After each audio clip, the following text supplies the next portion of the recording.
Hello, hi everyone. Hi Wind, congrats on being first. I hope everyone is doing good. I don't know what my hair is doing. Probably because I took a shower. So it's very flat right now. But that's okay. I combed it and it's now like just one streak. But yeah, I hope everyone is doing good. We're playing more Ace Attorney, imagine. We're doing more talking. Much talking. I don't know if my voice is ready for it, but it better be, I guess. It better be ready. There we are. What were we doing? Right, so we were in the middle of a court case. But court has been delayed. We found handprints on the wall near the painting, but there's nothing behind the painting, which is curious. And then there were handprints near the floorboards as well, which the detective was investigating. And the floorboard came loose, so...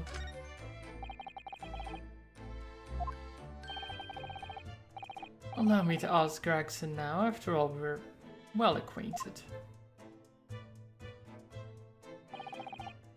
Inspector Gregson! Really, it's been too long. Zoo and friends, good morning. Welcome. I hope you're well. What is it, Sholmes? I thought perhaps you might show me what you found there, seeing as we're such good friends. We're not friends. Oh. Thank you for the hydrate. I think I didn't lower my desk. I just really should have. Let me just. Sorry if it's loud. There we go. A little bit further.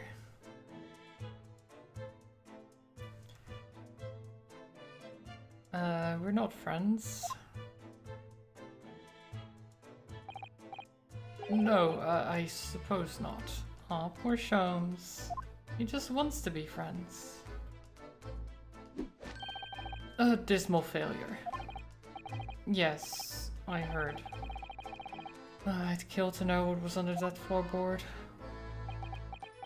Oh?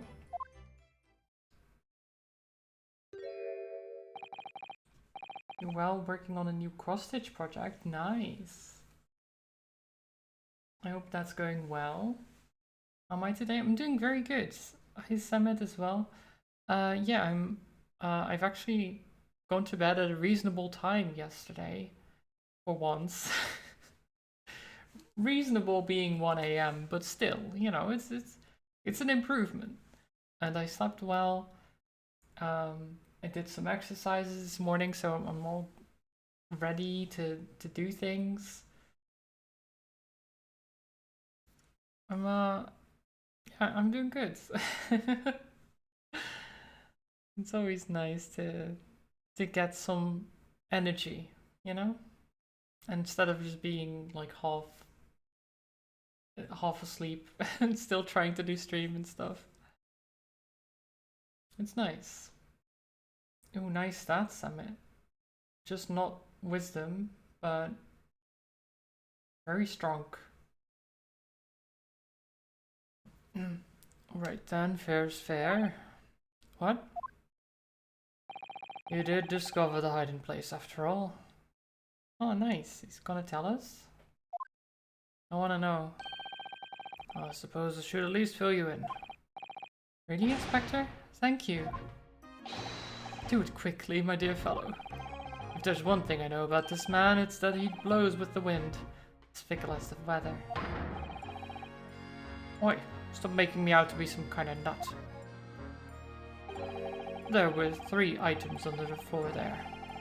A newspaper clipping, a photographic print, and a tin box. Now, what do you want to know? Oh. Okay. Why would he hide those? A very odd selection of things to hide. Apart from wisdom and charisma, all good? Yeah. It's a very nice character. It could be like a... at least a melee character, right? Like a fighter. Not really cleric or paladin. But, I mean, you could even be a wizard, technically. Very strong wizard. Muscle wizard. The best type of wizard.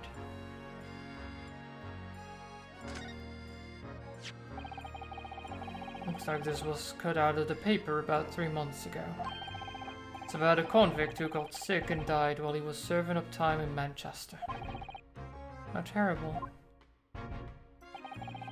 It made the headlines down here in London as well. Bloke had been sentenced to death, you see, but nature got him first. Oh my goodness, he'd committed a capital offense? Man by the name of Selden. Nasty piece of work. Into burglaries and murder. They say the hoard he'd knocked off was worth about £1,000. A hoard? Of treasure, you mean? Jewelry and the like, but he'd hidden it somewhere, and no one knows where. And now he's dead. The papers loved it, of course. £1,000 lost en route to hell, and some such was the headline. Oh, I would love £1,000. Well, I guess in that era, it would have been a lot more. Because this is like 1800s. 1800s, £1,000? That's like... you don't have to work a day in your life anymore, right? That type of cash. Or at least enough to like buy a home and be stable for the rest of your life. With having to work only a little bit. It's a lot of money. Does it not strike you, though? Why such an article would be so carefully ensconced under the floor? I mean, yeah. Maybe he was interested in the treasure?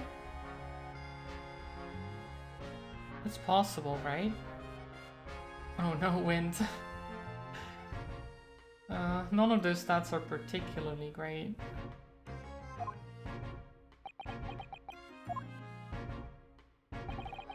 I suppose now you mention it, it does seem a bit odd. Perhaps I'll go over the paperwork we've got on Selden back at the yard and see if I can turn anything up. He died of illness in prison whilst his loot remained undiscovered. Do you think someone killed him, or natural causes? He had been suffering with fever since the end of October. Okay, maybe not. Alerted by the shouts of his fellow cellmates, medical staff arrived to find him already dead.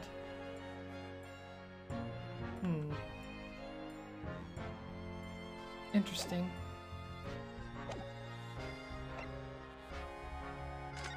Okay, what's the photographic prints? Oh. Wait, that's what's his name? The owner of this place. People. This guy. John Carradine. And he's with the guy with the bowl cut. I've seen him once, I think. I don't know who he is though.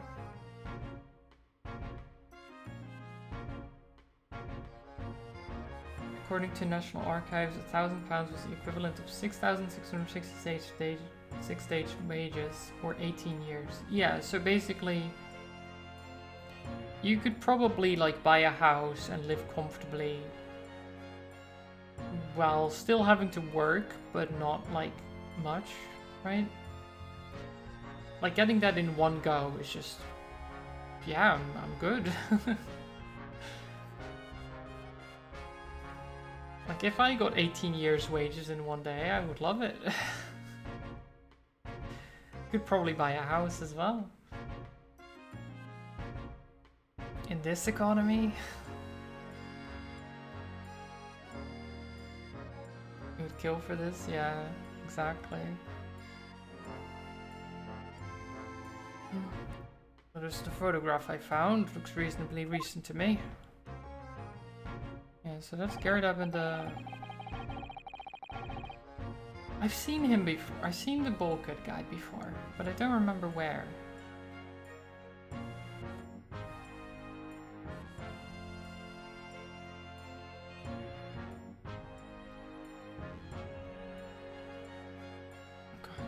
I know I've seen him before. Would appear to have been taken on the street in front of the house here. And the gentleman on the left is Mr. Garridab, the landlord, of course. But who's the young man on the right? Mr. Garridab's son, perhaps? No. Perhaps. You can take that print if you like. Really? Are you sure? We can presume, therefore, that the yard already knows. The identity of the young fellow, that is. Ah, that true? I mean, probably. Well, it's too bad if we do. Unfortunately for you lot, leaking information isn't one of my pastimes. My dear Inspector, if I may be so bold as to point something out. Pastimes are for one's leisure, but this is for work. All the more reason I'm not telling you. A dismal failure. I mean, you can try, I guess. I've heard. Equivalent to about £57,000 in current day money. Somehow feels smaller. Yeah, I mean, that's because houses are so much more expensive, right? Like, everything is... I don't know, especially houses seem to have just gotten so much more expensive. Because I know my parents didn't exactly earn much. Only my dad really worked, and they were still able to finance to buy a house and everything. And that wasn't even that long ago. That was like 40 years ago, right? Like 40 years ago, you could just have one person work and earn enough to live comfortably. Nowadays, it's rough as a family. You most likely have to both work. Oh, great.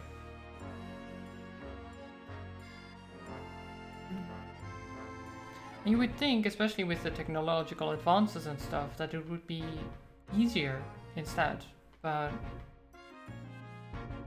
I guess the main problem is that a lot of the wealth has gone to the top, so there's not much left at the bottom, and then everyone has to scrounge for being able to buy a house and being able to... Yeah, I don't know. It's not the greatest system. But it's not something we can really fix, at least not as individuals. Society needs to change a bit. But that's a tough nut to crack. That's very tough.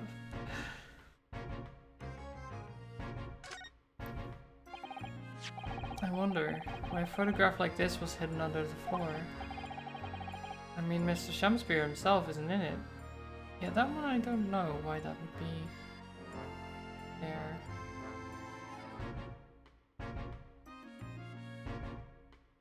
In 1980, if a house was £60,000, it would be equivalent of £237 of current day money. I don't know how this math works. Yeah, that... That doesn't seem right.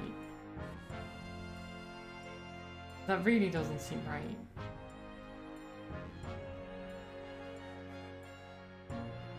Huh.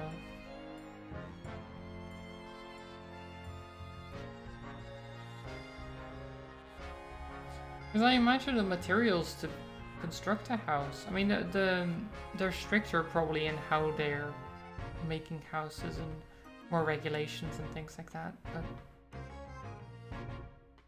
I don't know. It wouldn't be that big of a gap. I don't know. No more asbestos? Yep. Yeah.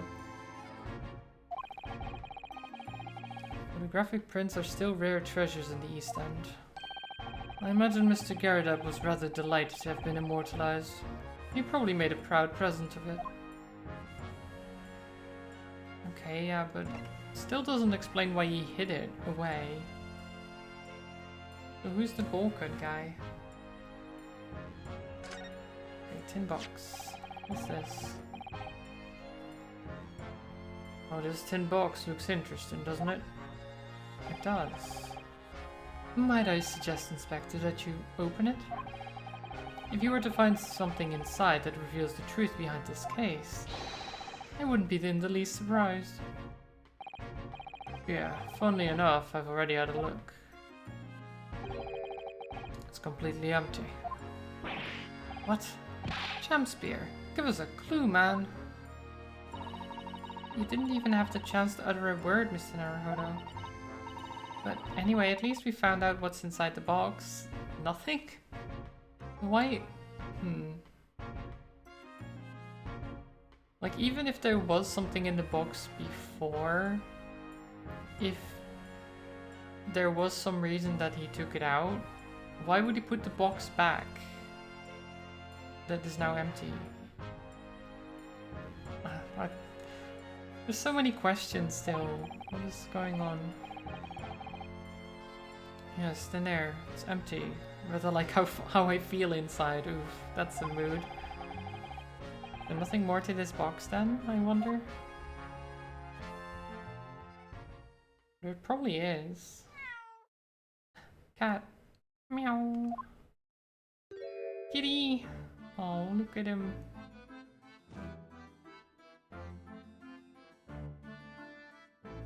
I love that cat. Oh look, it's that lovely little kitty cat. What was its name? It's Mr.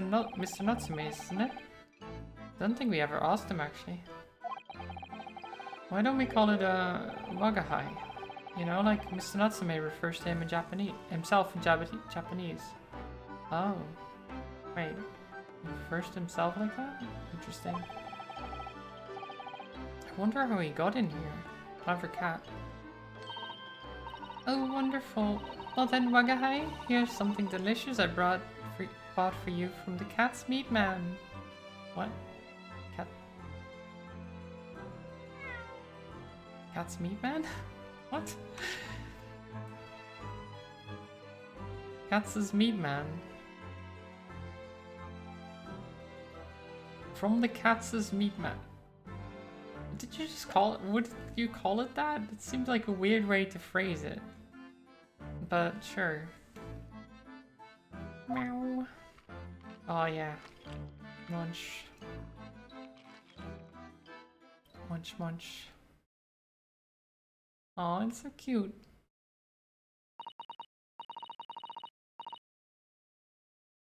Do you think the cat has something to do with the case? I hope so. Well, I hope nothing bad, but I hope we get to use the cat as evidence or something. And be like, look at this cat. He couldn't be happier now, look. I just hope we can bring some happiness to his owner too. Examine the cat. Oh, look at it. Oh. Let's do it again. It was like scratching the floor a little bit. Come on. Do the thing.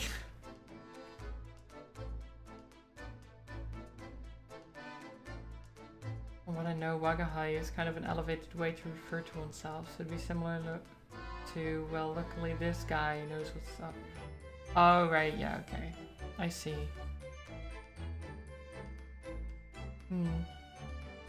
He doesn't seem like the type of person who would do that, though.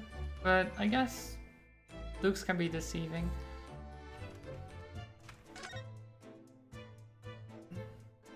Kitty. Meow. Oh. Oh. Best part of the game. Meow. That was a cheeky little meow, Wagahai. Oh, but he's so adorable. You could sit and watch him forever. I think he may not appreciate that after a while. And we have an investigation to get back to. I mean, do we though? Is there really more to investigate? I feel like we've seen everything. We might as well talk to the cat a bit.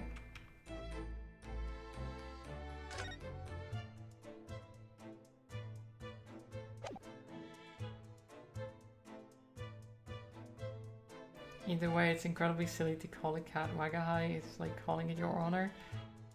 I mean, isn't there the cat in Baldur's Gate that's like His Majesty or something like that?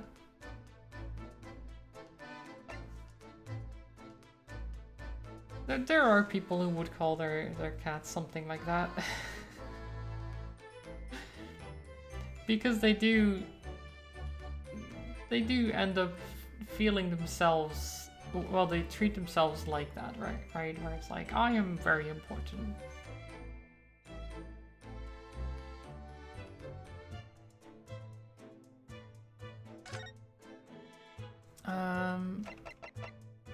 What else can I do?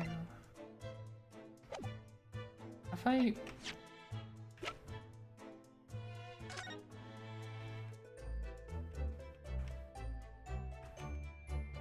Nose. The nose knows.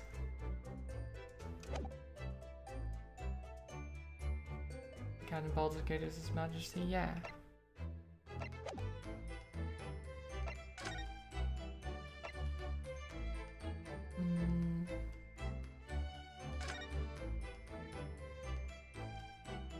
Not much else I can do. I don't think so.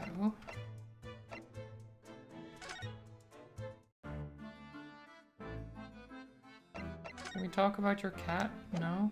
Okay. Can I present... Oh, I can present something. I present you this hidden photograph.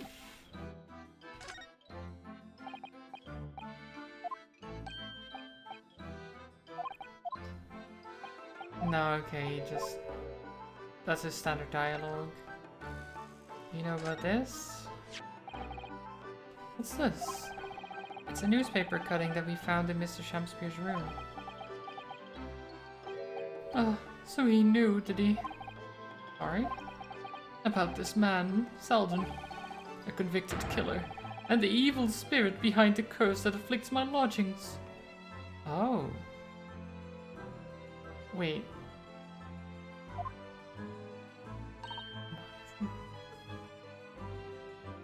What?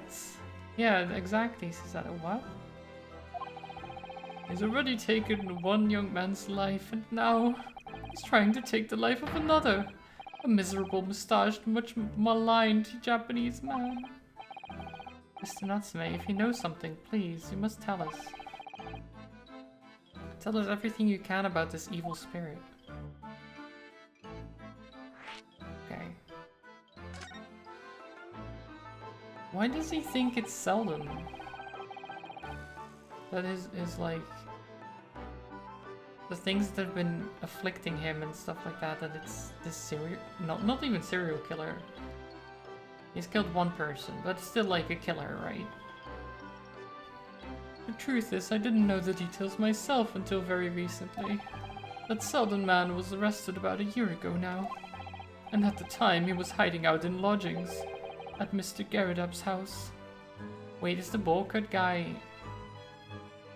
Selden? I mean, that would explain why the picture and the newspaper clipping are together, right? But I thought I saw the bowl cut guy before. That doesn't make any sense if he died.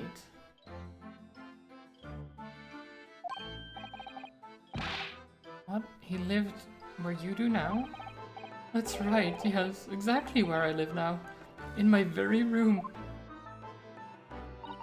Oh my, your room was previously occupied by a criminal found guilty of a capital offense?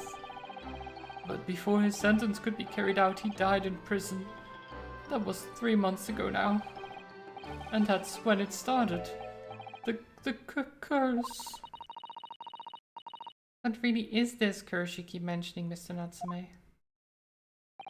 It's already caused one death. A few months after the criminal passed away in prison, a man died in the room. The man who rented it after Selden, in fact. The poor lodger. He was found dead in mysterious circumstances. The room was locked from the inside. Locked from the inside? Exactly like the case we're dealing with now. So that's the convict's curse, is it? Yes, well, that was the start of it. Okay. The heck?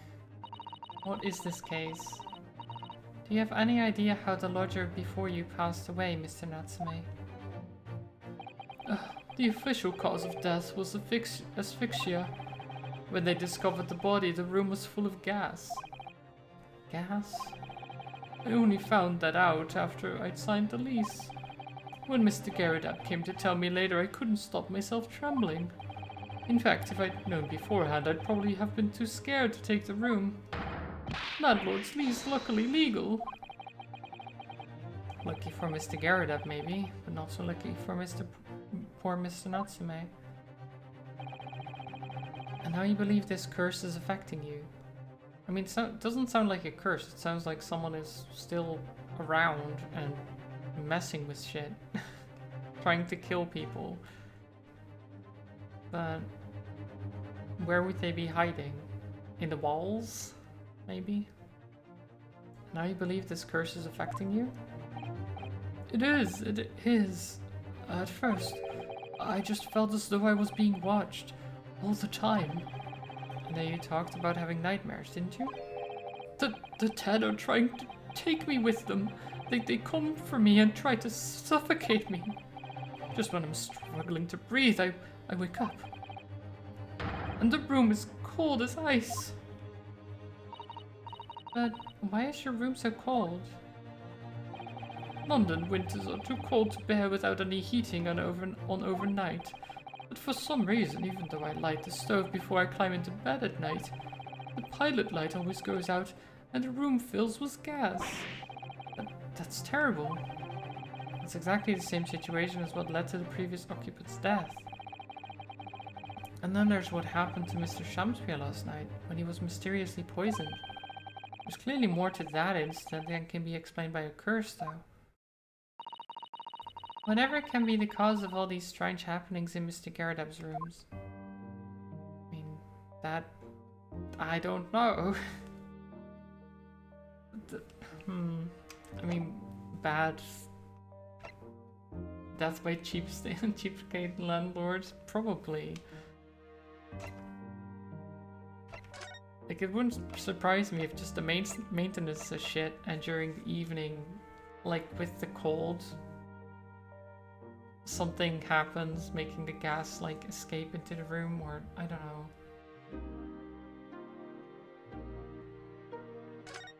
Let's see if we can talk to Mr. Garridap about it.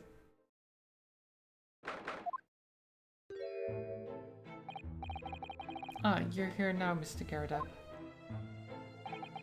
Right, bally business it is for me, you know, getting out and about. Were you at the Old Bailey by any chance? Naturally. Fate of my lodgings hanging in the balance and all that, not a trial to miss. The fate of what's already been dubbed your haunted lodgings, yes. Of course, the place has caused quite a stir around the capital on more than one occasion already. As the old haunted lodgings or some such. Ah, well, at least he knows. Makes you wonder what the blazes is going on, don't you know? Yes, I'm sure it does. In fact, thinking back to Mr. Natsume's other trial just 2 days ago, you were at the Old Bailey then as well, weren't you? Testifying with your wife about what happened. Stopped off at the prison on the way home, in fact. Beastly business.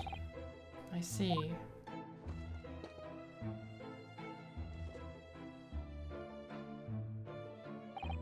So, what brings you to my haunted abode today, eh? Okay, I guess we'll talk. Some fishy fellow from the Far East and a failed actor chap of questionable character, eh? Yes, the house does seem to have become something of a magnet for rum fellows of late. Thanks to that bloody curse. The convict's curse, you mean? Ah, heard the stories, have you? Rotten scoundrel was arrested here, then the next chap in the room goes and keels over. There was that woman who dropped dead just outside on the street, not to mention the actor yesterday. Am I next? Eh? Well, can't help but get the collie wobbles, can you? I mean, that is a lot of accidents, you know, in a row. When you say the woman who dropped dead outside on the street, do you mean Miss Green? I mean, she's not dead though. Because Miss Green, who was stabbed by the knife, and Mr. Shamspeare, who was poisoned last night, are both very much alive still. Yes, well, so is that blasted convict's curse, it seems. Personally, I should be quite content with such lodgings. A bath, a toilet, a fireplace, a fascinating history. Why, it sounds like the lap of luxury. I'm not so sure about that. Well, there's no bath or toilet included, and no fireplace either. What? Really? But you do look out for your talents, don't you? By watching the rise and fall of the flames in your gas lamps up here? Yeah, what do they... So, if there's no bath or toilet included, what do they do? Do they have to go outside? Do they have, like, a bucket? What? Like, I know it's the 1800s, but surely you had something.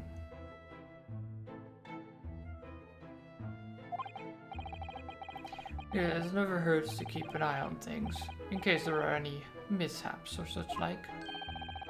I think you've had your mishap already, sir. That's not helpful, Mr. Sholmes. Heaven forgive me, the words just came to my lips. Sholmes, please. Some fishy fellow from the Far East and a failed actor chap of questionable character, eh? There's no need for that, Mr. Garrett. That's right, Mr. Natsume is in no way fishy. He is undeniably peculiar, however. Is it right that he took the vacancy immediately after the previous tenant passed away?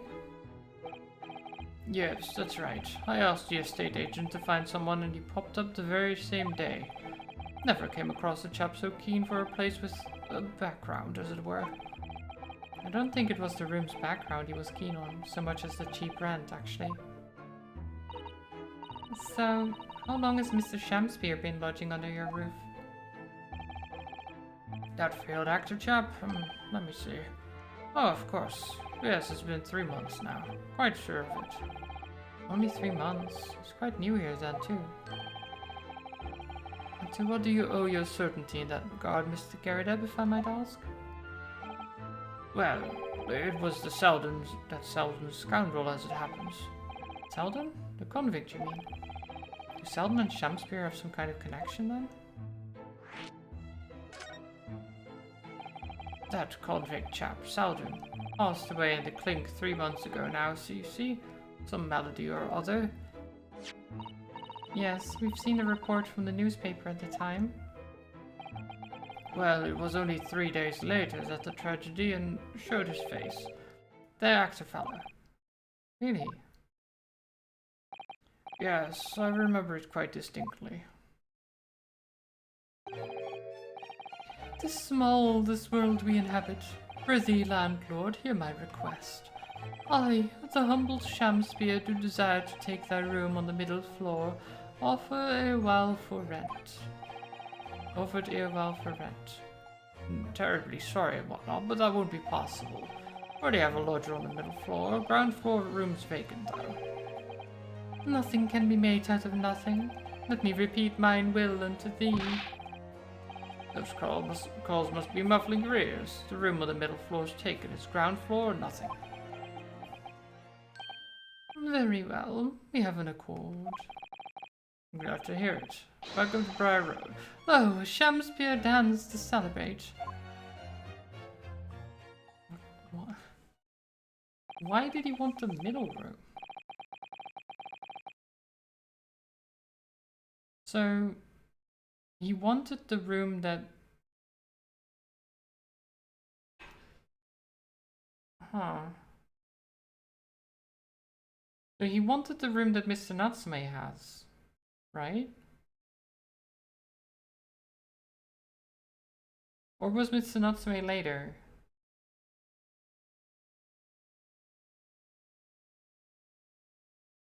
No, that was about the same time, right?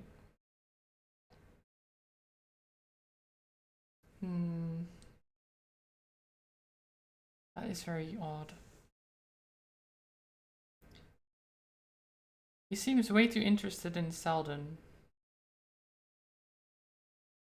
Maybe he thinks that there's treasure, the treasure that Selden hid is like somewhere nearby or in the building or like something like that. Aura, hello. Welcome. From what I heard in court today, it sounds like the chap was thieving gas. And he was 3 months in arrears with rent too. Yes, the fellow was a bally player, alright. Huh. So he wasn't paying anyone, apparently. Thank you for your candor, Mr. Garrett. We are most grateful. By way of appreciation, allow me to say 1 or 2 words. Give me my robe, put on my crown, I have immortal longings in me. What's happened to you? Shakespeare, my dear fellow. One of his most famous lines. I wish to divulge my own learning of the subject, for I have a turn for literature too, you know. Perhaps you could turn your attention to more apt lines then? Okay.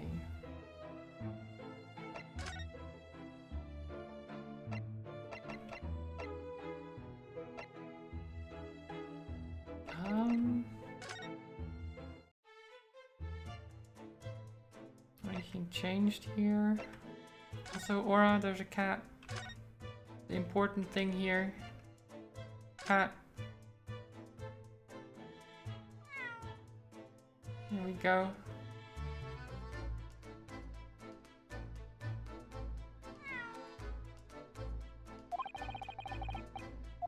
It's very cute.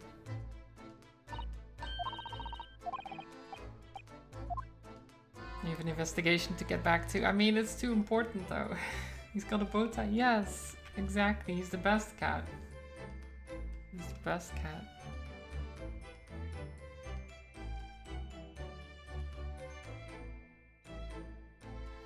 Later he becomes our cat, but not yet. Because this is a flashback. What do I do now? Do I go back to Natsume?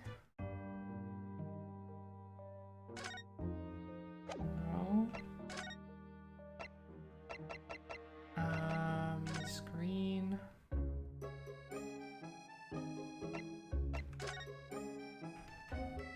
Not much I can do here.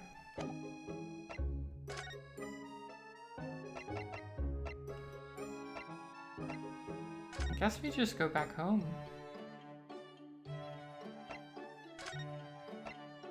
Maybe? Did I miss something? There must be something I've missed then. Oh wait, maybe, okay, I'll present... Oh my god, Aura, thank you. 35 stream streak. Congrats. That's a lot of streams.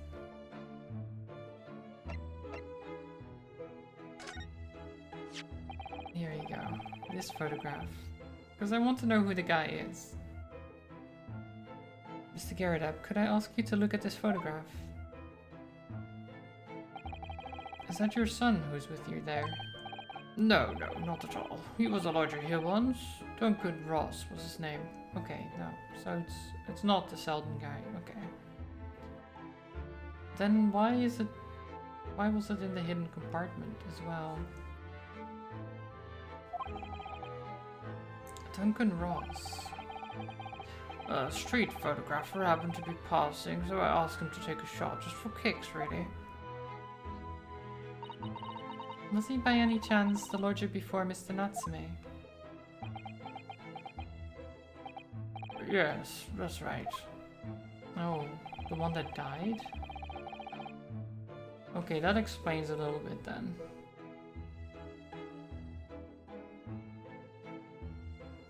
But if... If the guy knew that someone had died in that room, why would he want to rent a room?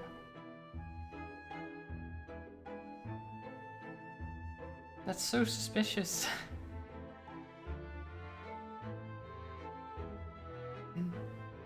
Ah, the young gentleman who died in the room in mysterious circumstances. Just what Mr. Moustache was waiting for, one might say. Wait, so what if...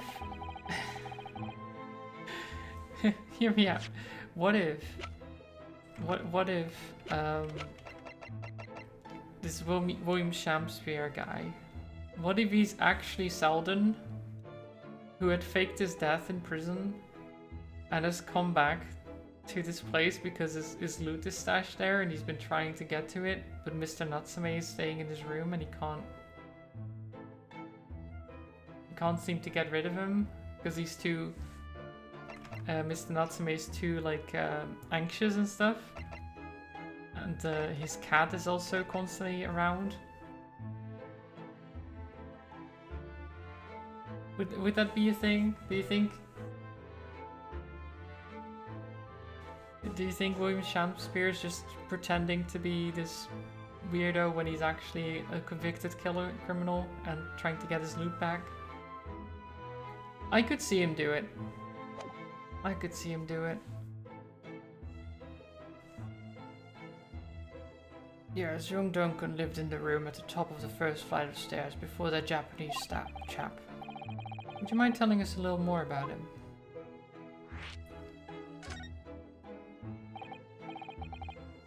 Yes, Duncan Ross. A young chap was attending art school, had to work to pay for it, mind. Moved into the middle floor room about a year ago, after that criminal Selden was arrested. Young students are always on the hunt for rooms with a history behind them. A history of cheap rent, maybe, yes. Yes, well anyway, it was one morning about a month ago now. Hadn't quite worked out the old trick of watching the gas lamps to see what my lodgers are up to at the time. Sadly, I was rather tardy to discover what had happened. The smell of gas that alerted me it was. It does explain, so... It does explain why Mr. Garrett was very, very quick to kick down the door. Because someone had died through gas, a gas leak, right, before. So if he knows that can happen, obviously he would be constantly like alert of like, okay, this is, I haven't seen them turn on the lights, it's at their normal time, I need to go and see if they're still alive, right? Because it's happened before. I get that. So sadly I was rather tardy to discover what had happened. Smell of gas that alerted me it was. Ah yes, synonymous with the smell of death. But it's also... like, if you know that there was a gas leak, wouldn't you have, like, it checked out? I guess he doesn't have a lot of money. Maybe. I don't know. Because that's a serious issue. People die from it. Called the police straight away, of course, and the officer kicked the door off its hinges. But once we got inside, we all body collapsed. Because of the gas? Yes, room was full of it. No air at all. Stove must have gone out while the poor chap was sleeping in his bed. So Mr. Ross suffocated to death. course, the police gave me a sound ticking off because the gas pipes were so old and all that. Can't tell you how much it set me back to have the lot replaced all over the house. Oh wait, so he did. Okay. But even after you had all the work done, Mr. Natsumi says the same thing. That the stove goes out at night while he's asleep in bed. Well, that's the Bali curse, the convict's curse. I've done my duty as a landlord now. I mean, that's very suspicious though. Like, you can't just blame it on the curse that the stove goes out every time. That seems weird. Like, someone has to do that, right? Being like, oh no, it's a curse. It's just like, really? Maybe it's the cat. Maybe the cat is the problem. Nah, probably not. I don't want to blame the cat. Someone's feeling defensive. Ah, that reminds me actually. Yes? About young Duncan. The night before that poor chap perished. He'd been writing a letter of affection to a young lady. A love letter, you mean? Yes, where did I put it now? Ah, here it is. Left it on my desk. If you'll excuse me, let me see now. What does it say? To my most beautiful and charming sweetheart. Do you think that we should be reading such a personal piece of correspondence? My dear Susato, this is precisely why I preface my reading with, if you'll excuse me. I will not excuse you, Mr. Sholmes, no. Sadly, it didn't address it, though. So I have no means of delivering the thing. Rather sad, really. I see. That's going to play on my mind. But really, the identity of Mr. Ross's sweetheart has no bearing on the case. I think we should leave well alone. Yeah, I suppose you're right. Indeed, the intended recipient's address is missing, however. There is a name attributed to the man's most beautiful and charming sweetheart. Mr. Sholmes, please, I've already had to chastise you about this once. My undying love to you, my colorful darling, Olive Green. Ah. Olive Green? The woman who was plunged into a coma after a knife plunged into her back outside the house 5 days ago? What the heck? What is this interconnectivity? What is going on? The victim of the last case Sasaki-san was in court for, who only regained consciousness yesterday. Is it just chance that her name has come up now? Could it possibly be a mere coincidence? Mr. Naruhodo, whatever can this mean? Reading personal correspondence can have its merits, you see, Mrs. Sato. I mean, it could do, but maybe don't always do that. Okay, I guess we're going to the hospital. See if she knows the guy.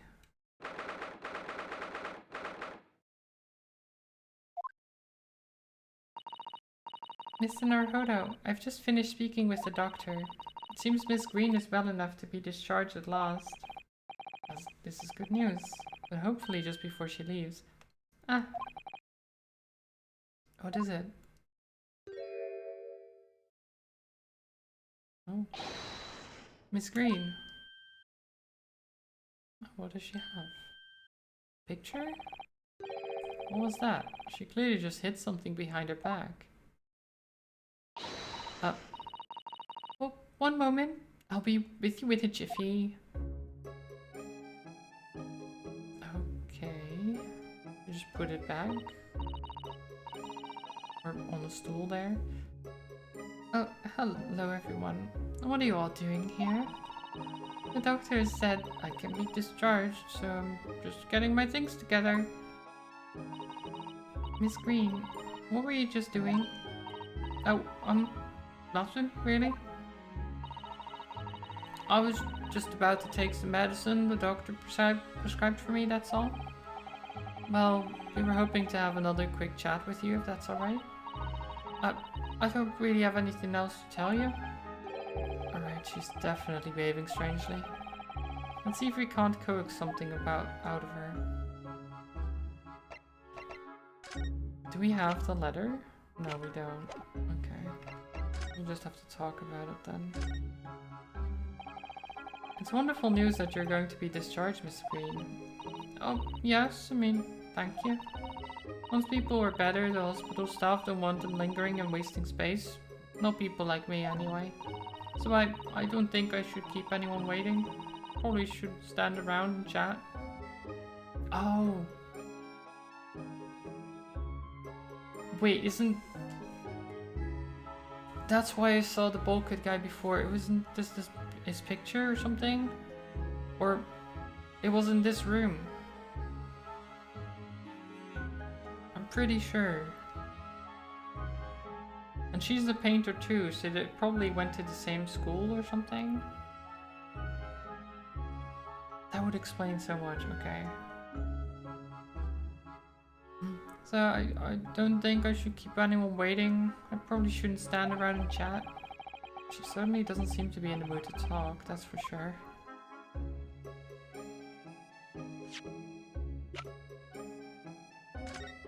Let's present this. Can I not? Oh, I can't. Oh, wait. Oops, I need to actually present. There we go. Miss Green, we were hoping to ask you about someone. Mr. Duncan Ross. You knew him, didn't you? Oof, okay. Well, what was in that bottle? Oh, was it actual medicine? Okay. I don't like the color of it. Oh no, I'm so sorry. The bowl of medicine fell down when she did. Oh, Miss Green, are you alright? Oh no. I'm so sorry, I didn't mean to startle you like that. No, it's alright. I just wasn't expecting it. How do you know about Duncan? Mr. Ross had been writing a letter when he passed away. The landlord found it in his room. It was a very personal letter. To you.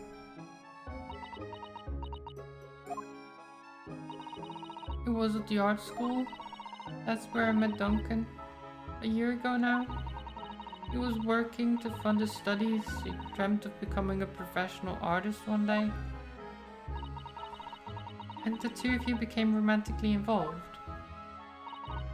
Yes, that's right. We were very much in love. We were engaged to be married, actually. That's why he decided to move into a cheaper room, to save money for the wedding. And that's what led him to Mr. Garadeb's. Yeah, he told me that he'd found the worst but cheapest room in the entire East End. And then, 1 month ago, that's when it happened. We're so terribly sorry, Miss Green. Well, it's all in the past now, I suppose.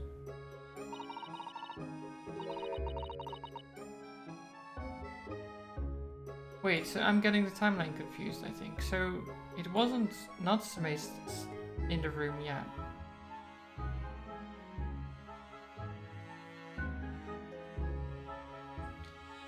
So...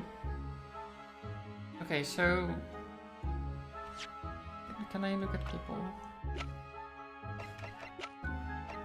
So William Shakespeare moves into the base or the ground floor room after criminal passes away, or like, yeah, I think so, or like, yeah, but it was already rented. It's the room, the same room that the killer was staying in, right? But the killer was convicted and sent to prison, and his room was taken by Duncan Ross. This guy moves into the room above him, and then 2 months after that, Duncan Ross died. and Mr. Natsume takes his room. Like, right after. The William Shakespeare, he also has a newspaper clipping of the killer guy dying and having a hoard of treasure. He has a picture of the tenant, Duncan Ross. And then he had a box with nothing in it, but there might have been something. Some tools or who knows what. It's just very suspicious that he rents a room and then weird things start happening. The tenant below him dies. Like, Natsume constantly complains about things going wrong. It's like he's made a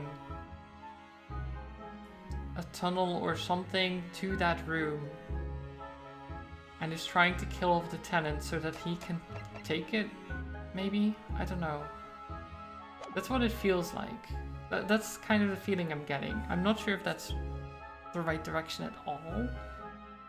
I don't know if he is the killer that faked his death and is now trying to get to his loot or something, or if he's someone who knows about the loot and wants it and is very desperate to get it. I don't know. I'm not entirely certain.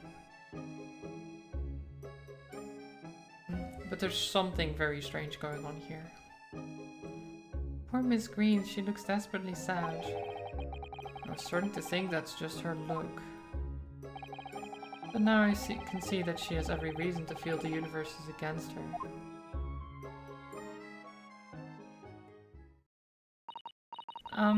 I do hope you won't think I'm being rude, but would you mind leaving me in peace now? I have to leave the hospital soon. Oh, I'm so sorry. We didn't mean to hold you up. Of course, we'll be on our way. Mr. Naruhodo. Surely you were not about to leave. That's quite out of the question. What? Mr. Sholmes? I didn't realize you were here. But of course I was, my dear fellow. Watching intently from the shadows as always. Well, I'll make your presence known next time. Mr. Sholmes, what's this about? Something which occurs to me with some regularity, Mrs. Zato, is this. Why do detectives insist on such an post facto modus operandi? Why solve a case after it's happened, instead of preventing a case before it happens? That is what sets a great detective apart. What do you mean? There is a case waiting to happen under our very noses, Mr. Naruhodo. So let us avert disaster. Let us prevent this case from ever happening with nothing but careful observation. Alright. All the clues you need are set before you. You need only look, and you cannot fail to see. You can do it, Mr. Naruhodo. I know you can. Wait, what? Okay. I mean, oh. I mean, yeah, that is... I guess it wasn't medicine. Or if it was medicine, it's not good for mice, you know?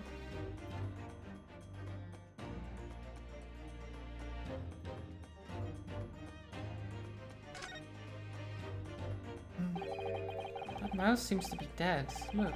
I didn't notice it there before, did you? I think perhaps it drank the medicine that spilled out of the bottle. But that's the bottle that Miss Green was about to drink from when we arrived. Was she going to... You don't think... Ah, I see you've come to appreciate the true nature of the scene. It was just about to... I guess...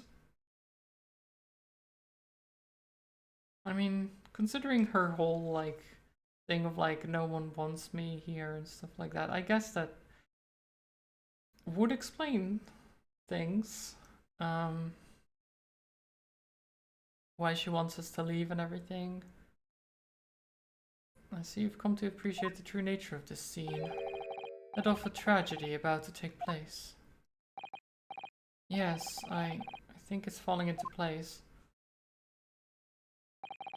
Miss Green, the contents of the bottle you had before that's has spilled out on the floor, and the poor mouse that drank it has sadly died. I think it's clear that the bottle must have contained a powerful poison.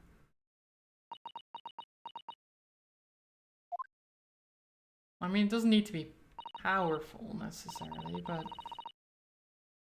poisonous nonetheless. The mouse died? Yeah.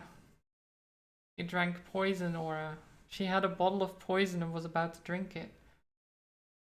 And then we came in and shocked her, and the bottle fell to the floor. And the mouse drank it. No, don't leave. It's not my fault. Trolls, hello. I hope you're doing well. Redeem a deli stand for 3 notes. Do you want me to stand up? Like, I can. I don't mind. Maybe it would be good to stand. Let me just... It was a meme, I know. I know.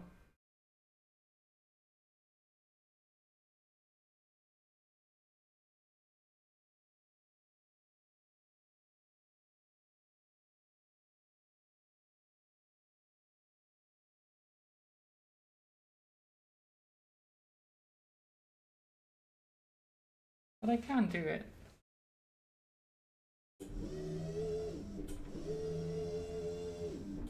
God, why does it keep...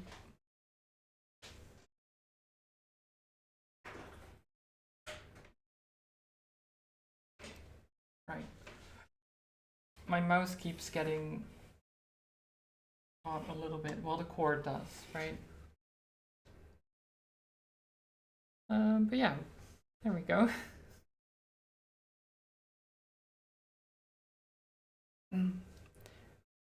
Don't worry, I will attend to the mouse presently. Oh, oops.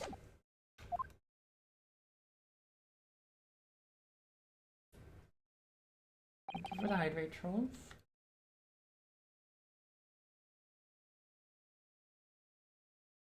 Miss Green, were you intending to go the same way as that rodent? To take your own life? Once we'd left, you would have put it to your lips again, wouldn't you? And taken the poison. No. Miss Green, please, talk to us. Thanks again for the wheel spin yesterday. Oh, it's no problem, trolls, of course. Always. I love spinning the wheel.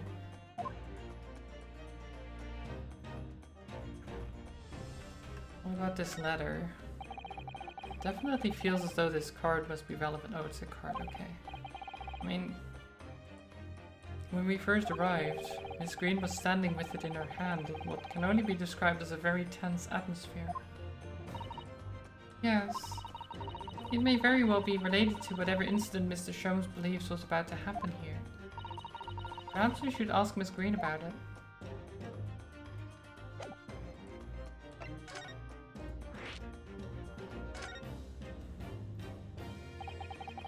10 seconds later and we would have arrived at a very different scene here. In all probability, we would not have enjoyed this most delightful conversation.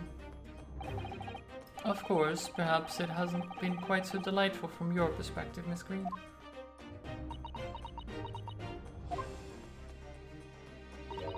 Actually, in a way, now that everything's out in the open, I feel like a weight has been lifted. Tell me, how did you acquire that medicine? Well, with this being a hospital and all, when the doctor comes to examine me in the mornings, he always leaves the medicine cabinet open for a while, so I snuck this out when he wasn't looking. It conspicuously lacks a label. I wonder what it contains. I'm afraid I don't really know. But I thought if I drank it, it might just stop the pain somehow. Oh please, Miss Green, don't talk of such things. It seems clear now that it contains poison. Yes, that poor little mouse is proof of that. Oh no, oh, it's all my fault. What have I done? I shall remove this to my office, Miss Green. I take it you have no objection. No, none. Oh god. Neither the sender's name or address appears to be written on the envelope of or the card. It arrived by post at my home the day before the incident that put me in the hospital here. I have information regarding the death of Duncan Ross. Come to the Slug and Salad on Briar Road at 5 p.m. on 17th. Don't tell anybody else about this letter or the meeting. It is a matter of utmost importance. And she missed it, right? Wait a minute, the 17th of this month? That's the day you were stabbed on Briar Road. And 5 p.m. is precisely the time when the incident occurred.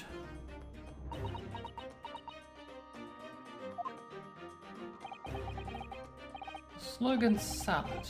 Yes, a pub on the northern corner of Briar Road. Briar Road? In the street that the Mr. Garrett's house is on. Does this mean that... Yes, I'm sure you've guessed. That day, when I was struck in the back by the knife, I was actually on my way to the Slug and Salad. Goodness. So that's what you were doing on Briar Road that day. I'm sorry I didn't say anything before. Okay. So she never had that meeting. I never found out, I guess. And I guess having missed the meeting and not being able to find out more, she thought she had no chance ever to recover or something. I don't know. I think I really will have to ask you to excuse me now. I've told you everything. Yes, I'm very sorry to have to drag up such a painful memory for you. Okay, Cake, welcome. I hope you're well. No, it's fine.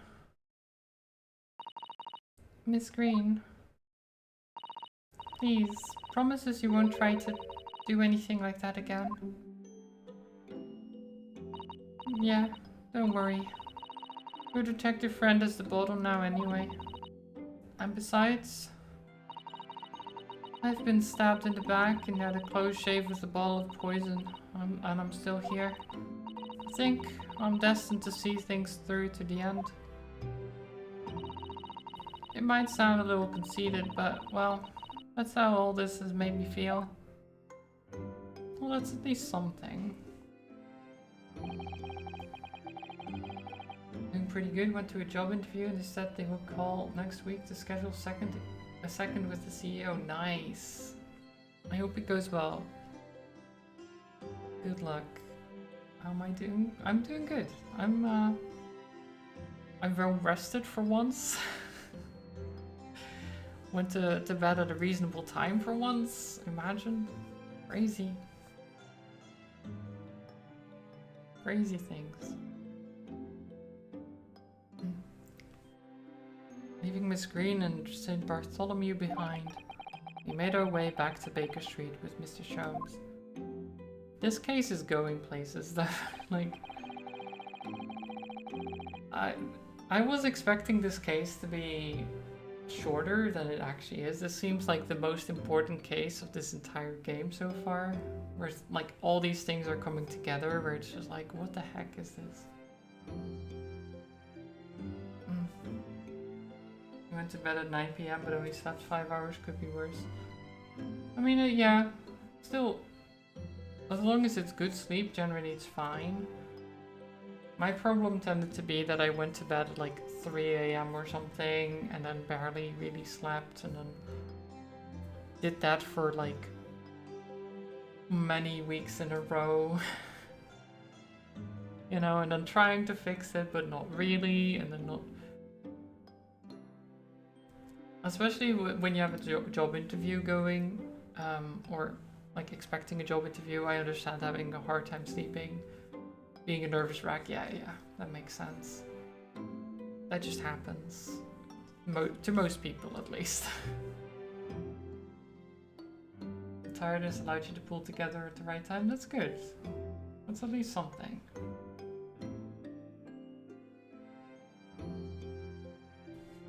But yeah, it's rough. Fixing a sleeping schedule and sleeping well, very difficult. Even though sleeping seems like one of those simple things that you just do. But no, it's actually can be difficult. It would appear we've reached the end of our the investigative trail for today. Yeah, it's late. And Mr. Naruhodo, did you discover anything that may be of use to you in court tomorrow, do you think? Details about Mr. Shamspeare, Mr. Garrett's lodgings, the convict Seldom. There are many facets to this case, and we're yet to see the heart of it, if you ask me. That's my feeling anyway. I can't help wondering about the results of the analysis. Into Mr. Natsume's tea, you mean? Yes. Will they have found strychnine in it or not? Well, I fear that either way, it will be hard to escape the grip of our friend Mr. Reaper. Oh dear. Yes, Barak von Zeeks. Van Zeeks. But I wish you every success, of course, and though I was late to rise this morning, tomorrow will be a new dawn. I intend to spring from my bed at a crisp hour and attend the trial. Mr. Shams, you're going to come? Indeed. Whatever happens, I shall be there. Assuming my eyelids cooperate in the morning. Well, I think we've done all we can. All that's left is to remain focused and keep fighting for Mr. Natsume's cause until the very end. Nice. Do you think Sholmes will wake up in time? Probably not. London, the world's most prosperous city, home to some 6 million people, but away from the razzle-dazzle down back alleys and behind bricked-up windows, the lonely lurk. Sozaki-san had battled long and hard with loneliness during his many months here, and so I felt honor-bound to battle equally hard for my compatriot, to lift the curse that gripped him.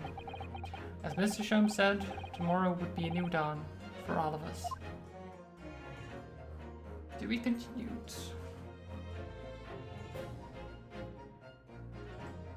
I was a bit early there. There we go. To be continued.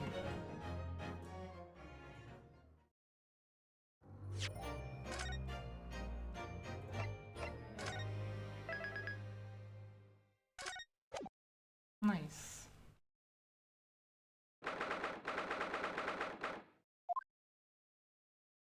Oh. Sasaki-san, close up?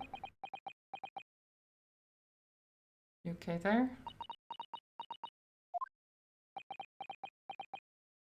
Okay, awkward. Awkward silence. This is it then, Mr. Naruhodo. Yes, it's time to put an end to this now. To this miserable curse that has been plaguing Mr. Natsume. Do everything. And in my own small way, I shall do everything I can to help you. I always appreciate your help, Mrs. Zato. Suffering Suzaki selfishly sidelined.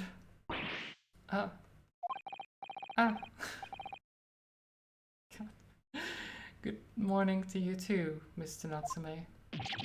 Good morning. Good morning, locum student Mr. Naruhodo Esquire. Listen to you two, chatting away happily as if the main player of today's trial isn't here. But why would you do that? Why? Oh dear, I didn't mean to cause offense, Mr. Natsume. I thought perhaps that because you had your eyes shut so tightly you were meditating, finding inner calm. It seemed wrong to disturb you. I was waiting. What's the matter, Mr. Natsume? You seem different somehow today. Why, naturally, that's because I've attained spiritual enlightenment. The path of literature, you see, is a journey to discover one's own death. Or such like. That's the sort of morning conversation I was hoping for. That's why I had my eyes shut. I missed the signs, I'm afraid. Somehow. You'll have to forgive me. Natsume, please. Good morning, Twitchy. I hope you're well. And you mustn't talk of your past leading you to death, Mr. Natsume. That was just an example. Oh yes, there it is. Inner calm. You barely came to see me at all yesterday. I was sure you'd abandoned me and returned to our beautiful long-lost homeland. We've not even been in Great Britain a week yet. Yes, well, anyway, I intend to set everything straight in court today. I'm determined to uncover the truth. I've actually reached an important decision myself. Oh? What sort of decision? I shall fill you in after the trial. Alright. It would seem Mr. Sholmes isn't coming today after all. Of course he overslept. Of course. I mean, yeah, I'm not surprised. It's a very clever message, I think. My dear fellows, you must win this battle on your own merits. It's a very clear message, I think, that he's overslept again. The great detective, my arch nemesis. How long may he stay away, if you ask me?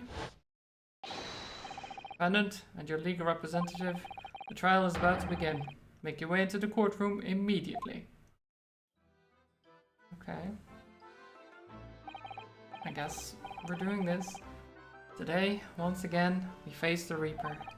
Don't fear the Reaper. And when the Reaper stands for the prosecution, the defendant's fate is sealed. But I don't believe in that legend any more than I believe in Saseki-san's curse. The truth is hidden here somewhere, and I won't let it escape me. I have to keep believing in my client and keep fighting to the very end. That's all. Yeah, we've got this. We've got this.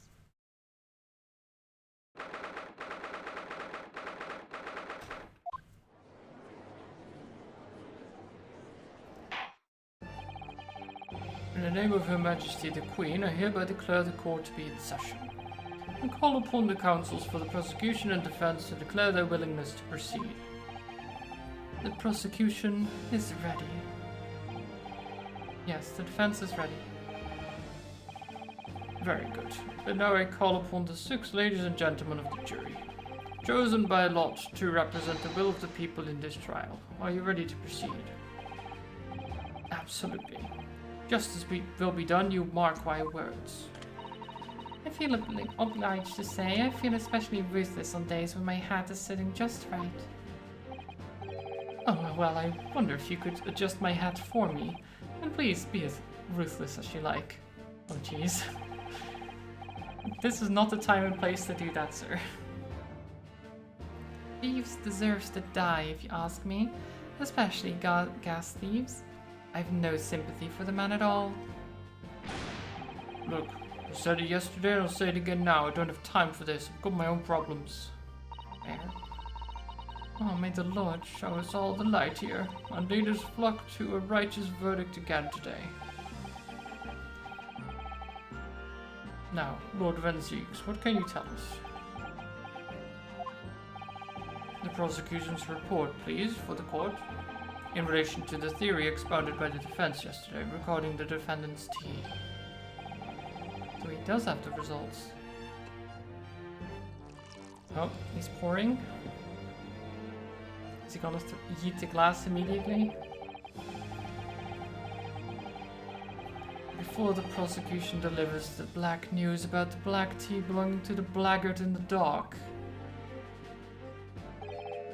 Pray, allow me a moment to savor a liquid of a more sanguine hue. In fact, I'll defer to the good detective for the report. Here, here's to you, Inspector. Yes, sir. Thank you, sir. As indicated by the defense, we found a bar of soap just outside the victim's window in the snow. And there was indeed frozen reddish liquid in a little depression on the top of it. Yes, that's the tea. That's what Mr. Natsume brought with him last night. That night, rather. Not last night. Early drinking, not a good sign, no.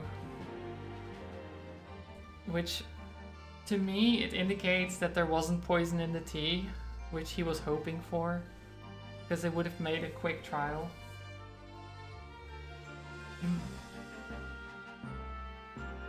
Took some early drinking today. Was it water, trolls? I'm drinking some water.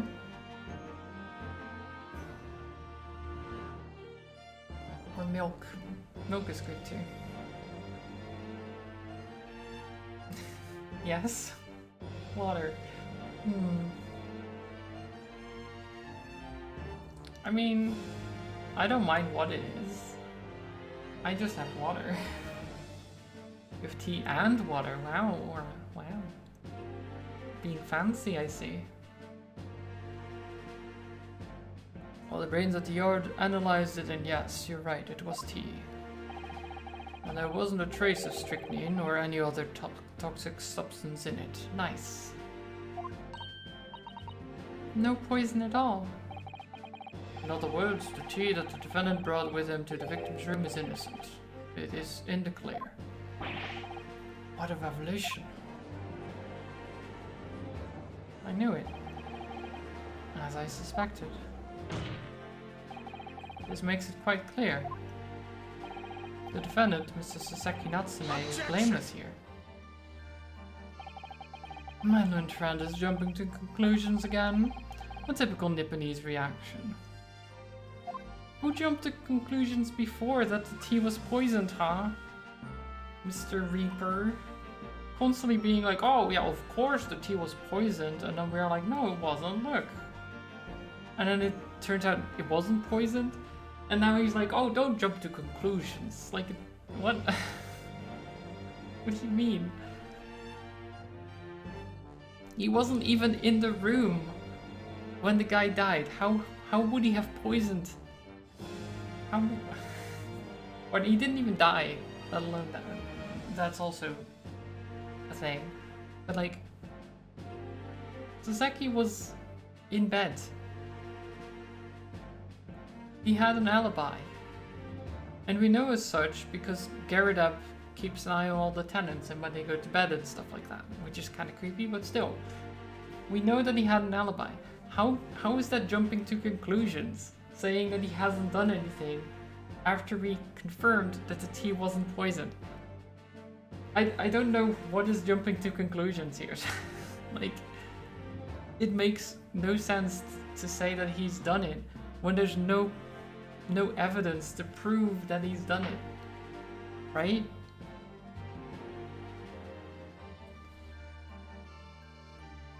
What? Anyway, let's actually... Yes, it's true. No poison was found and a few drops of liquid recovered from the soap on the window ledge. But, what logic is that? Would you take a drop from the Thames and conclude that the water in the ocean isn't salty? Oh.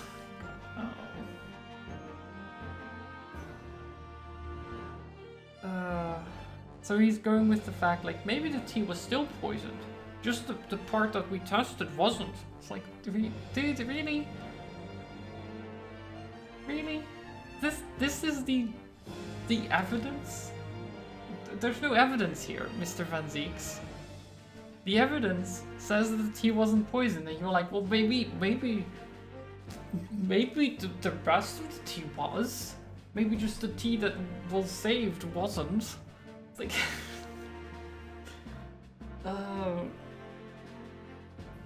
it's like, comparing the remnants of tea in a cup with the frickin' Thames is like, okay, yes, okay, yes, so we'll compare the tea with the Thames when the Thames is a giant river that spans many, many miles, and the cup of tea is maybe this big at best. Maybe it's a big mug. Like, it's really, Van Zieks, this is your argument, huh?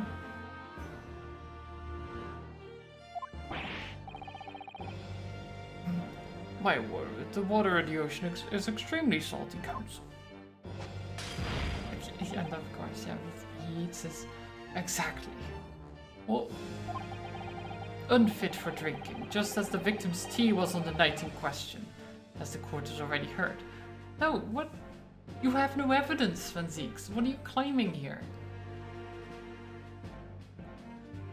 You're like, well, I've just heard it wasn't poisonous, or at least the drops we found claim it isn't poisonous, and you immediately go to the fact, well, obviously it was poisoned, because how else would you have gotten poisoned? Like, maybe there was something else going on, Van Zieks.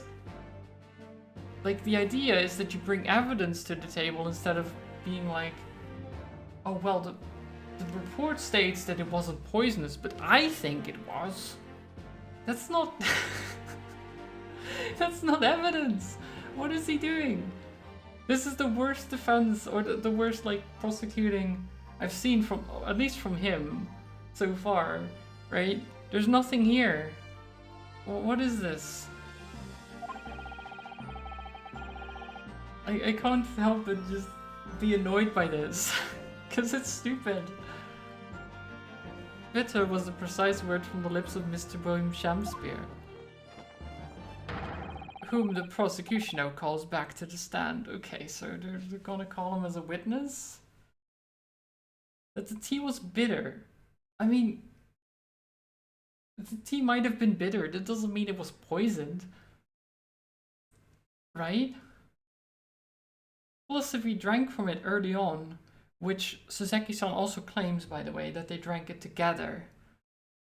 And if they drank it together while he was still there, he could not have succumbed to the poison 5 hours later. Or 4 or 5 hours later.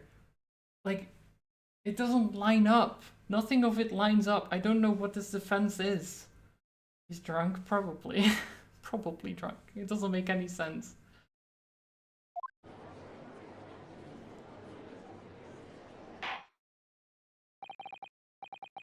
Like, if literally nothing lines up, how can you be like, no, we know what happened. He was poisoned by the tea.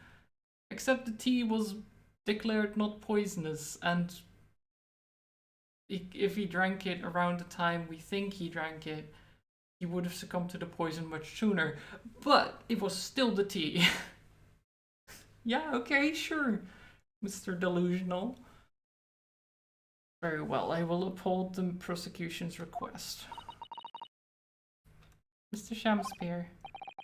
Yes, it sounds like we're going to have another confrontation with our theatrical friend. I feel like we have two theatrical people on the stands right now. In the courtroom. Very enough. Show Mr. Shamspeare to the stand. There he is. Mr. William Shamspeare, the victim of this despicable crime. No, I mean, is he the victim? Still debatable. I mean, he is a victim, but is it of a crime? I'm not sure.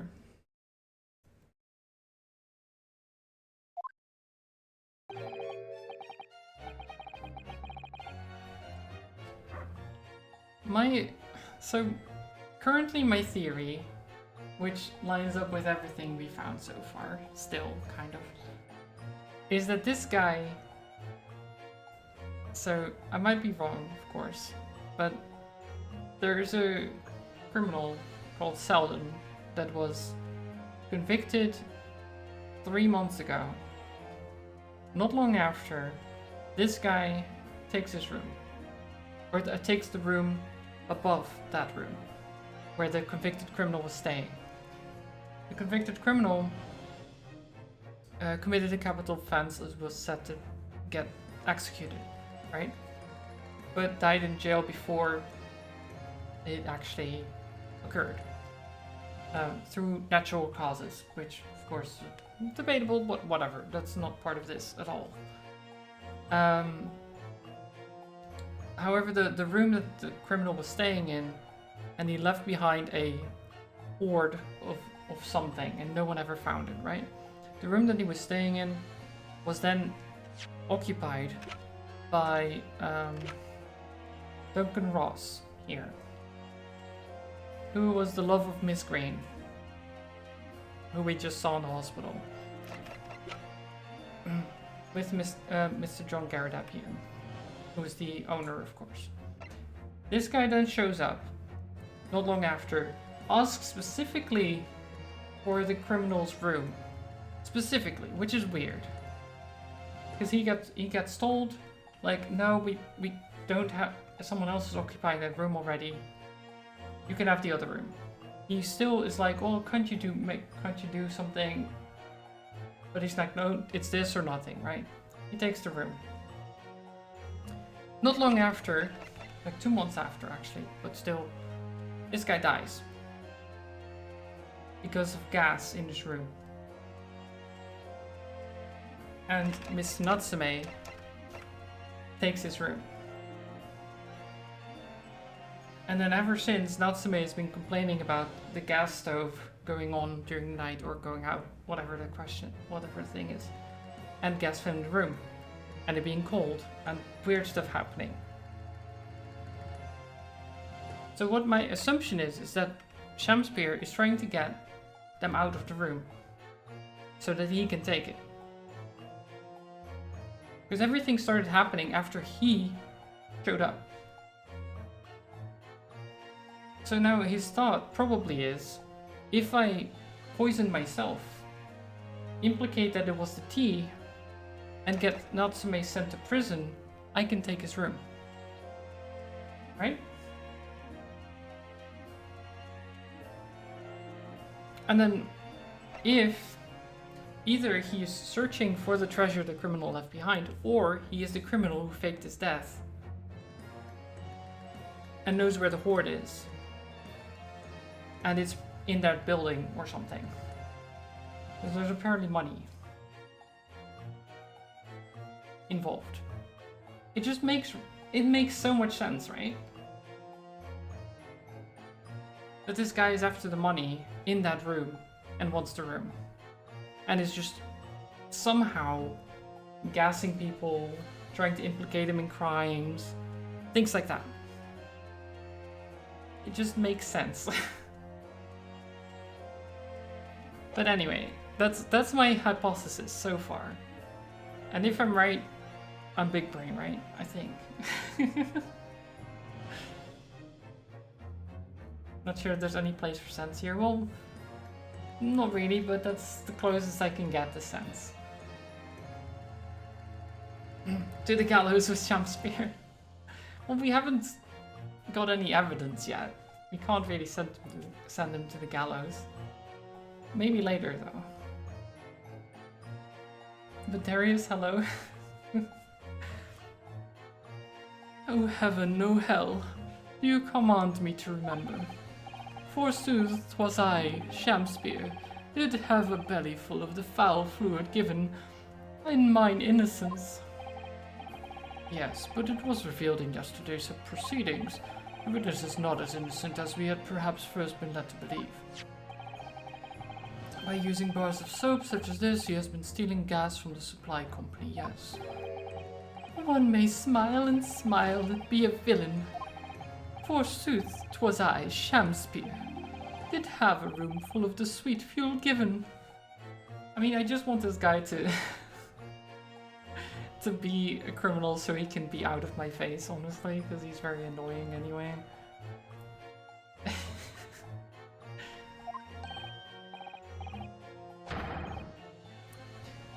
That's right, fellow jurors, don't forget, this man is a rotten thief. I haven't forgotten. Kept all that about the ice coins a tight secret, didn't ya? Should have owned up sooner. Arrest him, I say.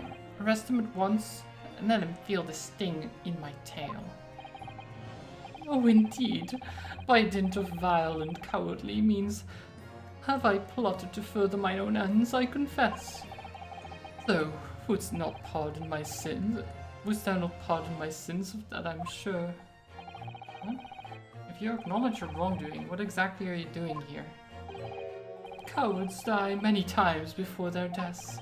and for a coward such as I, death be well deserved. But would it that a still greater crime passeth unpunished? For lo, the hairy-faced gentleman of farther east than Verona did contrive to poison me. Objection! But there was no poison in the tea found in your room. The police have attested to that. What the defense would assert as an inconsistency will quickly be cleared up by the witness's testimony. How would the witness testimony change any of that? What do you mean?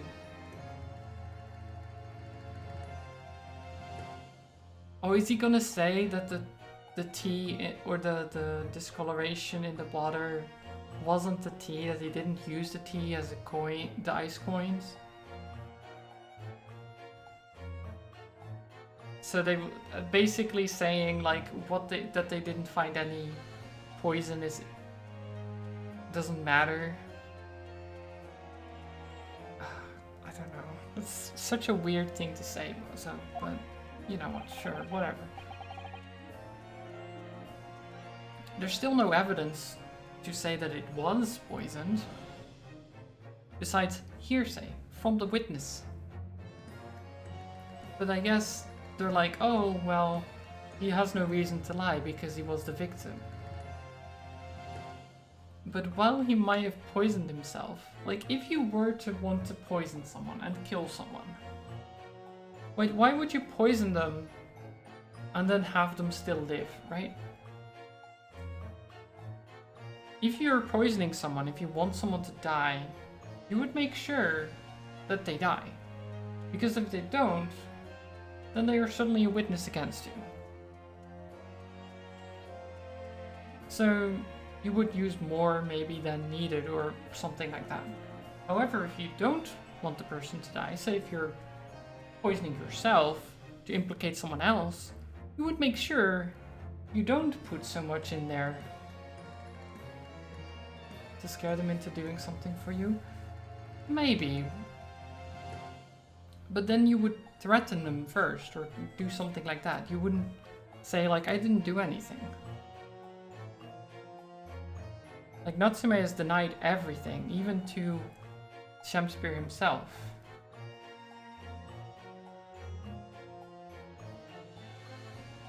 And even if that was the case, why would... Because the gas company guy was there and saw a bunch of stuff already. Like, it didn't seem like there was anything weird going on between them. So I don't know. It's such a weird situation anyway. This case is crazy. Is that not so, Mr. Shamspear? Verily, my liege, I would most gladly speak. Oh God. Very well. Let the witness testimony... Let the witness testify to explain this inconsistency.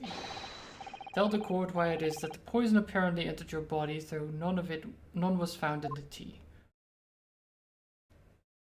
Okay, what's he gonna say? I'm curious. The Japanese man did come to my chamber with tea brewed in a pot. 'Twas in my cup alone that the wicked miscreant secretly poured his wicked poison. Whilst feigning distraction in our debate, never did a drop of his own drink pass his lips. When he departed by and by, I did use the tea that remained in his cup to make my coins of ice. This is no surprise that poison be not found in the tea I did pour into the molds of soap. Wait, but that's... So he's claiming that Natsume never drank of his own tea. But that's not true. Because the one that has, like, remains of tea in it is his cup. Or like the circle thing, right? Because the tea sat in it so long. If the tea had sat in this one, which is in Mr. Natsume's, there would be a ring too. What the heck? We already know this though.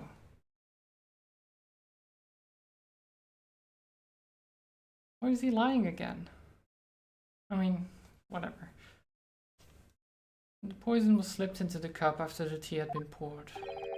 The normal way for poison to be administered in my experience. Right, otherwise it would be disastrous if the poisoner were to mix up the cups, for instance. Well, yeah, of course. But no poison bottle was found at the scene. Thus, quite simply, the Nipponese took the bottle back to his own room. Right. Okay, I mean... all of this matters though, because there's an inconsistency already. His job is to screw over the accused, so justice is something secondary at best, yeah. The absence of a vessel containing the poison only becomes problematic when considering suicide. Well, yeah. It should be perfectly clear, a bar or tube of cheap soap is wholly insufficient to wash the deep stains of guilt from the accused's hand. It's also woefully insufficient, or wholly insufficient, Sir Van Zieks, as evidence in a crime. I'm sorry, did you know that you needed evidence as a prosecutor? Oh, instead of just being like, I think he did this. I'm pretty sure he did this. I have a witness here saying that they think he did this. They don't know. They claim he put poison in there, but he couldn't have seen them put poison in there, because if he had, why would he still drink the fucking tea? It does.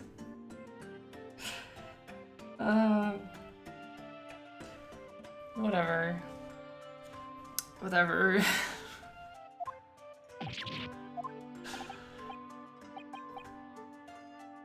Sirs, madams, 'tis true that I, Shakespeare, be a common thief of gas.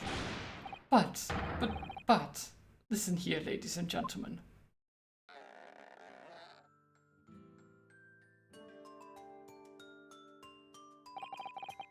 Wherefore would I lie? Verily, I have no cause, I have naught to lose. I've already explained my entire theory, and why he would lie. So, you know, I know, but can I prove it? We'll see. Well, I do declare. Just because we don't know why he would lie, doesn't mean he can't lie. That's such a it's such a silly thing to say. It's like, why would I lie? Like, I mean, no one needs to have a reason to lie. Maybe they just want to fuck over Mr. Natsume for some reason. Maybe he didn't like the fact that when they did the debate that Mr. Natsume won. It could be as simple as that. It could really be as simple as that. People don't need a reason to lie. Saying like, oh, why would I lie? Is not an argument.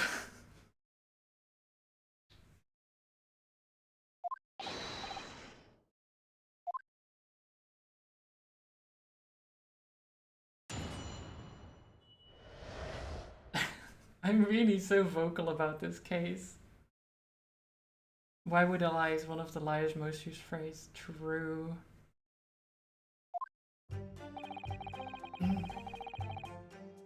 Notice, yeah. It's because it annoys me that there's so much pointing towards other things and then they're still hammering on about like, well, but Mr. Natsume could have actually done it. It's like, no, he couldn't have. There's been literally nothing in terms of evidence that he did it. We've already disproved that yesterday.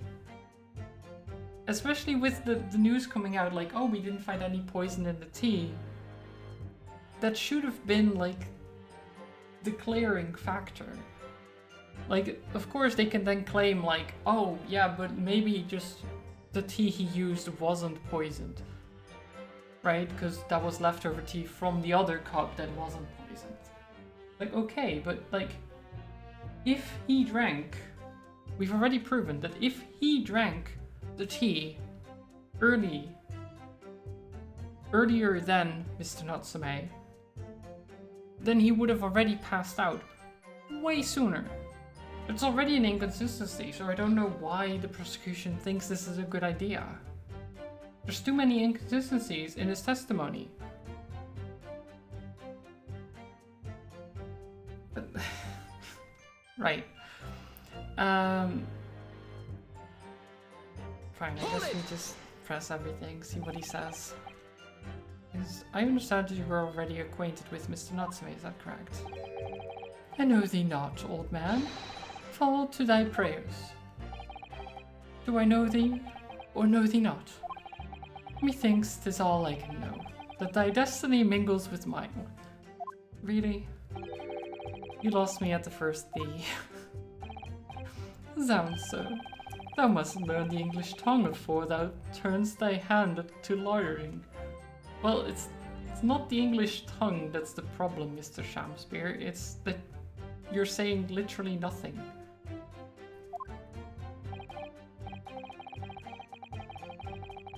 I did, but I must have missed the archaic Elizabethan lecture, yeah. Verily, and in truth, 'twas a fine-flavoured brew, though a drop of poison did barb its sweetness, as the thorn doth barb the sweet rose. That, dear friends, be the simple truth. Listen to Mr. Shamspear, seems in even better form than he was yesterday. Either that or I'm in worse form. Sweetness, no sugar. Yeah, there probably was a bunch of sugar in there.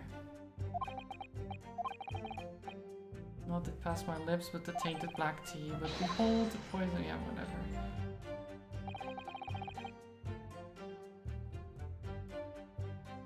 Hold it! Are you saying that you saw the moment when the poison was added to your tea?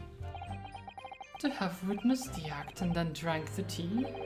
Thou dost describe the actions of a fool. Yeah, exactly. So you don't know anything then. Quite so, quite so. But no one likes to go thirsty, do they? He's not a fool. No, he is. Well, he pretends to be. He pretends to be. That's the whole thing. He's acting like a fool a lot of the time. But also like just this poor destitute man who was assaulted or like poisoned, right? Who could do no wrong. Even though we've already proven he steals from the gas company. He's not a good person at all. Sooner would I die quenched than parched, would I have the choice? Actually, on the night in question, the water main was frozen, I believe, wasn't it? Were it not for the tea, in sooth I would sooner have died frozen than quenched or parched. Right, no ice coins means no heating. That's true. Your friend used to fiddle with his gas meter? Oh no. He was impoverished, but he took the piss. Yeah. It's not a good idea to do that. It will usually end up badly. The witness had more than one brush with death on the night in question, it seems. It would seem. Remind the court, Mr. Shamspear, as to whether the accused drank any of the tea which he brought with him.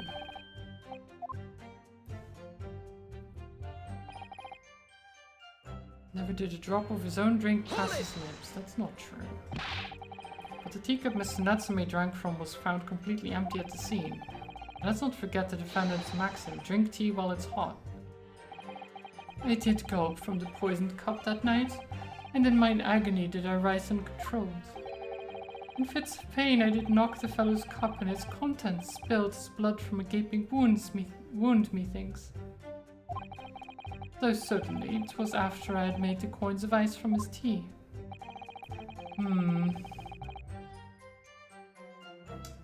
Well, that's also a lie then. He got away with it, oh, of course. An upset cup was found on the table that the victim was slumped over. There's no contradiction here. Well, wouldn't there be tea on the floor? We found them very early on. If there's like a water stain on the floor where the ice coins are melting, then surely there would be a stain on the floor where the teacup spilled all the tea on the floor, right? It doesn't just go away. There's no contradiction here. Do you have evidence of this, Van Zieks? I would love to see it. You've not shown any evidence so far. Like, all you've got is this witness claiming things. Normally he has some evidence or things to prove stuff, but instead he just has a guy claiming things. It's very sad. It's true, there was no tea left in either cup that we found at the scene. But still, something about this statement is troubling me. I know what it is. It's Mr. Natsume's wise drink tea while it's hot maxim, isn't it? No, I'm not sure that's it. Okay, yeah, can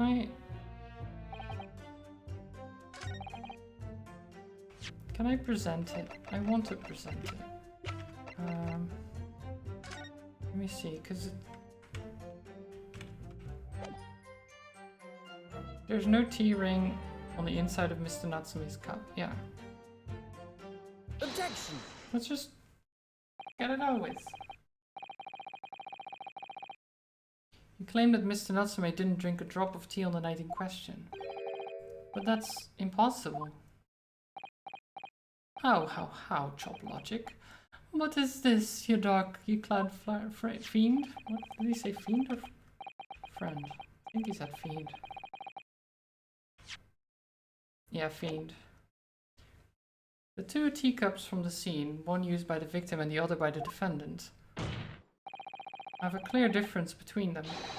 One that represents incontrovertible proof. Incontrovertible? What difference? Look at the inside of the cups. Just here, there's a clearly visible ring. Yes, a tea ring. Commonplace enough. Indeed, such stains occur all too readily when one leaves tea in the cup for a while. And yet, Mr. Natsume's cup has no such ring. Good lord, you're right. It's completely clean. And prithee, sir, what makest thou of it? Exactly what Mr. Natsume told the court yesterday. The Japanese saying he quoted. Drink tea while it's hot. That's right. Yes, the jittery Mr. Natsume was true to his usual self that night and drank his tea in no time. If, as you claim in your testimony, he didn't touch a drop of his tea, a ring would have developed in the inside of his cup as well, after the several hours the tea was left standing. I already said this, like, so long ago. Like, as soon as he started his statement, I was like, no, that's not true. What are you talking about? But, in short, Mr. Shamspear, you clearly lied to the court. Get thee to a nunnery. Yeah, get wrecked. Objection!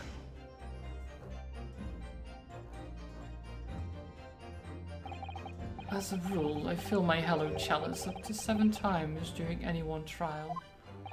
Okay, what does it have to do with anything?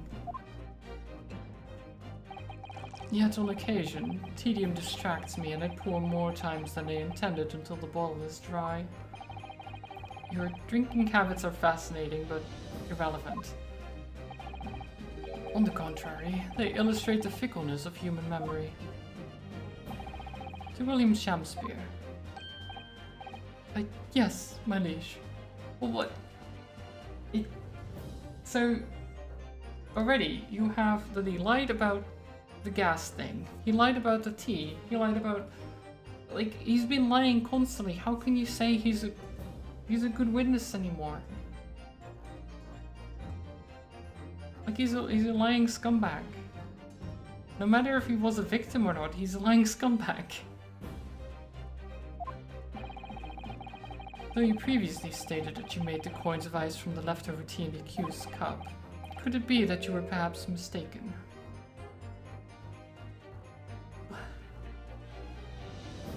What?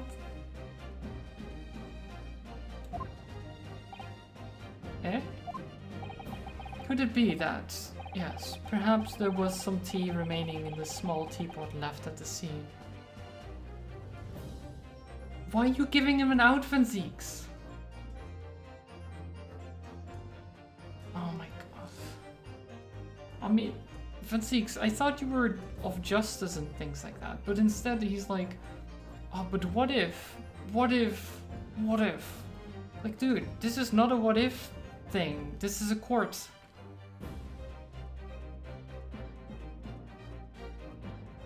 Like I said, just as secondary, but he actually, so in one of the cases, he actually did help me with justice. When he found out, when he realized what was going on, he's there to argue, not find the truth.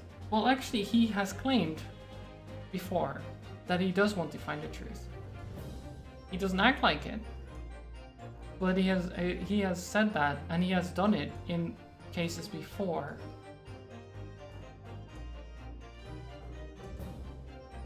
But in this case, it doesn't make any sense that he would be like, oh, but what if maybe? Like, dude, come on.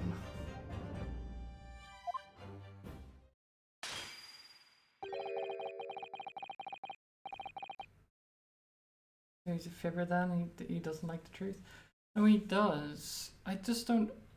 He also hates the Japanese. I think that's the main problem here. I think the main problem is that he hates the Japanese, and getting Natsume behind bars. Does he? Yes. He does. I don't exactly know why. I know he has a history.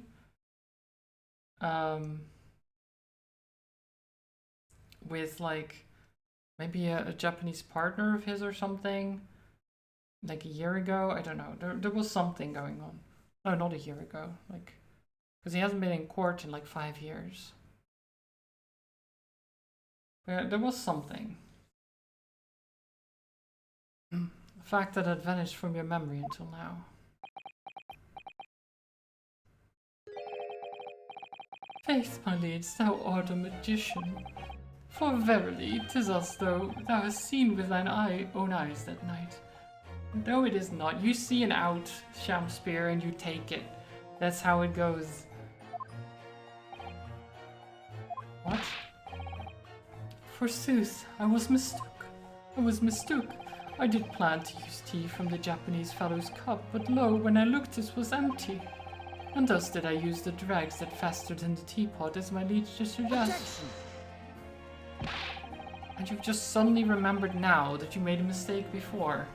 And like, how would you not...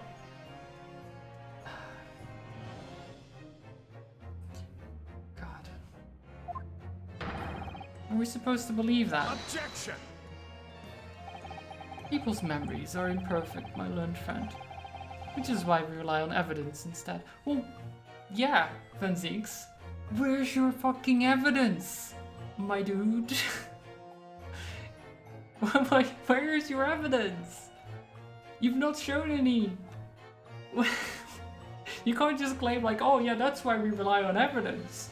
When you're done sitting here giving the guy some outs and not having any evidence to help the fact. It's like... This annoys me so much. The narrator will calm down or shielding expelled. It's... No. I will not calm down, Twitchy. This court is a sham. This...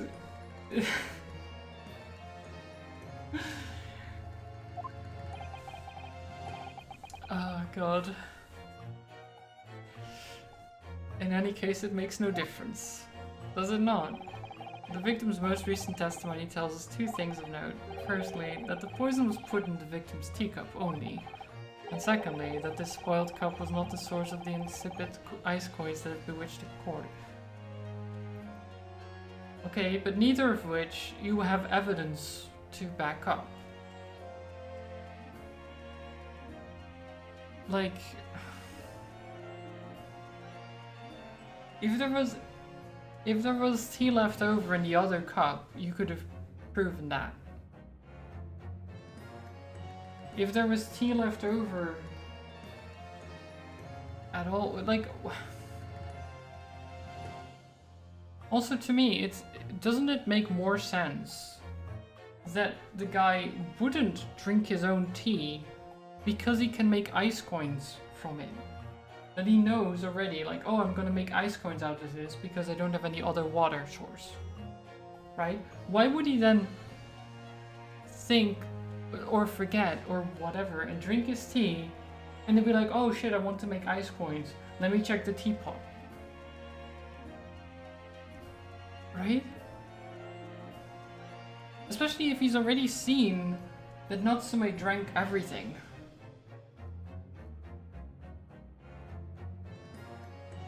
There's... Okay, what?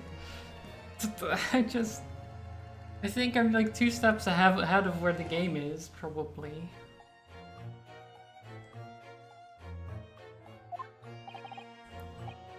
The prosecution makes a fine summary of the facts. What facts? What facts? These are all...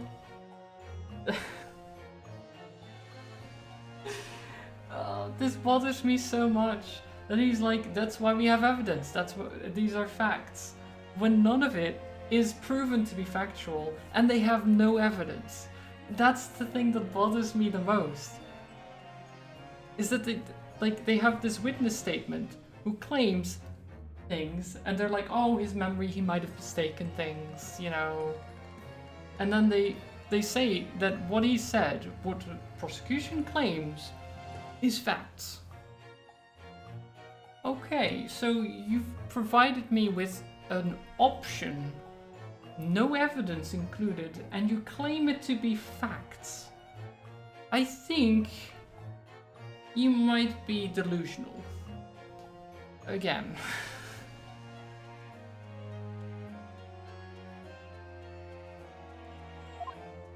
I don't think you know what facts are at this point. The testimony remains valid and in full support of the established facts.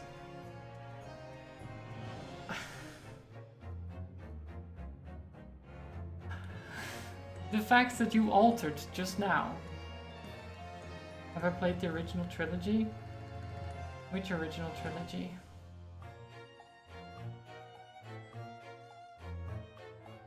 Oh, you mean like the...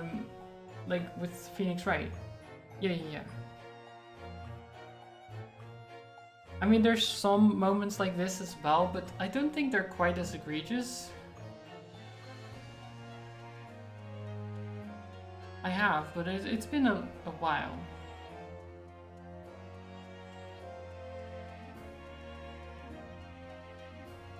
Someone with a great sequence of bad memories should reduce the value of a statement. Exactly. Especially if they've already been proven to be a liar. Like if we already know that they lied about the gas thing, which is, you know, fair because he wanted to hide that. Fair, right? But if he then continues to prove that he's not a reliable witness, he should not be used as a witness anymore. I watched the playthrough recently, there's some absolute nonsense in there. Yeah, there probably is. There's quite a bit of nonsense in all of the games, to be fair. And a lot of the time is more of a like funny thing. Where you're like, oh my god, that doesn't make any sense, you silly. Like, witness changes testimony 4 times and still, oh Mr. Wright, have you got any evidence against this latest version? Yeah. No, it's that, exactly. So we're like, oh yeah, sorry, I made a mistake, and then the prosecution is like, oh, maybe this, and they're like, oh yeah, of course, no, that, I'm gonna change my testimony to fit that. Okay, cool. And then they say that testimony, and you're like, okay, but what about this? And they're like, oh yeah, I forgot about that. Let's change my testimony again. It's like, dude, if you can't get the facts straight, if your memory is that faulty, maybe just don't testify. It's just really bad. Like, I'm the only one providing evidence here, and you sometimes, at least in previous cases, when Zeeks has actually like provided evidence and been like, yeah, this makes sense. And then I'd be like, oh, that's hard to disprove. This case so far, no. It's not been hard to disprove. I usually already know what's actually going to happen. It's just hard to get through this whole drag of them being like, oh, but what about this though? Oh, he's taken his cloak off, of course. The inconsistency claimed by the defense simply does not exist. Okay, so Svenseeks. And then we're like, no! What do you mean? Why are we... There's no issue with his testimony. What do you mean? There is many issues with this testimony. Jury, are you stupid? Well, yeah, the game's narrative is definitely guilty until proven innocent. And that's... like, it's wrong, but it's not necessarily a problem if it makes some sense, you know? If there's like a lot of evidence to prove that they're guilty, and you have to like disprove it all in a row, right? And be like, no, but this and this and this here have evidence to prove this, blah blah. In this case, there's not really any of the evidence to prove that Mr. Natsume did anything of the sort. The guy just ended up poisoned with no evidence at all to prove that Mr. Natsume did it. The only reason people think he did it is because he was the only one there, right? And that's fine, that's like, sure, that makes sense that you would think he did it then. But if it proves that there was no poison in the teacup, or in the tea, then that just leaves what? That he poisoned himself, or that there's not enough evidence to actually convict the man.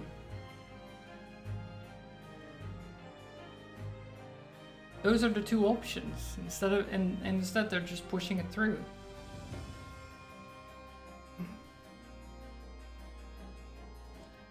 I do solemnly swear, after I did dine at Grubb's Grubbery Alehouse that night, naught did pass my lips, but the black tea given me by the Japanese, whose back we stooped as low as death. Okay, so again, this is like the, what, 5th or 6th time you've said this? And again, you could be lying. That's the whole thing. And what did you dine, sir? Why, I did partake of my favorites. The broth as would be called soup, and the leaf as would be called salad. Okay.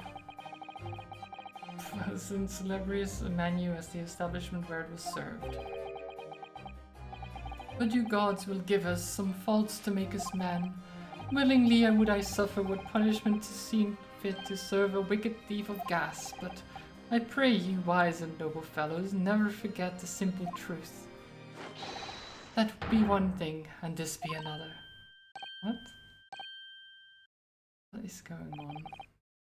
Durazal, your humble servant Shamspeare doth entreat you. Punish the Japanese fellow for his sins. My lord. If I may speak, my lord. Yes, Mr. Are they gonna just... Are they really doing this? Are you really doing, Mr. I believe we may have been duped by the rotten defense. Are you serious? Are they dumb? Are they... I guess they're dumb. They're the jury is like, yeah, he's guilty. He's definitely guilty. Really? What is this? Actually, it's xenophobia, maybe, I'm just gonna skip through this because it's really dumb. Guilty! Guilty. Guilty. That is actually stupid. Guilty. Guilty.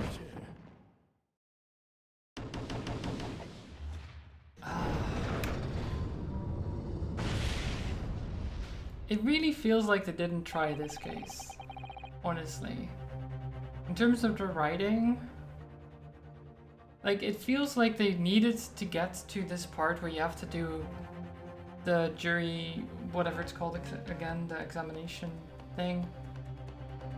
that they wanted one in it, but they couldn't quite get there, so they just made the jury be stupid and easily led, yeah. So they just fit it in. I don't know what it is about this case. Like all the other ones, I've not had too much of a problem with it. Sure, they were dumb sometimes, but this one, it's so egregious.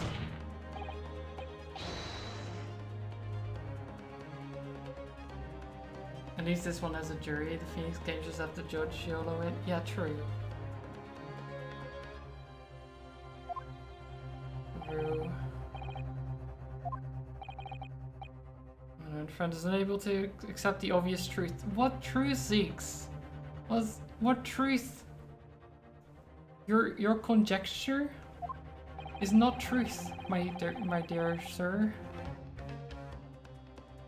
All you've proven after examining the leftover tea was that it wasn't poisoned. And now you're like, oh, but what if that was just from the cup that the other guy drank? And then that gets disproven, and you're like, well, what if it was from the teapot? It's like, dude, give up.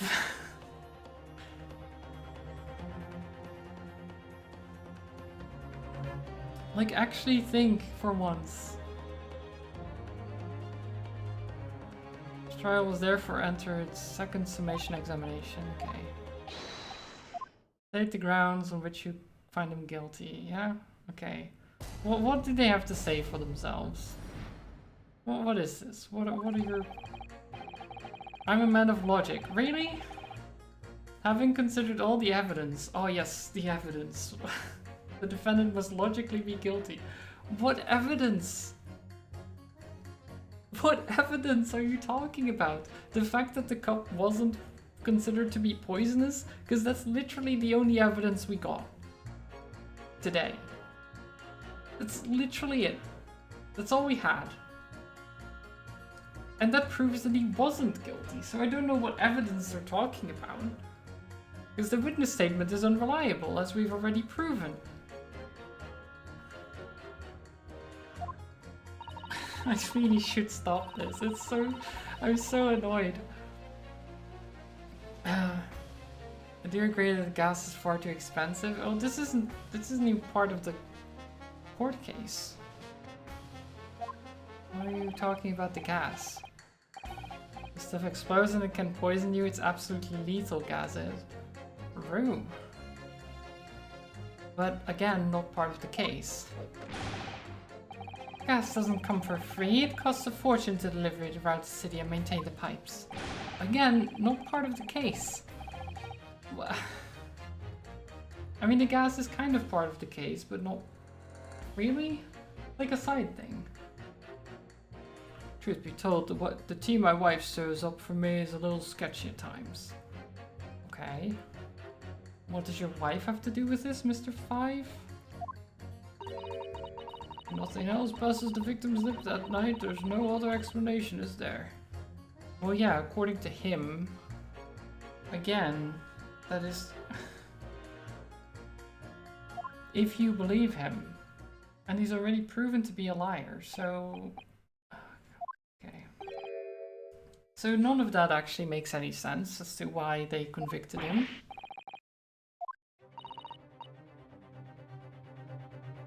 The truth is, our counter-argument wasn't as unassailable as we hoped. And Mrs. Shamspeare was poisoned, there can be no doubt of that. How are we supposed to turn this around? We need to establish the method by which Mrs. Shamspeare was actually poisoned. Well, yeah. But that's not how it's supposed to work. Again, I know that the Ace Attorney games do this, but that's really not how court should work. We've already proven that it's unlikely that it came from the tea. And then it's up to the prosecution to actually prove that it was the tea, which they can't, so the Natsume should be walking free. And now instead, what we have to do is be like, oh, but the poison was actually there.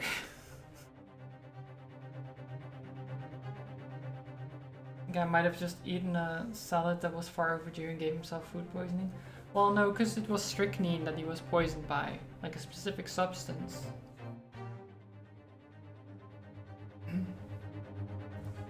Surely almost impossible at this stage. If we don't manage it though, Natsume will be found guilty. Yeah, okay, fine. What? God. Here we go again. I'm gonna actually sit down for this one.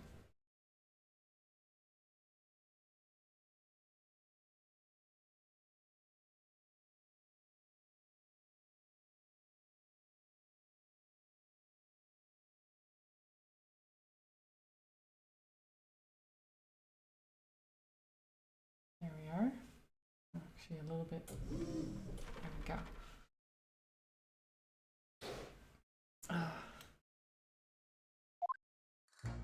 Maybe when I'm sitting, I will be less argumentative.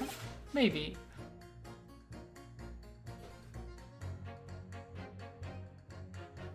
Hold it! All the evidence, you say? That's right, and there's no room for doubt. It's all pointing at that Japanese man with the big moustache. What evidence are you talking about, exactly? Means we need to show the man some new evidence to make him change his mind. Don't worry, this summation examination has barely started, really. Perhaps there'll be a shift in the situation that shows an existing piece of evidence in a new light. Okay.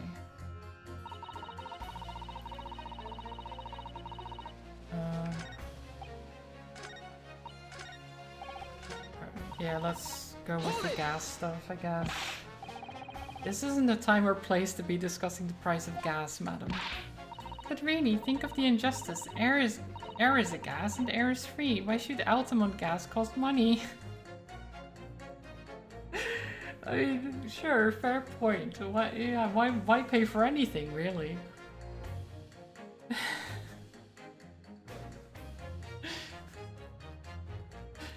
Like, oh yes, ground is a solid and ground is free.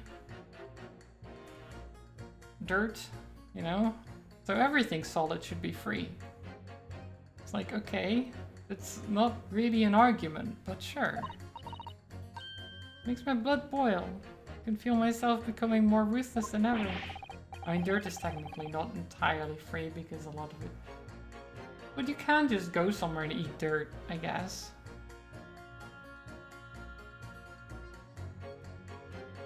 Would be very silly to do so, but you could. Doesn't mean food should be free, just because it's also a solid. Wouldn't advise it? No, I wouldn't advise it either. I'm just saying that the argument is kind of silly of like, oh, this is a gas and that's a gas, so both should be free. It's like, no, that's not how it works. Some gases are rarer than others. And they aren't exactly made the same way.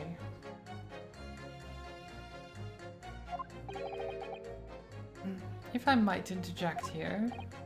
Ah, yes, madam. Seems my fellow juror takes issue with the price of our company charges for gas. But it's precisely because of thieves like this man that the cost goes up. Oh, what a beastly man. That unkempt moustache, these hunched shoulders, poisoning tea and stealing gas, utterly unforgivable. What? That's... No. Mr. Natsume didn't steal gas. Did you not follow the trial at all? Thank you not to go adding on more crimes.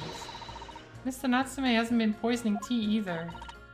Well, anyway, I've quite made up my mind. It's as made up as the price of gas. Does she change anything or? Oh no, okay, she didn't change anything. Hold it! God, what is this? Could we please talk about the poison rather than the gas, do you think so? Well, if you like. I mean, to be honest, I'd take poison over gas every time. You'd take poison? What I mean is, poison can only poison you. It doesn't explode, does it? Goodness me, what are you talking about? Set him straight, please, lawyer man. Well, it's certainly true that poison isn't prone to exploding. But I think you'll find poison also can't light up or heat a room. Ah, you're right. I hadn't considered that at all. Young lawyer man. Yes? You have a good head on your shoulders. I could use someone like you as our company's legal representative. Well, I wasn't expecting to pick up more business in the middle of a trial, that's for sure. Anyway, the point is, I haven't had the best experience with gas companies in the past. Is this just a case of carbon monoxide poisoning? Well, they said strychnine though, right? If it's strychnine, then it can't be gas, right?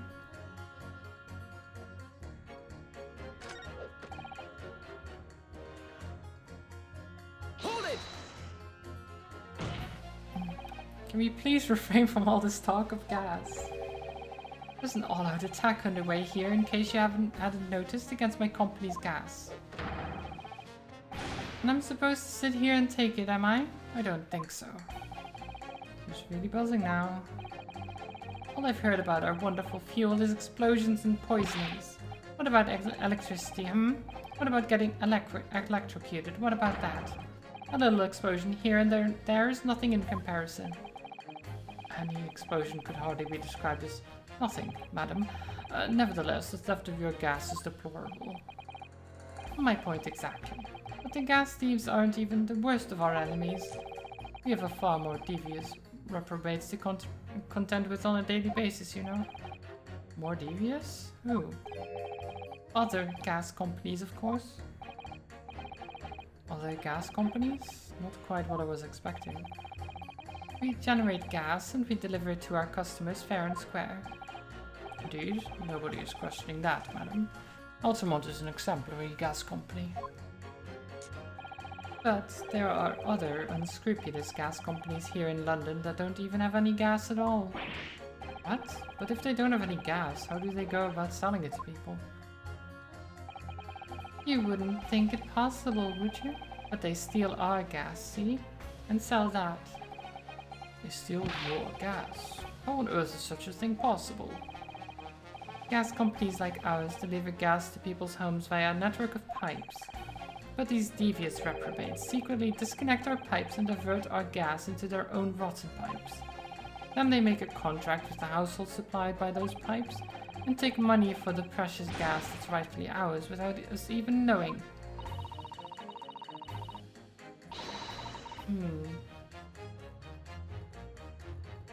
Okay, but what does that have to do with anything?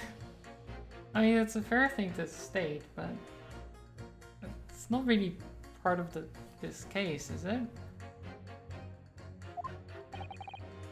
When we visit customers' houses to collect the money from their meters, we always have to check whether or not one of these devious companies has been up to its tricks. Ooh. What's with this mouth? Are you okay, sir? Excuse me! Do you have something to say about that, juror number 3? Oh, Gordy, you mean me? I'm terribly sorry, I was just thinking to myself. I really did catch him off guard there. Thinking about what the lady next to you was saying, correct? Well, yes. I just got a little riled up about it recently, you see. Go on. An Altamont gas worker visited my house the other day to investigate the pipe work. We need to ask for your cooperation while we carry out a secret check of your property, sir, the fellow said. So I let him in, and you know what he did? I'm afraid I have no idea. Please tell us. He proceeded to take one of my lights off the wall. Then he grabbed the exposed mouth of the pipe and started blowing into it. What do you think you're doing, young man? You're giving away company secrets there. Oh please, everybody knows. But it was very nearly the death of me, I can tell you. What do you mean? I'll explain, if you don't mind. As I said before, these unscrupulous other gas companies connect their customers to our pipe network. Yes, but how does blowing into the pipes come into it? Obviously, there's gas in the pipes, and it's at a fairly low pressure. By blowing air through the pipe, you can make the pressure drop temporarily. And if you do that, any lights connected to the same pipe will flicker for a moment. Ah. Okay. I see. In other words, if upon blowing into the pipe the lights of an adjacent property that has no contract with your company flicker, you can know that these devious scoundrels have been meddling with the pipes. Exactly, my lord. That's it in a nutshell. It's the reason why we have teams of workers going around neighborhoods to investigate which lights flicker. The trouble is, the particular worker who came to my house didn't know the strength of his own breath.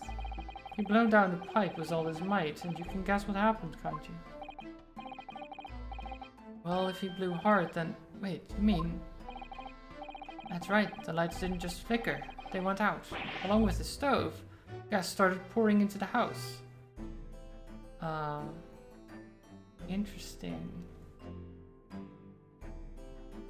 Which is exactly what Natsume claims happens all the time when he's sleeping. That the lights go out. What he claims to be the curse, right? The curse. Is that the lights go out and gas starts pouring into the house. Which is actually what kills the previous tenant as well. That's why this is all being brought up. Because it's actually very much related to the case. But in what way? What a disaster. The gas supply must have been interrupted briefly because the man blew too hard, so the flames went out. I'm afraid I yelled at the fellow. Are you trying to kill us all? They said. By disconnecting a lamp and blowing into the exposed gas pipe, it's possible to extinguish lamps and stoves connected to the same network of pipes. Wait a minute.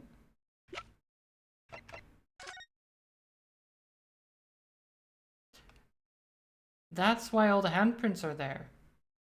He disconnects the lamp and blows into it.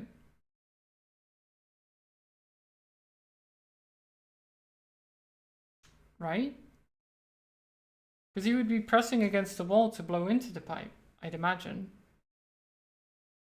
There was nothing behind the painting, which is what we thought initially. But the lamp above it, though...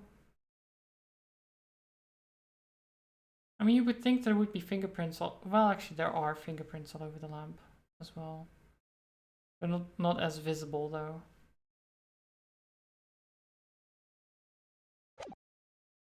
Okay, so that explains things. That explains how he's been trying to kill people downstairs. Ah. Interesting.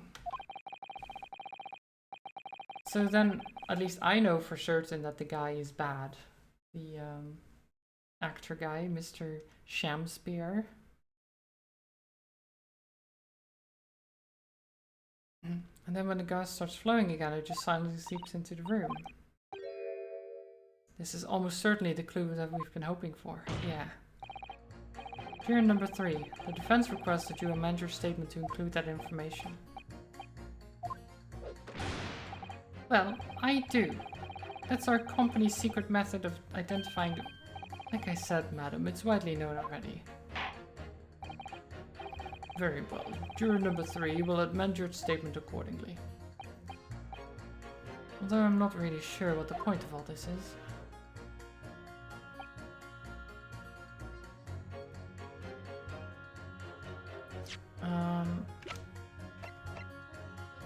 Okay, I can't exactly throw evidence at them.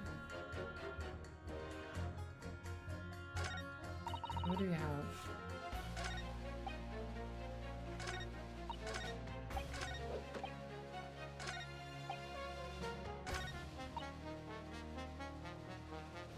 Nothing else passes the victim's lips that night. There's no other explanation, is there?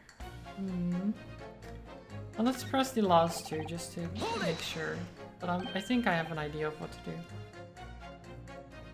do. You mean it's poisoned? Your wife's tea? That's right. It's happened a tidy few times now. This is most troubling indeed. It's always days like this one when I don't get any wages. I get in at tea time, see? And I see her doing it, my wife. She gets that devilish look on her face and she slips some white powder into my cup. And you drink it anyway? I was brought up proper, I was. Someone gives you a cup, you drink it. And what happened to you? What did it taste like? It was god awful, believe you me. Salty as hell. It's just salt. She's just throwing salt in your tea. Why though? That's awful. Then I think perhaps what your wife put in your tea was salt. No. So she doesn't even care enough to poison me properly, eh? Unbelievable. Okay, yeah. That's one way to see it. Let's move on, please. If nothing else has passed the victim's lip that night, there's no explanation. Does this mean that if the victim could be shown to have ingested something else, you'd change your leaning? Sorry, what's that now? Oh, I was just saying, if the victim did actually eat or drink something else on that night, what's the matter with you? Sorry? I said, if nothing else passed the victim's lip that night, there's no other explanation, is there? Haven't you been listening to me at all? Compared to the other jurors who don't even appear to have anything to say about the case at all, it would seem that this elderly gentleman has been listening to the proceedings far more intently. I suppose the trouble is, he has selective hearing? Exactly, but still, this juror may well be the key to the breakthrough that we so desperately need. No, it's not hopeless. I know what to do. We have to prove that it happened. The trouble is, I've absolutely no idea how it did happen. I do know, or I do have an idea at least of what might have happened.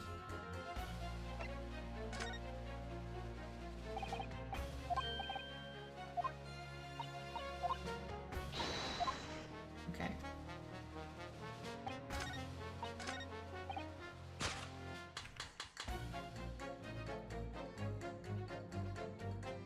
Objection! These two statements clearly contradict each other. Good gracious. To whose statement do you refer, counsel? Juror number 6. Did you hear what juror number 3 just said? Yeah, well, yes, of course. I heard him mumbling about something or other. There is another explanation here, I believe. Something besides Mr. Natsume's tea did, in manner of speaking, pass the victim's lips on the night in question. What explanation? I wonder, did the police check the mouth of the gas pipe feeding the wall lights at the scene? To see if there were any traces of poison there? I was curious to see what your floundering would result in this time, but the mouth of a gas pipe. Scotland Yard have enough to do without exploring such irrelevance. What a piece of work is a man. What are you trying to say, Mr. Shamspeare? What speakest thou? Prithee, is it not strange and strange? That is what I say to thee, sir. I thought I'd been quite clear, but let me put it another way. The strychnine could have been on the mouth of the gas pipe that feeds the wall lamp in your room. And that is how the poison came to enter your body. Good lord. Are they tasty then, gas pipes? Is that what he's saying? Or is the gentleman suggesting that the poor man was so desperately hungry he tried to fill his belly with gas? Perhaps no actress would perform a kiss scene with him, For shame, madam, speaking thy fancy. I assure you I'm not such a buffoon that I have to kiss pipes. Objection! This is no summation examination. This is a farce. The prosecution will not stand for any more of my learned Nipponese friend's conjecture.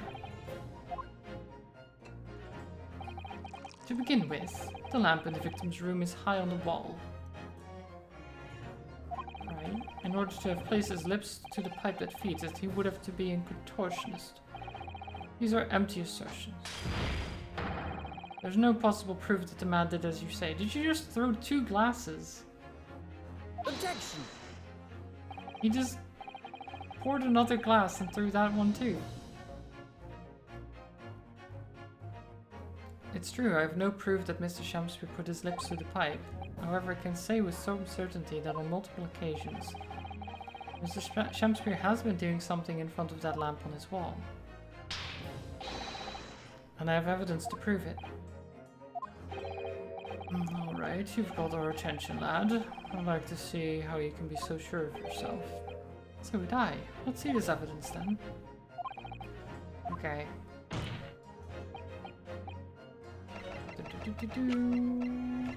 Take that! What the? These are... wait, what are they called? Yes, skin prints that were found at the scene. Well, they're like handprints, right? So... Skin prints, counsel? I've never heard of such things. The Justice Ministry is currently assessing whether or not to permit fingerprints as evidence in court, however. My lord, this is an exciting new forensic technique developed by the great detective Mr. Sherlock Holmes. It reveals all of the places that Mr. Shamspeare touched in his room. Never seen anything like it. I mean, that's black magic, isn't it? Well, if anyone could invent something like this, it's that great Sholmes fellow, that's for sure. Witchcraft, yeah. I agree, this month's edition of Engineering Sums was quite fascinating. You found skin prints in many places that you would expect, on the table, on the costumes. However, Mr. Shamspeare also appears to have been touching some very unexpected places in his room. For example, here, around the hanging picture there.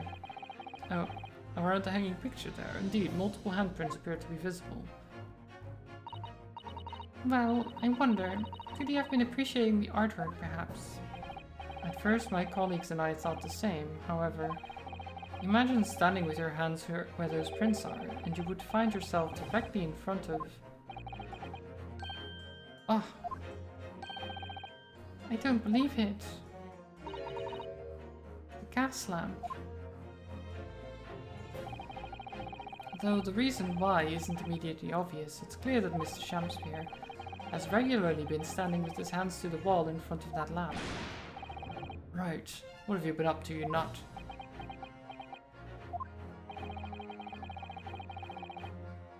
I'd ask the court to recall juror number 4's earlier statement. Me? What did I say? You said that blowing into a gas pipe would make the lights in the entire building flicker. And now, if you'll recall juror number 3's statement. What, me now? And the gas worker who visited his home blew with too much force into the pipe. It caused all the lights in the gas stove to go out, and gas to start leaking into the rooms.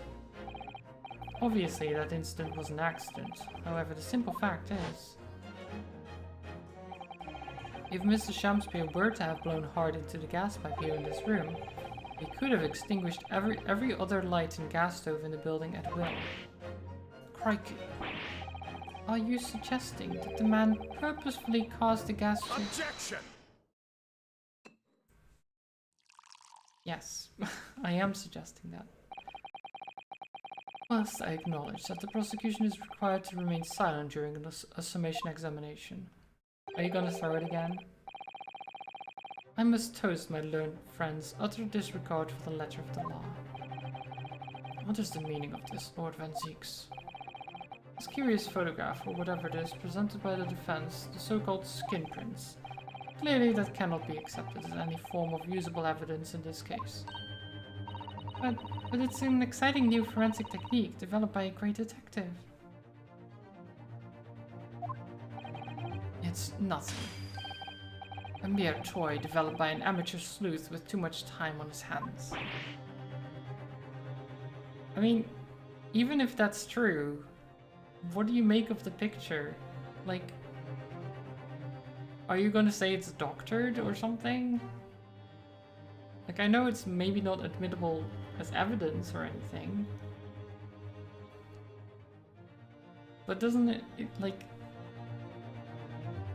It's obvious that there's something weird going on there.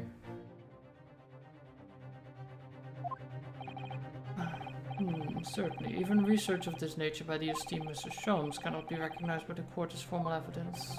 Hold it! Please, my lord, if I may. Mrs. Zado? It was not the defense's intention to submit the skin prints as formal evidence. We merely wished to present the results of the Great Detective's investigation of the scene, as a tool by which to explain the possibilities to the ladies and gentlemen of the jury. And, if the trial were to come to an end now, we should never learn the truth behind these mysterious handprints that everyone has now seen. I don't believe we can allow that to happen, and I'm sure the jurors would agree. That is true. You're right. Whether those strange handprints are a significant clue or not, it's down to us to decide. Juror number 3? Oh yes, I do declare the Great Detective's investigation results sounds absolutely fascinating. And I want to hear what that shady actor fellow has to say about those shady handprints. Nice. I mean, he is very shady, which is why I don't understand why he's still trusted by the jury. What's the matter with you two? That was foolhardy. Well, I did say, didn't I? And I don't like to break a promise. No, wait. You heard his lordship. It's not fair to income evidence. Nice. Oh, well done, Mr. Naruhodo. If just one more jury changes his or her mind, Mr. Natsume's trial will have to continue. Thank you, Mrs. Zado, but I couldn't have done it without you. Oh no, it was you who identified the clue after all. This is very much your success. Oh, Shamspeare is sweating. Oh, Mr. Shamspeare, you seem to be losing your composure. Just one more jury, Mr. Naruhodo. You can do it. Very well. Continue, counsel. Okay.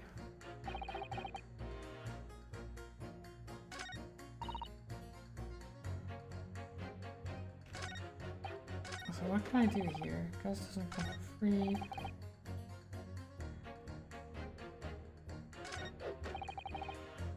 Gas doesn't come for free, costs a fortune.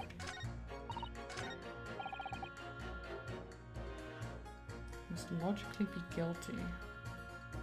Hold it!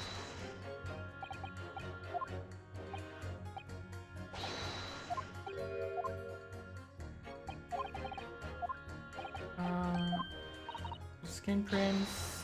It's an exciting new forensic technique developed by the Great Detective. And if Mr. Shamspeare had indeed put his mouse to the gas pipe on the night in question, it can't be denied that there's a possibility that's where the poison was. Well, yes, I won't deny that it's playing on my mind. But as the prosecution rightly says, we should pay no heed to the unacceptable forms of evidence. And besides, yes, even if the fellow had been up to some mischief with the gas pipe dozens of times before, it doesn't mean he got up to the same shenanigans on the night in question. That is true. If you can't make your case better than that, I'm afraid I can't change my stance. You do make a valid point, sir. What? Ah, that's true. Perhaps I was a little hasty. Oh no. Look, you've got your chance here, haven't you? So it's time to prove your theory. You and your Japanese cohorts can, that is. Just leave my nationality out of this, please. Okay. What can I do? Is there more proof I can give you? Can I show that Mr. Shamspeare really did blow down on the gas pipe? I have supporting testimony.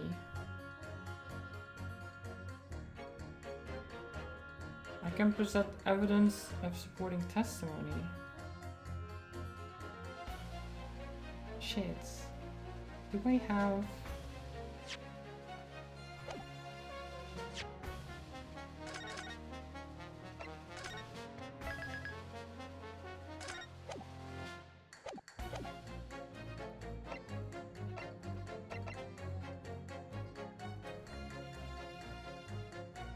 Oh shit.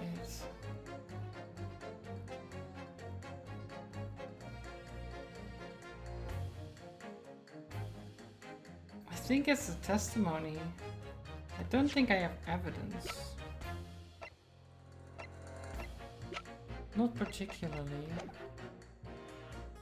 But Natsume and Garadab might be able to testify. Well, in truth, I don't have any evidence to support my theory, however. There is witness testimony that substantiates it.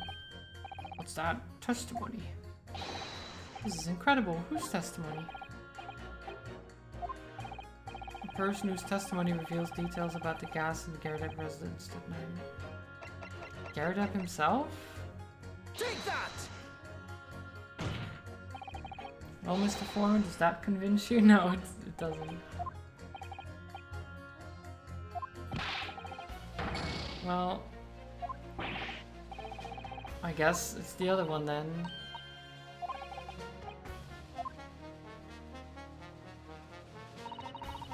Oh, right. I'll just load. That's faster. I wasn't certain.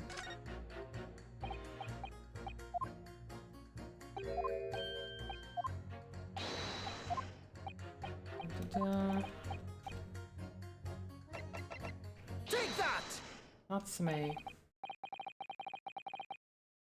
Obviously, I'm talking about the defendant, Mr. Saseki Natsume himself. The defendant. At the very beginning of the proceedings here in court yesterday, Mr. Natsume said the following.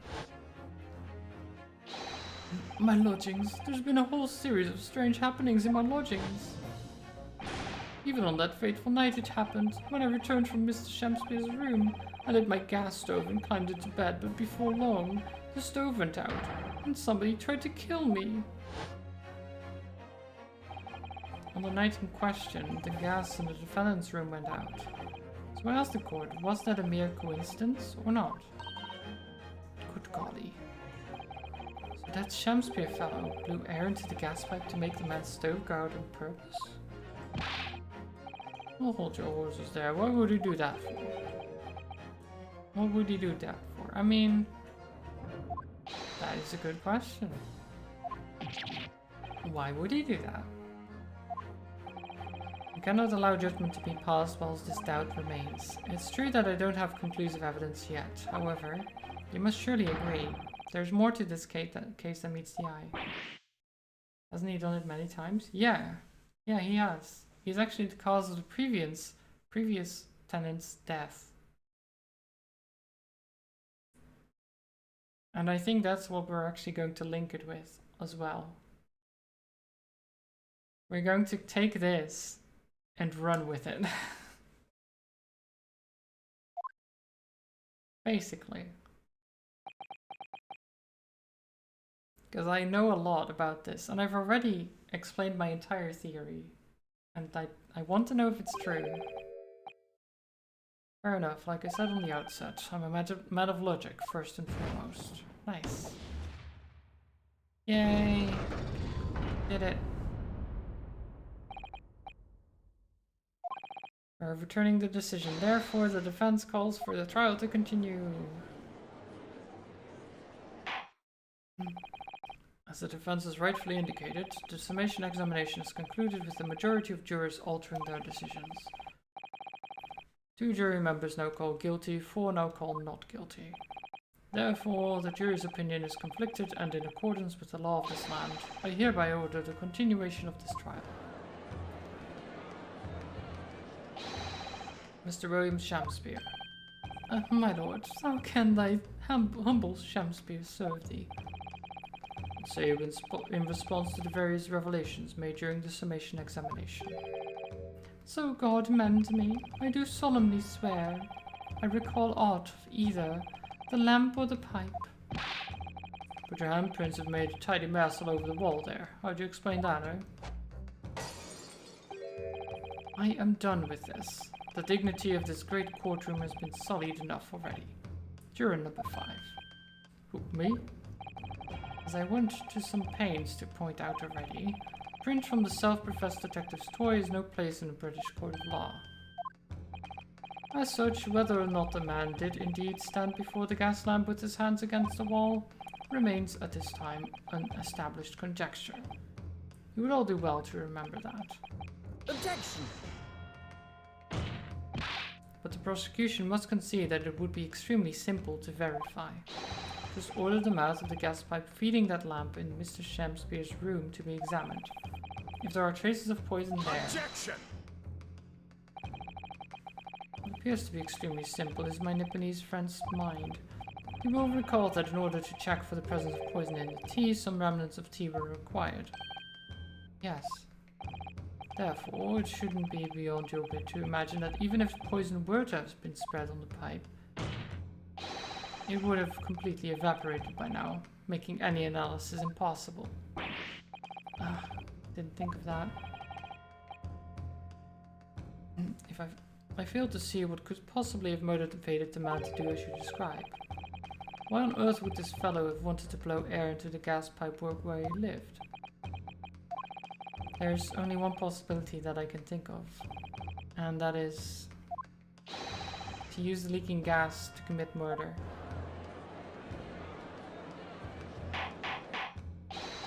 Order, order. Counsel. Precisely whose life do you propose this man was plotting to end? Well, yeah, Saseki. Take that! If a gas lamp were to go out, it would be noticed immediately, of course. But a gas stove, on the other hand, could be silently extinguished by the killer without anyone noticing. I live around those parts myself, so I know what that's like. I can tell you trying to sleep without the stove lit is pretty much suicide, which frees to death in no time. Mr. Gerdab, the landlord, has a large fireplace in his part of the residence on the top floor.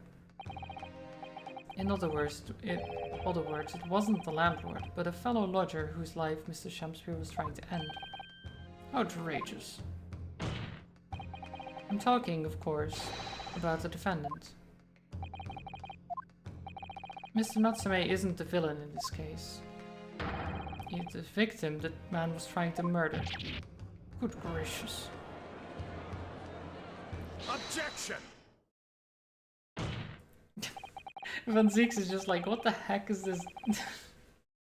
The accused is actually the aggrieved. Interesting. However, the fundamental facts of the case remain unchanged. Namely, the accused is the aggressor here. That's not a fact, though. How can you still claim that? Let us indulge your fancies for a moment and assume that there was indeed poison on the mouth of the gas pipe. The question that then arises is who put it there. The only logical conclusion is that the person responsible was aware of this man's trickery with the gas supply and his intent to kill. Yes, that would indeed seem logical. If the assailant were unaware, how would he or she have known to lace the end of the gas pipe with poison? Now we must ask, how could anyone have known of Mr. Shakespeare's murderous designs? You mean to suggest? Naturally. The sole possible answer to that question couldn't be more obvious. Only the man whose life was being threatened could possibly have known. It's not true, but sure. What? In other words, the person who put the poison on the gas pipe is in what was clearly a clear retaliatory attack. Can only have been the accused, Mr. Saseki Natsume.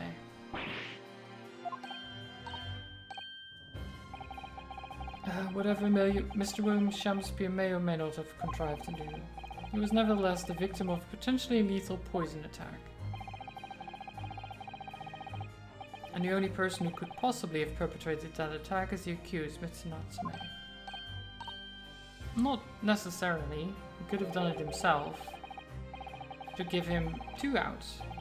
One, trying to murder him with the gas, and if it didn't work, poison so that he could implicate that the tea was poisoned and get him in jail instead. Both of them get him out of the room. Which is what his intention was. The defense counsel's theorizing has failed to avert suspicion from the accused. Far from it. In fact, now that a clear motive for the poisoning has been successfully established, that suspicion is greater than ever. Oh my god, really? Would you not agree, my Nipponese friend? I mean, that would be a motive if he knew, which he didn't. Because if he did know, Then he wouldn't constantly be talking about a curse and all that stuff.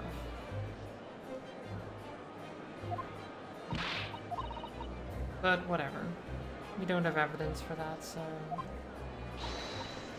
It's maybe our last chance to gain the advantage. What advantage? Well, it would seem that somebody put poison on the gas pipe in Mr. Shamspeare's room. So we must name that person now and absolve Mr. Natsume of guilt. I mean, name the true culprit? I know it might sound impossible, but if we fail to do that, I have no doubt that Mr. Natsume's fate will be sealed once and for all. As it happens, one possible culprit does come to mind. The evidence, the poison, it's all pointing to a particular person now.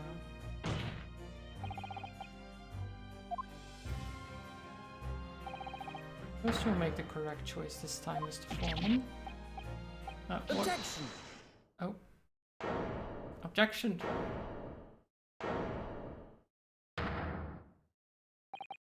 There is one other person who I believe could have been involved in all of this. The true culprit of this crime. The true culprit. Term found only in second-rate novels featuring third-rate great detectives, my Nipponese friend. But why not? This farce has gone on for so long already, I see no reason to cut it short before its disappointing climax. Thank you. Tell us, my learned Nipponese friend, what is your latest theory? Who is this so-called culprit? Okay.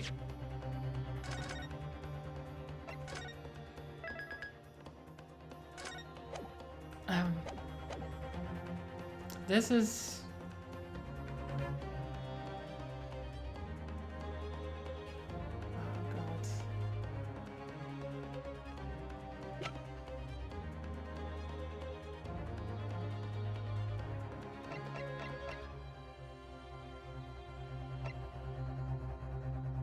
Susato, is it? No, not Susato. It was Iris, the 10-year-old.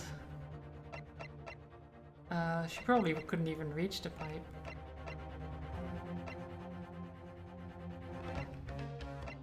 It was not Sume.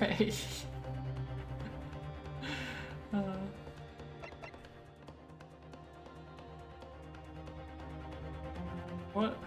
God, can I just... Can I say it was Shamspeare himself? I want to say it's him.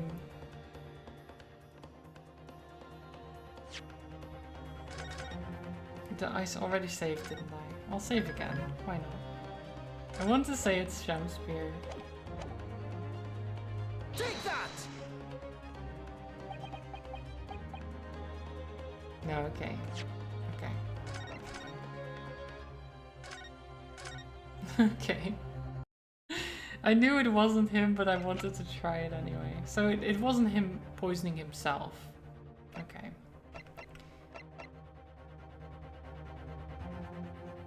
Was it the meterman? No. I mean, the only other person I could think of is Olive Green. Take that!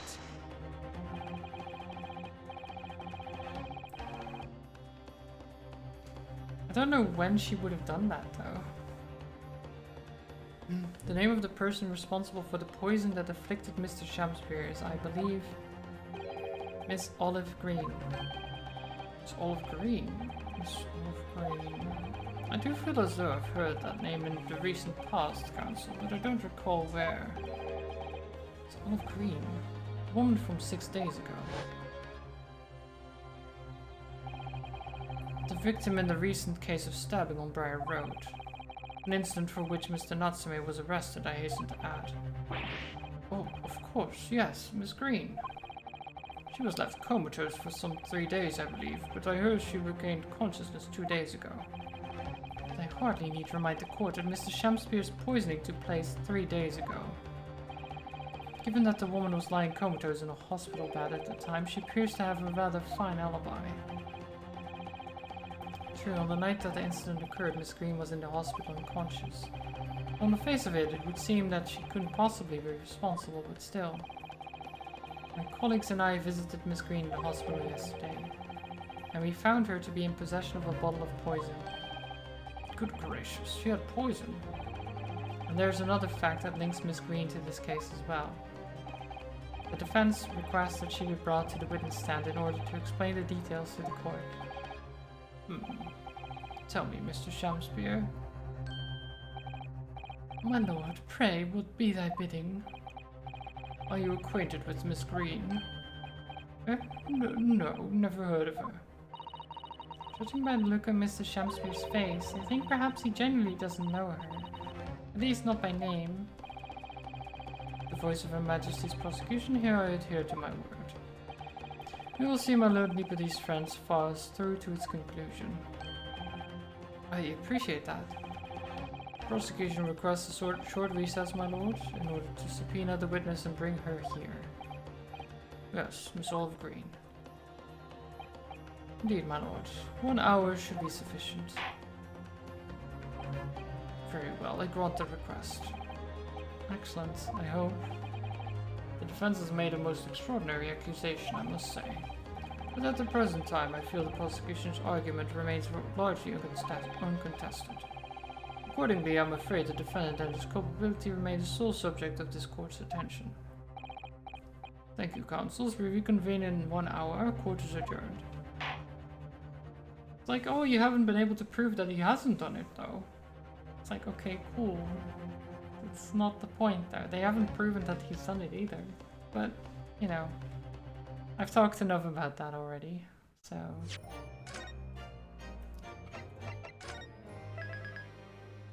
Hopefully, this part of the case is just gonna blow things wide open. There's gonna be a lot of things that are gonna come out, I think.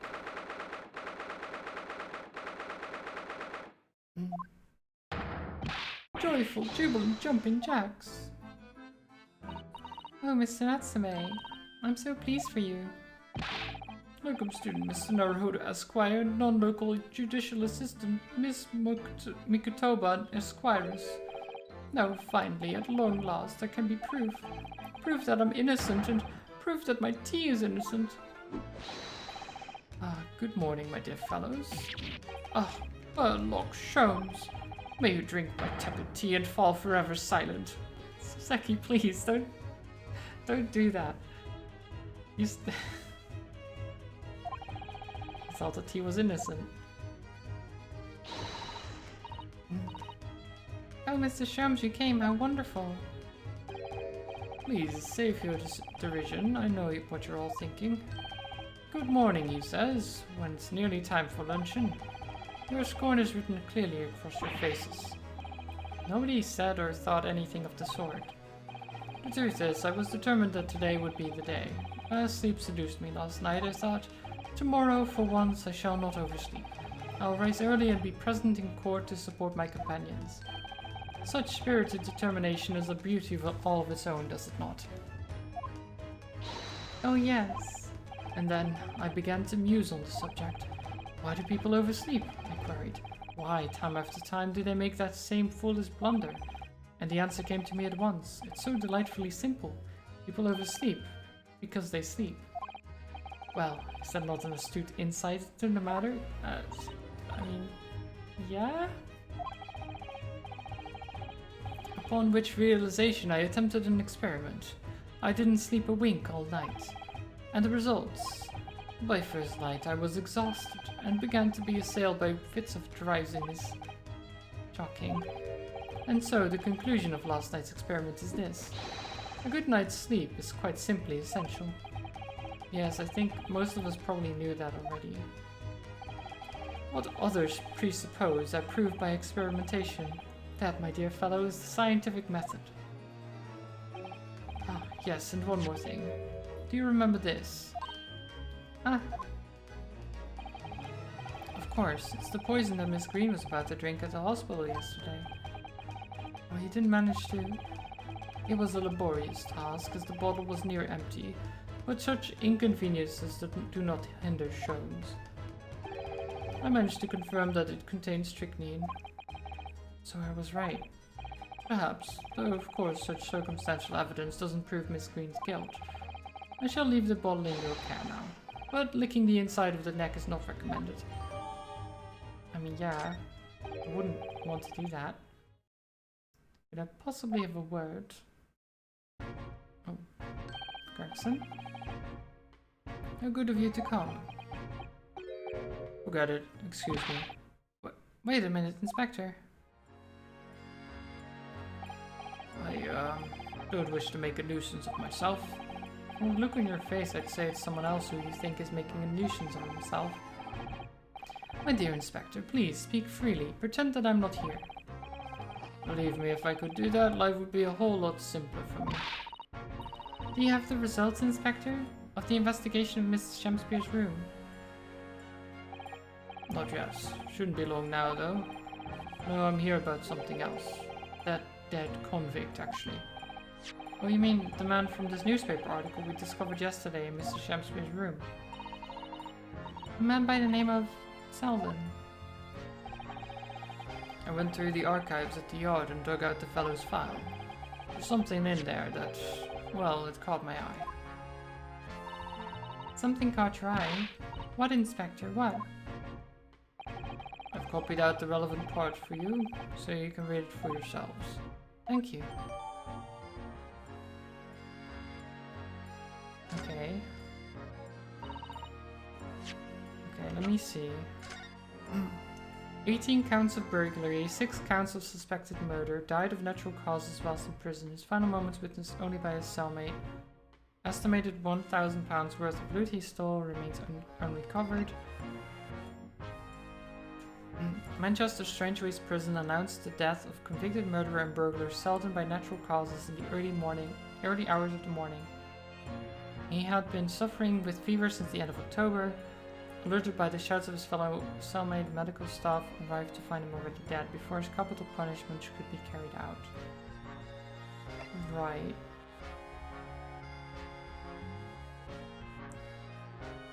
Okay. So at least we have that info. We already knew that. It's basically a more in-depth version of this, of the article. Because it has this thing, but then also some extra info.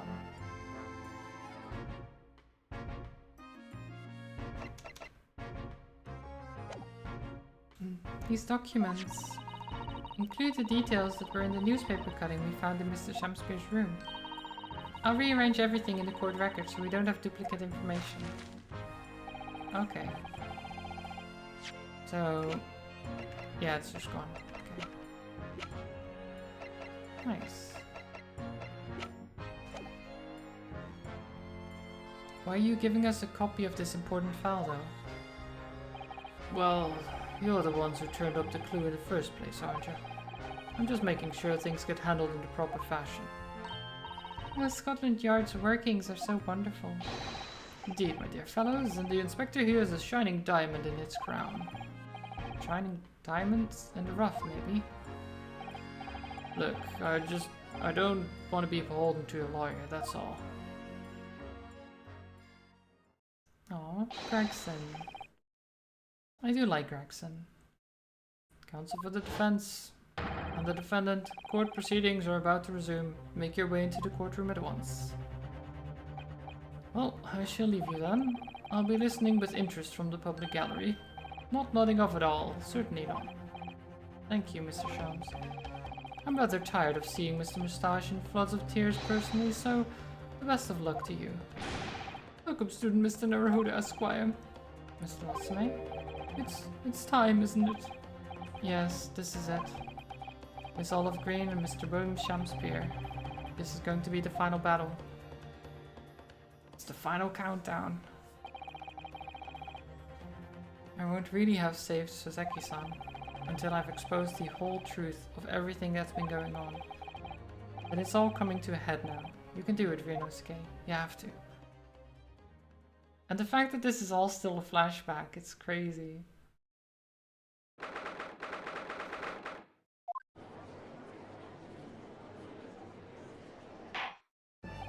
Because in the future, we're going to have to come back to this case. Well, we're going through the case now to figure out why Mr. Sherlock Holmes didn't want it published. And why and his dad called her back to Japan.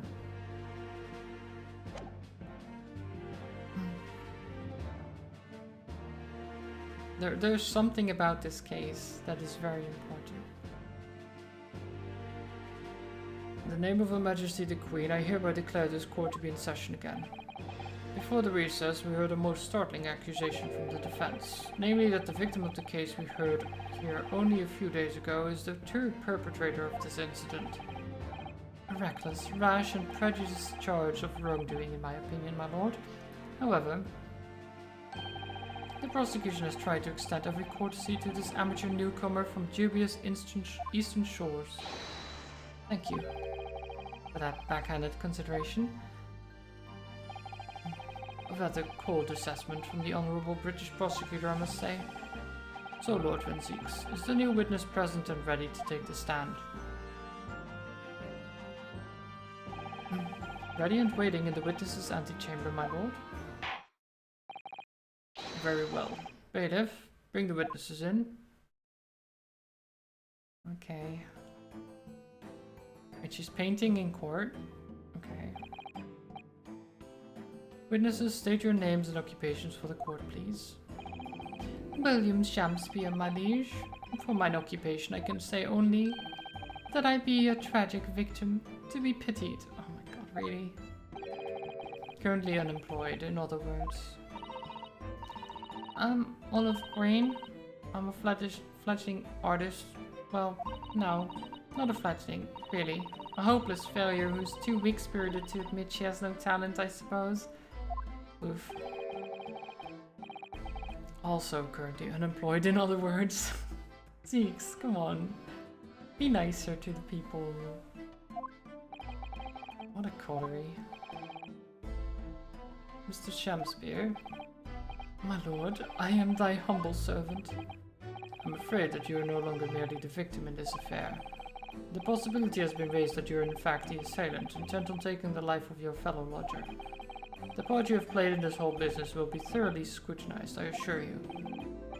I would for naught else, my lord. And Miss Green? Yes? You are aware of the reason you have been summoned to this courtroom today, I presume? Yes, the officer did explain. He said I poisoned this ridiculous buffoon. And, do you accept the charge, Miss Green? I don't know anything about any poisoning. And I don't know anything about this man. Come, lady, die to live. Verily, I know not thy prickly pigmented personage. Very well, let us proceed with the matter at hand, that being to ascertain whether or not Miss Green has any involvement in this affair. It's all very strange indeed. Why would you suspect me? I barely ever go to the East End anyway.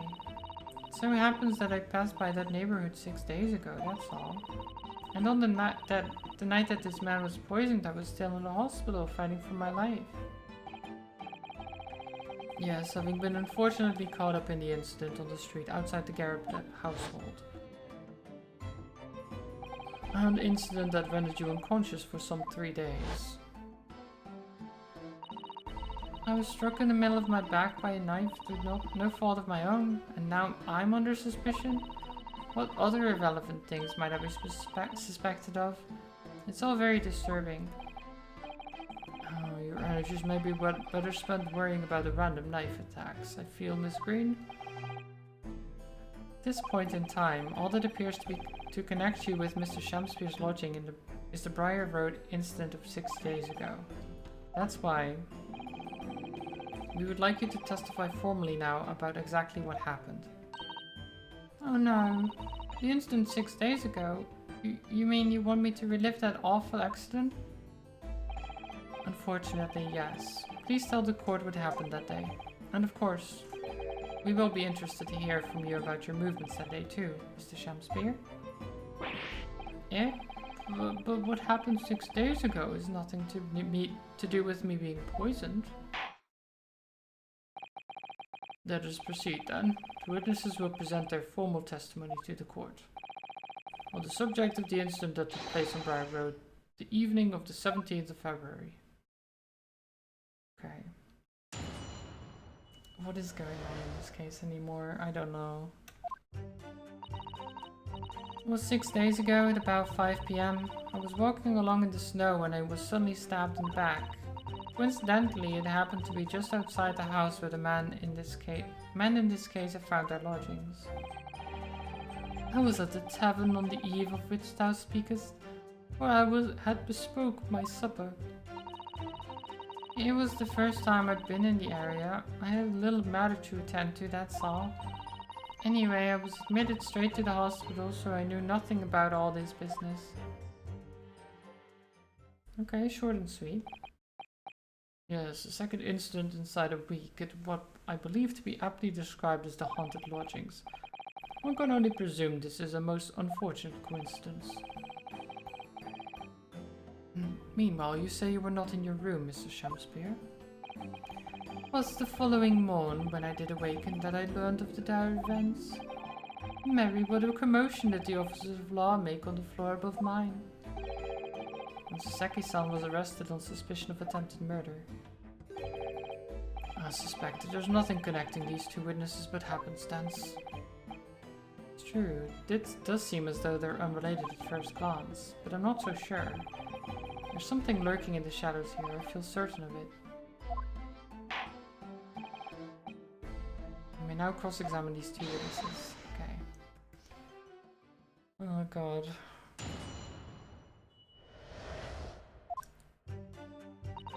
Hold it! Here we go.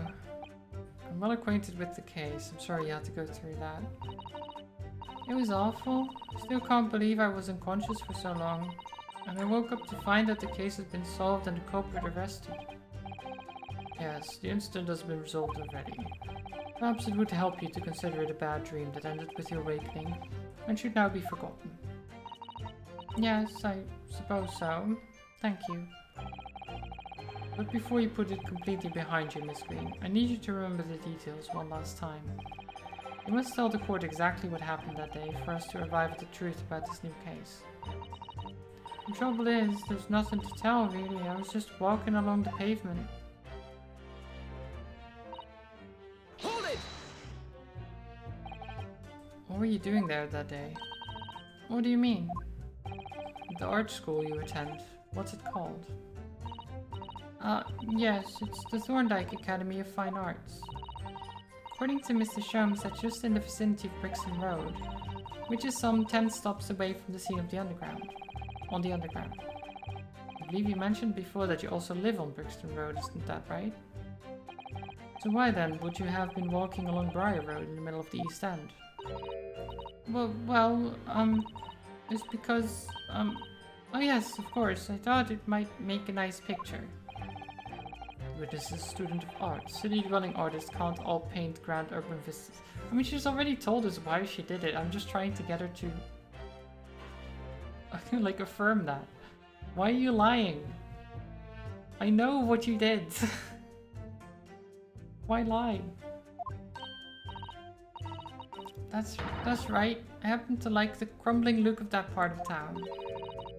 Perhaps quaint would have been a less grating term. Point is, she's definitely hiding something. Well, we know. We know what she's hiding. She's already told us.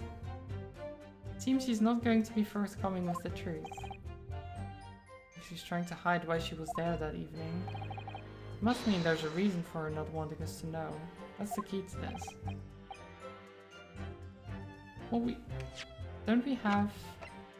No, we don't have evidence, actually.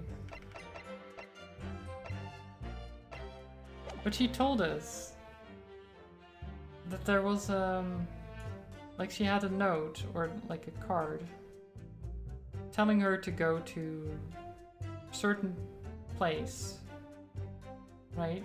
To get info about what happened. Mr. Shamsbury, on the evening of that incident 6 days ago. It would be my pleasure, sir. Okay, so he says he was at the tavern. Which tavern? Because that's important. Which one? Ah. Slug and Salad. That's where she was supposed to meet whoever was going to tell her about her boyfriend's death. That's not a coincidence, right? At that point. I mean, it could be, but it's very sus. It was a Slug and Salad. It is a jewel in the East End. And a little unexpected, I feel. Hmm? What do you mean, Lord Van Zieks? The Slug and Salad offers unusually fine dining, for the locality at least. Not an establishment you'd expect to be patronized by a man with not even a crumb of bread in his room. That's true. It's true, the menu lists premium crusts of bread and glasses of water in different levels of cloudiness. Would have expected Grub's grubbery in the local vicinity to be more appropriate for meals. Watery soup and mushy peas, or rather soupy water and pea-like mush. All equally appetizing. I just wanted to try some water in a different pub for once. What's wrong with that? How different can water really be? Or perhaps there's a more plausible explanation.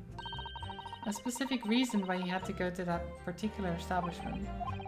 Agreed. The fact that on that day of all days he dined at a place he wouldn't normally does stand out.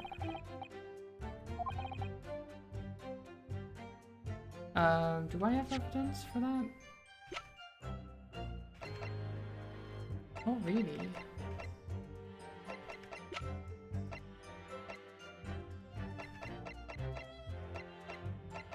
Like, for that, I would need Miss Green to actually... Wait, actually, can I... Let's inspect this a little bit. Is there anything... There are a few remnants on the bottle of the bottle in your look. You mustn't be tempted to try it. Of course not, as long as we don't lose this trial. No, even if we lose the trial. No, we mustn't lose the trial in the first place, Mr. Naruhodo.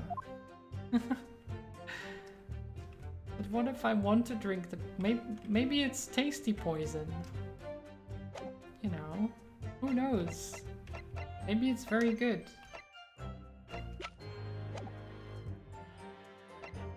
Not at the moment, no.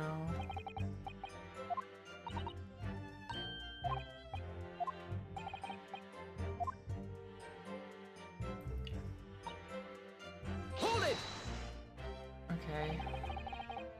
What little matter, Miss Green? Please elaborate.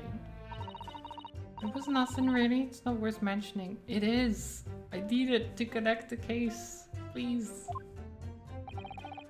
If you remember, you mentioned it to us yesterday at the hospital. Ah. It was related to the card you were holding.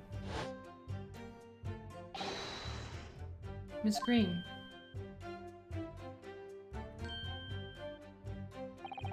What was that? She clearly just hit something. From memory, I believe the card contained a note that read, I have information regarding the death of Duncan Ross. What does it matter? It has nothing to do with Duncan. Oh, there you go. Excuse me. Here's reaction. Mr. Shamspear, do you have something to share with the court? To be or not to be, that is the question. Ah, pray forgive me. The great bard's word springeth from within me with never thought. Do tell me, it's because you're possessed by Shakespeare's spirit, right? Hearing Miss Green's words a moment ago seemed to make you think of something. Something of relevance, perhaps?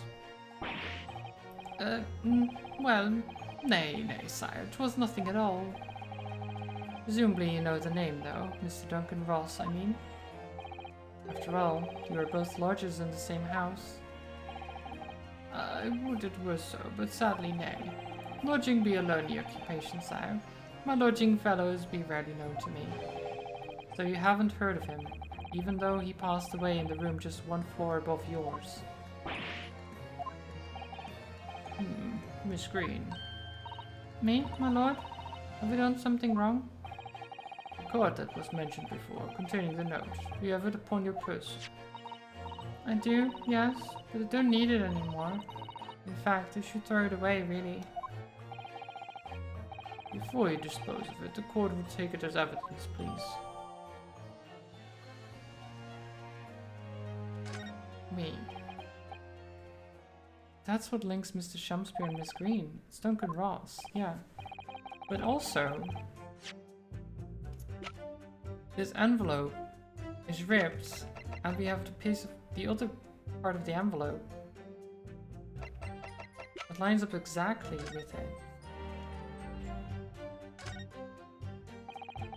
Which was found in his room. The envelope has been ripped open rather carelessly, hasn't it? Miss Green strikes me as the type to open correspondence more neatly than that. Ah. What is it? The way the envelope is torn, I'm almost sure I've seen the exact same shape somewhere else. Oh, you don't mean... You're thinking of this piece of evidence, Mr. Naruhodo. Exactly, that's it. Try to match them up. Easy. Go together perfectly. This torn off end of the envelope clearly belongs to with this card. Nice. Okay. That's all there is to that.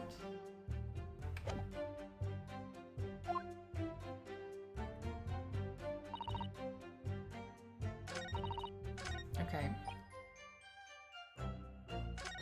So then here... Hold it! Was it this one?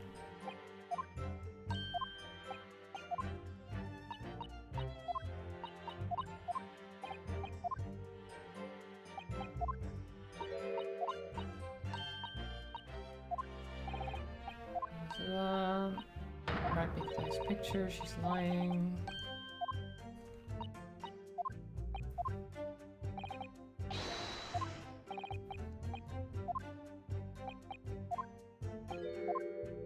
Oh. Wait. Oh, was it his statement that I pressed before?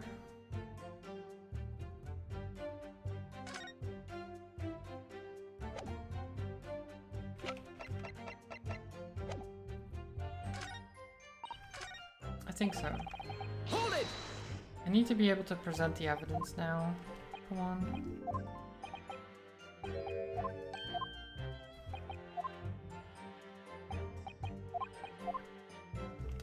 I would be in the second salad. It's too fancy for him.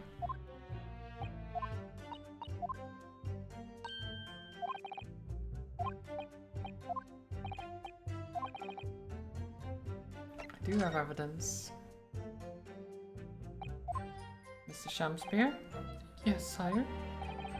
On the day in question, is it not the case that you visited the Slug and Salad, a place you don't normally patronize, for a very particular reason?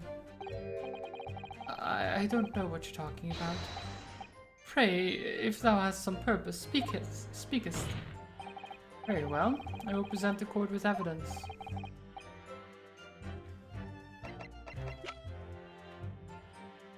Take that!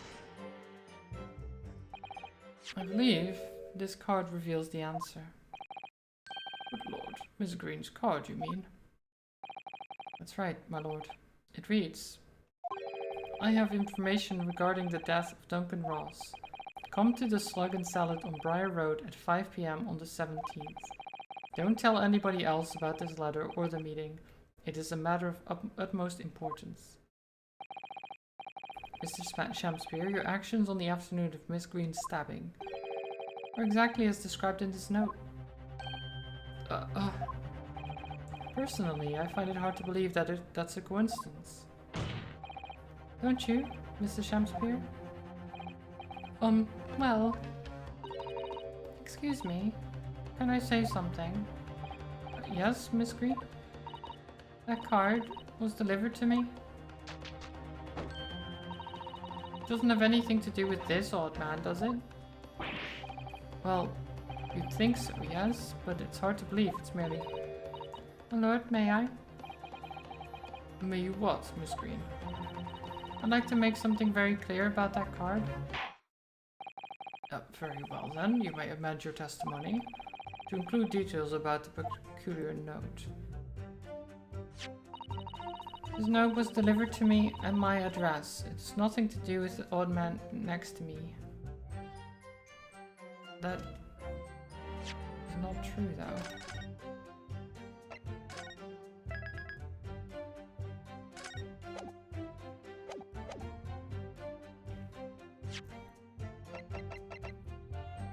Objection!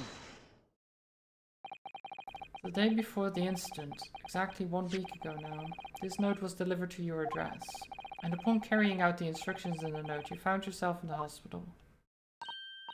Yes, I did. It's terrible, everything that's happened to me. Yes, it is terrible. If it's all true, that is. What do you mean? Miss Green, have a look at this, please. It's the torn off end of an envelope. Oh, is it? And it so happens that it fits together perfectly with the envelope of the note you received. Where did you find that? In Mr. Shakespeare's room. Eh? In my room? Mr. Shakespeare, do you perhaps remember this note from somewhere? Well... Your actions that afternoon followed the instructions in the note to the letter. Come to the Slug and Salad on Briar Road at 5 p.m. on the 17th, and so that's exactly where you went. Let me ask you again, Mr. Shakespeare. You already knew about this note, didn't you? And you, Miss Green? What did I do? As this torn off end of the envelope proves, the note was originally in Mr. Shakespeare's room. So how is it that it came to be in your possession? I don't have the first idea. I'm just a fledgling artist after all. There is only one explanation. You broke into Mr. Shakespeare's room and stole it. You did what? Sorry, thou hast what? You broke... thou were in my room? What on earth do you want with me? It would seem that both witnesses need to testify again. What is going on here? Miss Green? Yes? Whilst you have the court's sympathy, I'm sure, for the suffering you've endured in recent events, anyone found to be given false testimony in court of law will be duly punished. Please bear that in mind. This case is so long. I was thinking the second case shouldn't be that long, right? Nope, it's super long. 2 streams long. Yes, I know. Very well then, witnesses, you will give formal testimony again now. On the subject of this curious anomaly regarding the note Miss Green claims to have received. I guess it makes sense, because it's like a turning point, basically. It's what the rest of this arc is going to be based off of. So it needs to contain a lot of information. I do remember now, it was a week ago, peradventure, that note was delivered unto me. On the day writ therein, I did tarry a long hour at the Slug and Salad, yet nobody came. Thereafter, on the evening, I shared the company of the Japanese fellow. I did see the note had vanished. I don't know what you mean. You think I snuck into this man's room, do you? Why would I? You can point out the villain here, and as for that torn off piece of envelope, I don't know anything about it. You know, claim to have received this letter, do you, Mr. Shakespeare? Faith, 'tis so, my lord. And I would swear to have set it upon the table in my humble lodgings. Yet, 'tis clear to me now that since I returned from the tavern that night, I have not laid eyes upon it. Well, that being the case, young lady, it would appear that your testimony was a lie. Is that what you think? How unfair of you to think I'm the one lying. I beg your pardon? I'm just a fledgling artist, as I said, and fledgling artists don't lie. That note was delivered to me at my address. Besides, we all know who the liar around here is. That's true, Miss Green. How do you explain the facts? This part of the envelope was, without question, found in Mr. Shamspeare's room. I don't see why I should explain. Sorry? I'm a fledgling artist. My job here is to just say what happened, that's all. It's your job to give the explanation and the proofs. You, the fledgling liar. Oh, what? What does that even mean? Why can't you say it? That doesn't make any sense. Evidently, my learned friend's cross-examination is our only hope of learning the truth. Well, counsel, I'm ready. Am I ready? I guess we'll see.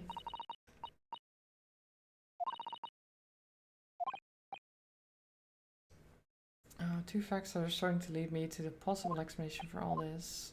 So she broke into his room, took the note. Oh god, it's so weird. Hold it! Can you shed any lights on the contents of the note at all? No, sire. It is as strange to me as a foreign tongue. Even with a knowledge of literature as great as mine own, verily, it is impenetrable. But Mr. Duncan Ross had lodgings in the same household as you. In fact, he was your neighbor, so surely you knew him, didn't you? Alack, if the choice is betwixt I knew him and I knew him not, then 'tis with foreboding that I'd be forced to declare we were by some small measure acquainted.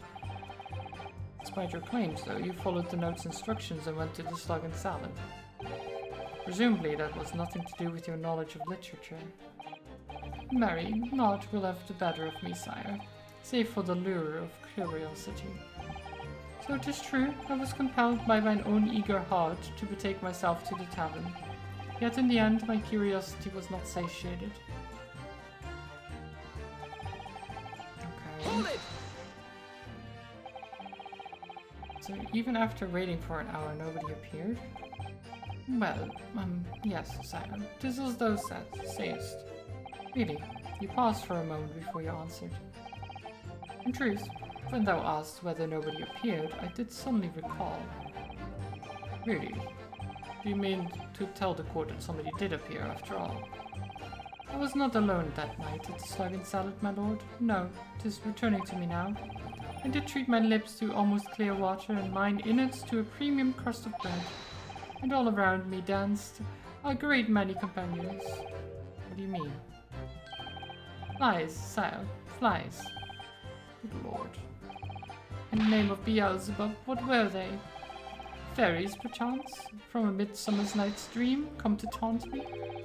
I think they were just flies, yeah.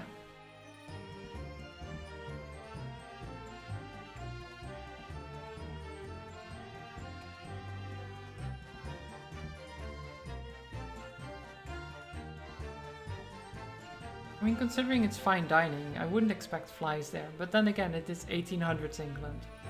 Maybe standards were different. I can't help thinking that the flies ought to choose something more wholesome to buzz around. Is that wrong of me? Not wrong, no. When exactly did you notice it had gone missing? Not such idle thoughts never occupy my mind. I am busied with greater ideas. In other words, you didn't notice. Several days passed between your outing to the tavern and Mr. Natsume's visit to your room. Yes, it would appear that the note disappeared sometime in that interval. Such idle thoughts never occupied my mind. I am busied with greater ideas. And yet, during that time, Miss Green was comatose in the hospital, was she not? Clearly then, she could not have been stealing things from Mr. Shamspeare's room. Yes, Of course. It's all some sort of misunderstanding, isn't it, the prosecutor, sir? You have so far failed to give a satisfactory explanation as to how you came by that note. I'm not here to advocate for your defense, madam. I won't tolerate inconsistencies in your story. You would do well to remember that. Oh, dearie me. What's Lord Van Ziek's getting at? I don't know. Hold it! Seems that this note was actually delivered to Mr. Shamspeare about 1 week ago. Oh, does it? But for some reason, it ended up in your possession. I can't think of any way that could have happened except for you breaking into Mr. Shamspeare's lodgings. Objection! But for what reason would the witness have done that? I won't deny that Miss Green's possession of the note would appear to defy logic. However, until and unless her involvement in this case can be proven in some other way, any further pursuit of this note is meaningless. Miss Green could only have come to be in possession of the note by stealing it from Mr. Shamspeare's room. And yet, there's no obvious reason why she would have done such a thing. What if there was some other reason she broke into his lodgings, though? Yes, we could pursue that idea, Mr. Narahara. We're so close to a breakthrough. Are we?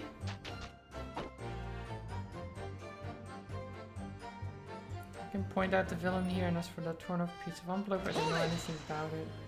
Okay. So you don't want to tell the court the truth about the letter, is that it? I'm a fledgling artist, remember? Artists are nearly always introverted characters. Introverted? Fie. This fledgling doth readily cast aspersions about my nature. Yet I am an angel, a seraph. Birds do harmonize with my song.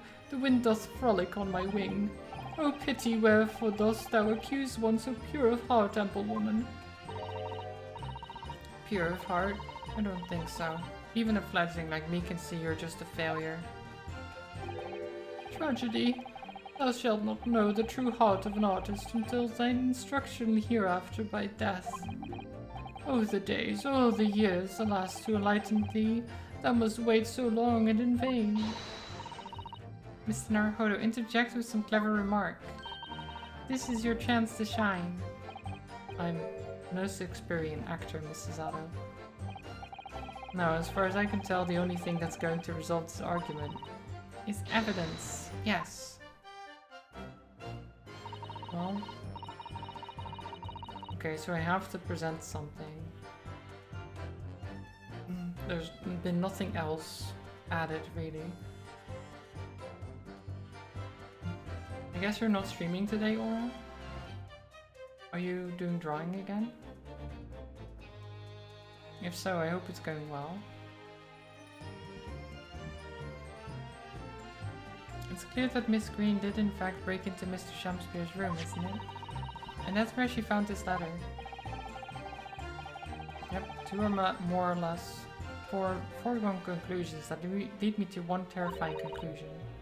Terrifying? I'm afraid to say that the outcome of this cross-examination may well change how we look at this case completely. Drawing, nice. Good. I'm glad.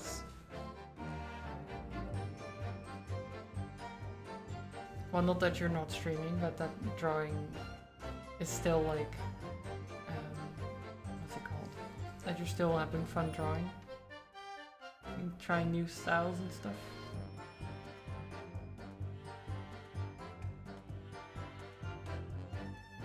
What do we have?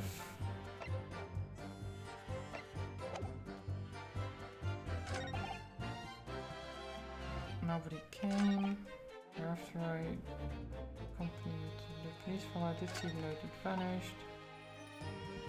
Why would I? I can point at the film here. I don't know anything about it.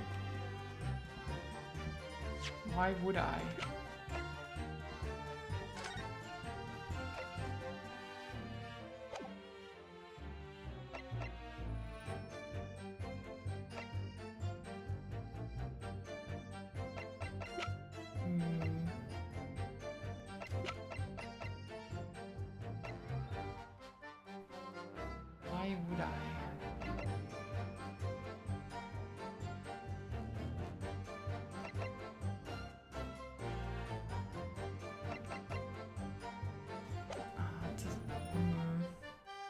Tara, hello.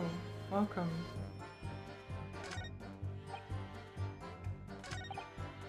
I did Terry a long hour, nobody came. A week ago. I'm not sure what to do here.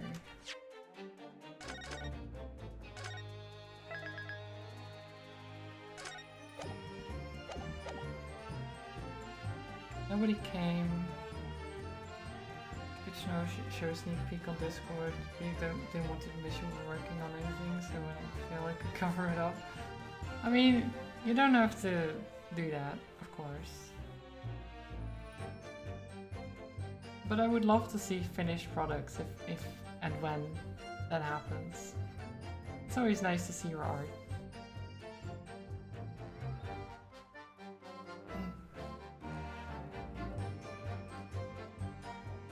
Yeah, works in progress can be very difficult to show to people.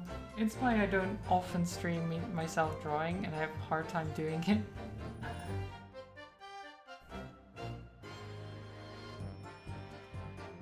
Put one thing up. Let me see.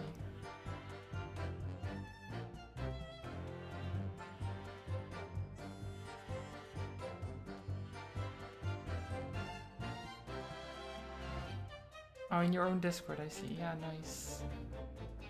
Oh, it looks really good, actually. I like it.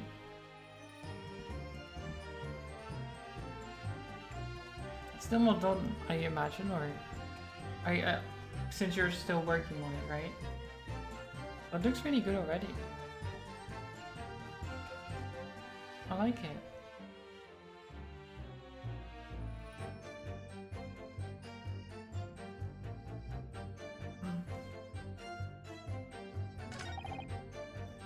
On the evening I shared the company of a Japanese fellow I did see know that vanished. I don't know what you mean. You think I snuck into this man's room? Why would I? I don't know what I can do.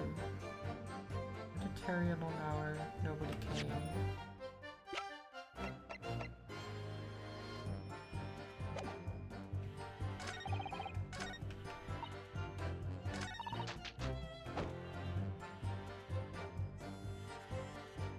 So that's one of piece of envelope. I don't know anything about it. Oh god, this is... Why would I?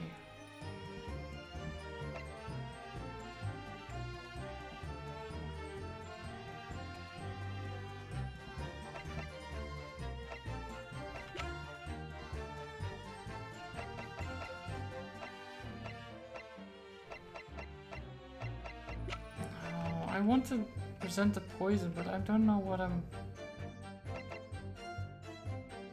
It's probably not right. Objection! Is it? Okay, never mind. It is right. Yesterday at the hospital, we saw you with this bottle. Although the contents spilled during the course of our meeting, a small quantity remained. According to the defense's independent analysis, the liquid that was still in the bottle was identified as strychnine. What? Strychnine? The very same poison that afflicted Mr. Shamspeare. Huh? Miss Green, you broke into this man's lodgings for one reason, and one reason alone. Cover the end of the pipe that feeds the gas lamp in Mr. Shamspeare's room with poison. Could this be? You broke into my room to... May seem incredible to the court, but from the remaining clues, there's only one logical conclusion that we can reach. The person who attempted to take Mr. Shamspeare's life with poison was you, Miss Olive Green. Oh dear, oh dear, oh dearie me. Oh god, she's dead. Oh, she's okay. She's fine. Order. Counsel, are you seriously suggesting this woman put poison on the end of the gas pipe with intent to kill? Yes, my lord. There's no other way to explain the facts. But if Miss Green did indeed set this odious trap 6 days ago, and the victim had put his mouth to the pipe that very evening as expected. The intended murder would have happened 6 days ago, surely. Well, that's a very good point. Perhaps not, my lord. I beg your pardon? There was a significant police presence in the area that evening on account of the incident on Briar Road. So he's helping us a little bit now, Fanzix. Thank you. Local residents were being interviewed throughout the night as part of the ongoing inquiry. A circumspect criminal would likely have chosen not to carry out any wrongdoing at the time. What, Fanzix? And of course, the following morning there was more activity at Mr. Shamspeare's address. More activity? Ah, yes. You mean his fellow lodger, Mr. Natsume, being arrested on suspicion of murder? That's right. And as the defense had already proposed, Mr. Shamspeare was meddling with the gas in the pipe for a very sinister reason himself. To cause the gas stove in Mr. Natsume's room to go out, thereby asphyxiating the occupant. But once Mr. Natsume had been arrested, his room was under constant surveillance by the police. In the circumstances, Mr. Shamspeare had no reason to blow air into the gas pipe. His intended victim being in a prison cell. As the need to tamper with the gas removed, the poison on the pipe lay dormant. And then, 3 days ago now, the situation changed again. Right, Mr. Natsume's trial, which took place here at the Old Bailey, came to an end. A trial in which the man stood accused of stabbing Miss Green in the back, but was duly acquitted. That resulted in Mr. Natsume returning to his lodgings for the first time in 2 days. And that very night, his gas stove mysteriously went out, and Mr. Shamspeare was mysteriously poisoned.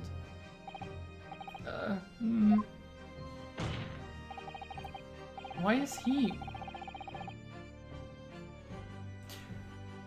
I guess he is nervous because it...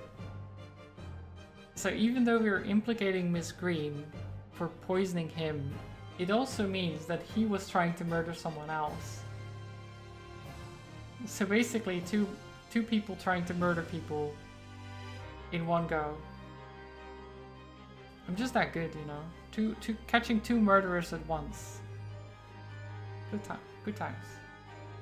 I mean, would-be murderers. They haven't actually... Well, Shamspeare might have killed someone. I haven't proven that yet, but...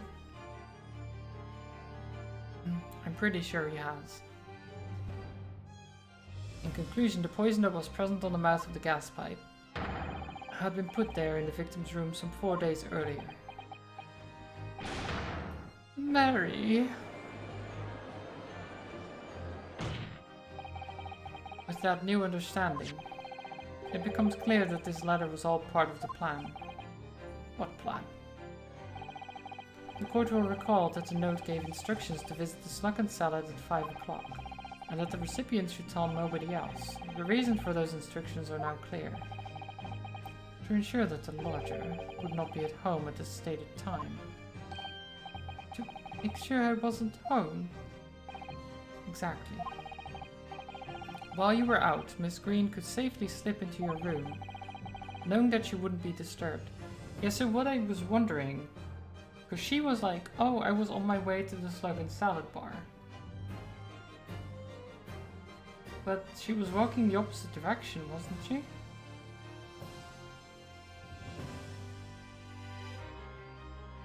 Actually, no, that doesn't make any sense, because she would have been able to do it anyway.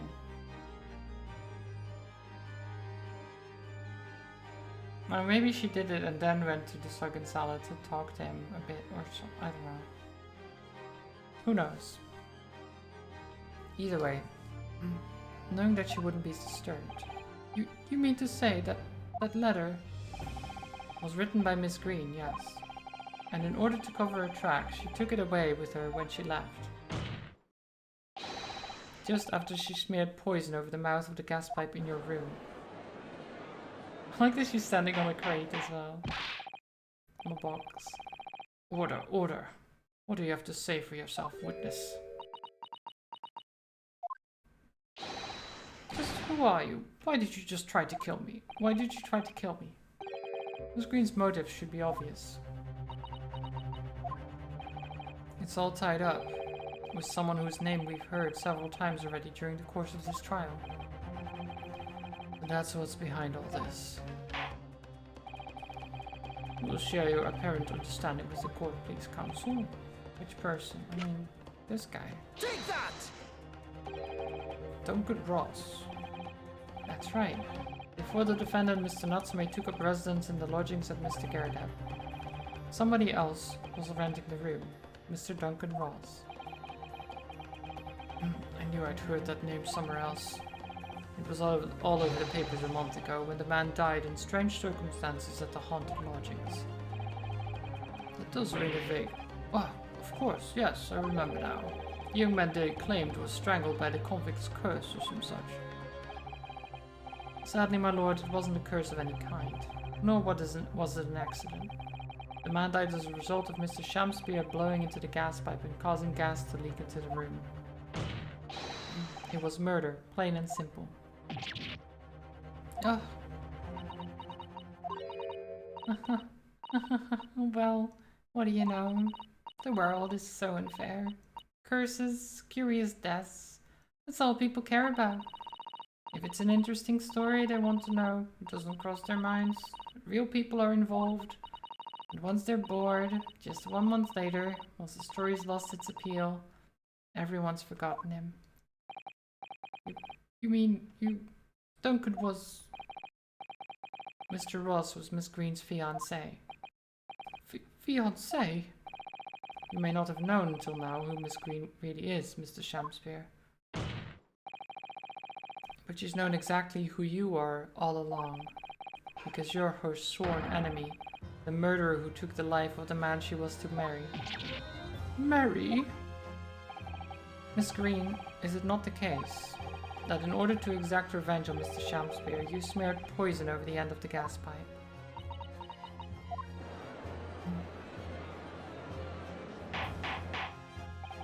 This is all quite extraordinary. Am I correct in my understanding that you now accuse both parties, counsel? Each on different counts of murder?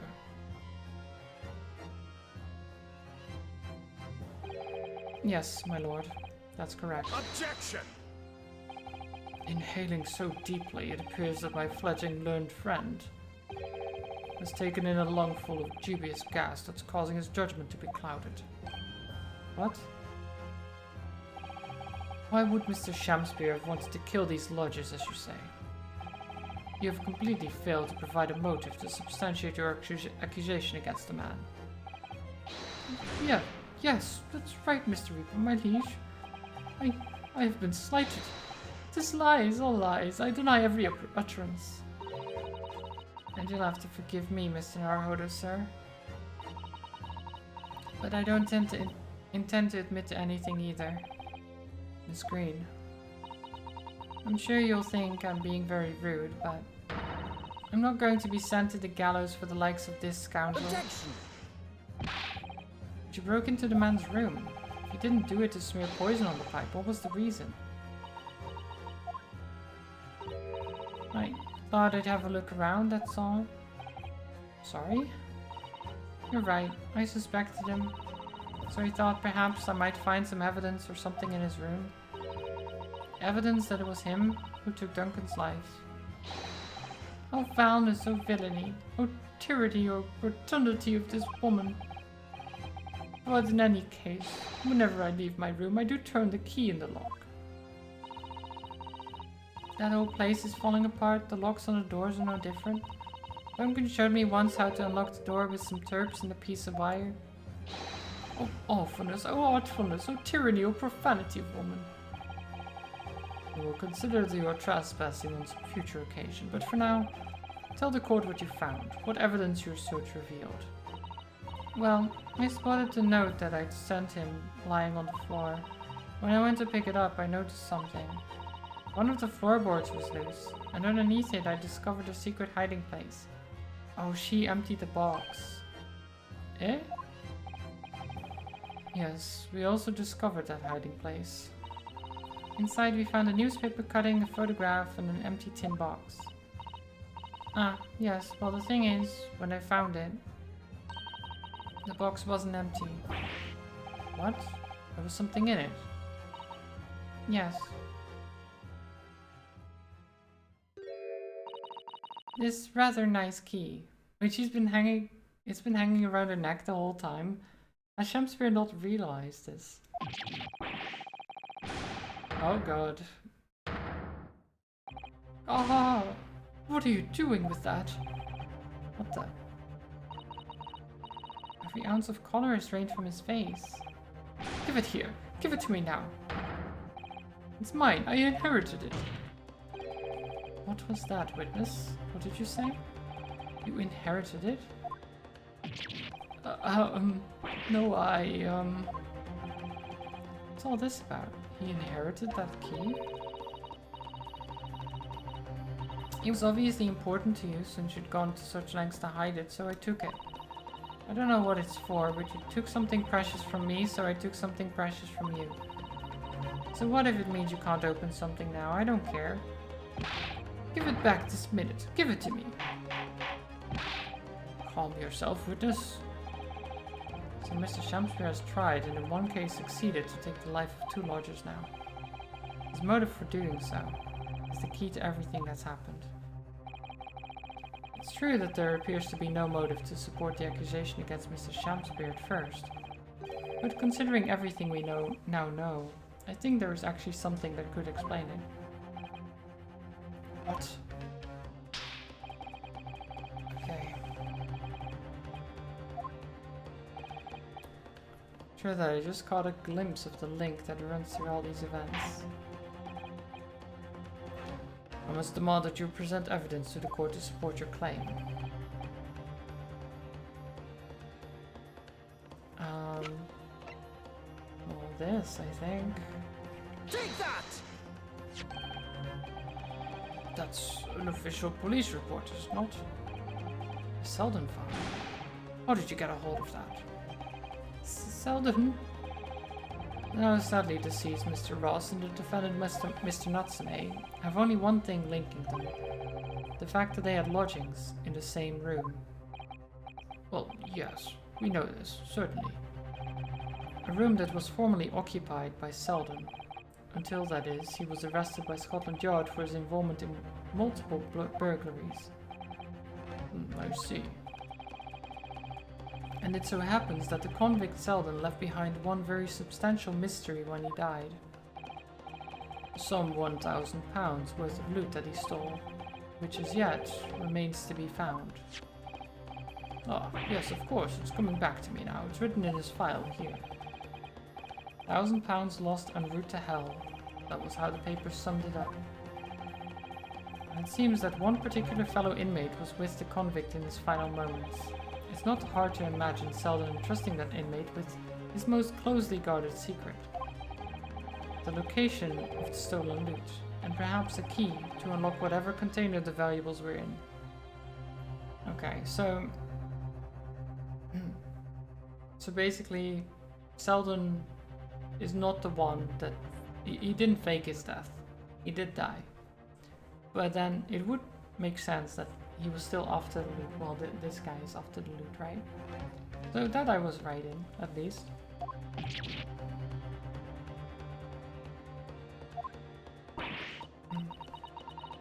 You mean this key is... Mr. Shamspear? It was you, wasn't it? You were at the capital offender's side when he died, were you not? Well, what are you talking about? This is a false charge, I tell you, a false charge. The name of the inmate who was with Selden at his death isn't noted in this file, but a simple telegram to the prison where he died would quickly tell us how false the charge really is. But even if that's true, why would the man be so intent on killing every subsequent occupant of the convict's lodgings? There's only one explanation for that, my lord. It was in that very room that Selden hid his loot.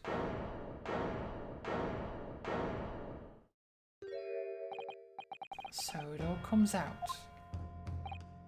Yes, and having established that, all of Mr. Shamspear's subsequent actions start to make perfect sense.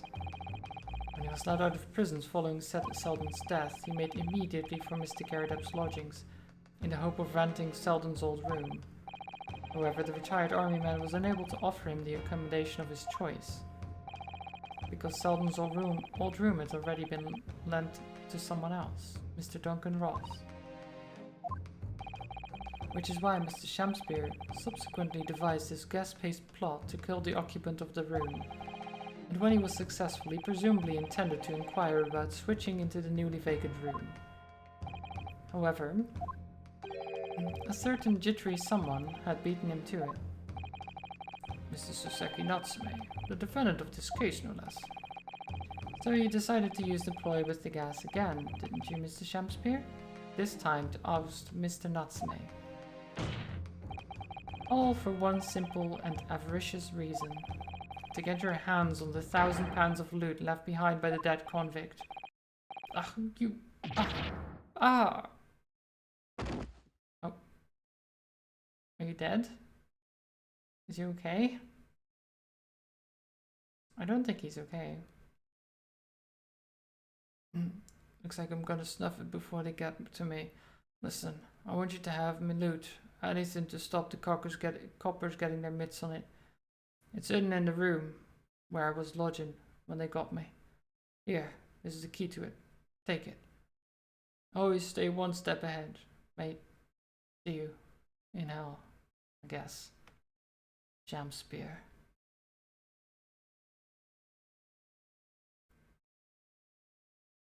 Okay. It's mine. What did he just say? It's mine. That loot is mine. Oh god. Mr. Shamspeare? It's all lies. I don't accept any of it. Why should I? After all, you don't have a shred of evidence. You can't prove I killed that fellow. Fosters, I'm the victim here, remember? Isn't that right, ladies and gentlemen? If I don't admit to it, there's nothing you can do. You can't arrest me, for the time being anyway.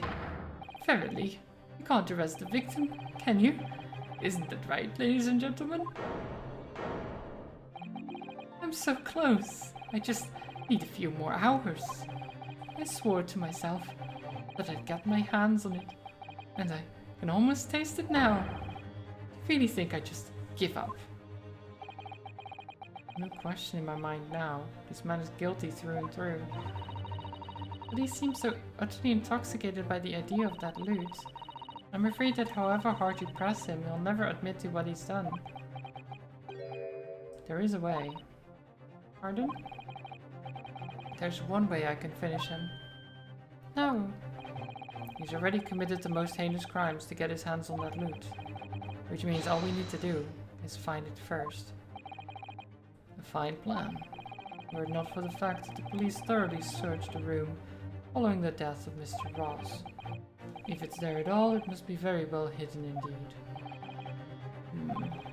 Without conclusive evidence, I certainly cannot rule. If only there was some way we could find the convicts loot quickly. This is the final piece in this complex puzzle, but I think we might have it in our possession already. Or rather, I think we may well have something that can help us find where that loot is hidden.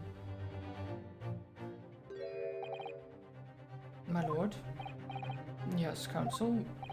The defense would like to make a proposal about how to find the late convict's loot.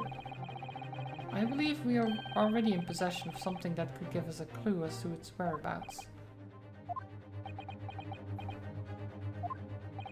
It's our last chance, so it has to be worth a gamble. Besides, we've used the same technique once already and it definitely paid off then. Very well, counsel. Let's let the court hear your idea. What can we use?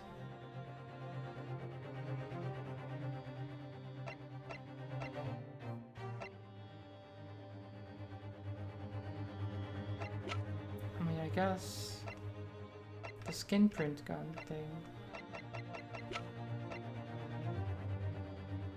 Right? Let me Let me save first.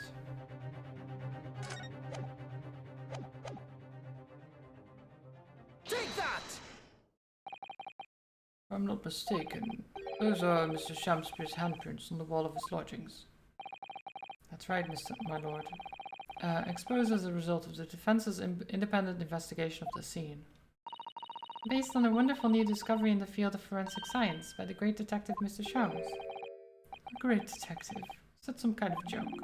You really think I'm going to be daunted by a man with such a ridiculous title? I should think the great bard ought to recognize such a title when he hears one, Mr. Shamspeare. Perhaps you should compete for the honor of most ridiculous title. Ah, this Hulk Shams himself. What are you doing here, great detective? Your usual haunts are the filthy back streets of the capital, are they not? Ah, Mr. Reaper, it's been too long. And I see your complexion has worsened since we last met. Mr. Shams, there's no Lord Van Zieks then. Well enough to say something like that in any case. Mr. Shams, though you may be heralded as a great detective by the population at large, that does not give you the right to come in and go in my courtroom as you see fit. If I may, my lord, Mr. Shams' newly developed scientific method has helped us uncover vital clues in this case already. Clues, you say? I call them skin prints, my lord. My method identifies every location touched by an individual under scrutiny. It's the method by which we were able to ascertain this gentleman's gas pipe activities. You need only a small sample of something the individual has previously touched to make an indicator solution. In your case, sir, I used the teacup you had been holding. Elementary. So now, Mr. Naruhodo. Yes? What am I to use as a sample to make the indicator solution this time? Thank you for offering to help, Mr. Shams. When the convict was arrested, he was living in what is now Seki-san's room. What form will the sample take?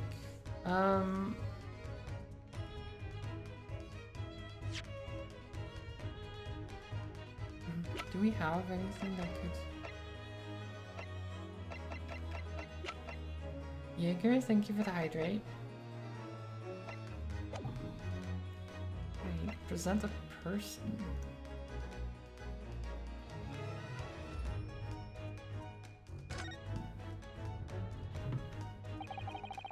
We will need something of Selden's in order to create the indicator solution to find his loot. And something the convict owned happens to be in the possession of somebody listed in the court record. On my word, Naruhodo, your powers of reasoning appear to be on the up. So which particular person do you have in mind? Take that! Olive Green has the key. Miss Green. Me? What do you want with me? The key around your neck, if you please. Sorry? That key belonged to Selden. There will be remnants of secretions from the man's skin on its surface that we can use. Very true. That is the sample we need. Using it, we can create the indicator solution required for Mr. Shams' skin print seeker.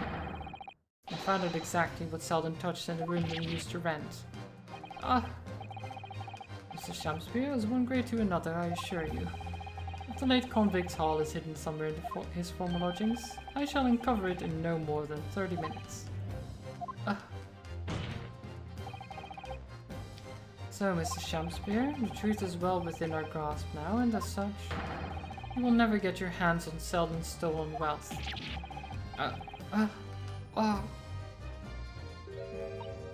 In that case, I'll gladly let Mr. Shams have this key. No, give the key to me. The detective shan't have it. It's over, Mr. Shamspeare. No. You're out of options now. There's only one thing left for you to do. Admit your guilt. Whoa. Oh, shameful spear, despair. Be thy name. Oh, he got shot. I guess. I guess it's over. Oh, his hat fell off. I never intended to kill the man. I just wanted to drive him out of the room. That's all. So you'd have time to find the convict's haul of stolen goods. Yet after you killed the young man, you still didn't move into the room. I asked the landlord, of course. I pleaded with him, but he refused. Why? I was 3 months behind with the rent, for one thing. Mr. Gerda really has a lot to put up with. And he had the gas repair worked on immediately afterwards, putting the room out of action for a while. And then this Japanese man swooped in at just the right moment to sign a new lease. Poor Mr. Natsume, what an unfortunate timing. Then, 5 days ago, after the incident on Briar Road when the Japanese fellow got himself arrested, I thought I'd finally have my chance. But it wasn't to be. No, the scene was sealed off and guarded by the police day and night. And if I remember rightly, Mr. Shum spent the whole day in there reading books. I couldn't even enter the room, let alone search for the loot.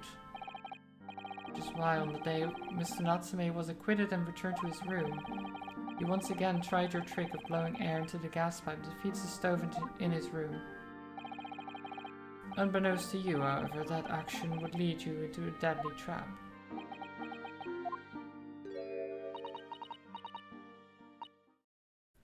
William Shakespeare, how does it go? To be or not to be? That's the question. From Shakespeare's Hamlet, Act 3, Scene 1. Well, let me tell you, in your case, it's not to be. That is the answer. You deserve to die for what you've done.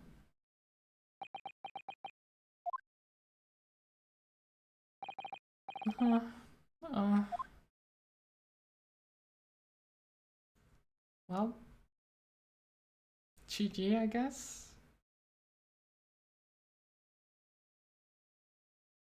What about her, though? At first, I really did think it was just a terrible accident.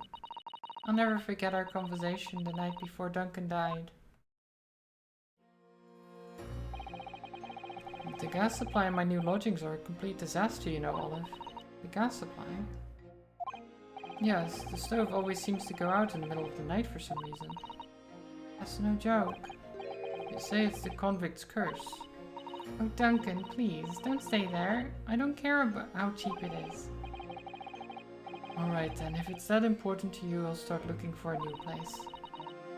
There are spare rooms at my house. Why don't you leave that horrible room tonight? No, I'd better not. We said we'd wait until we'd graduated before we told our parents, remember? But that was the last time we ever spoke. That very night, he fell victim to the gas. So the thing is, if you already know that the gas keeps leaking every time,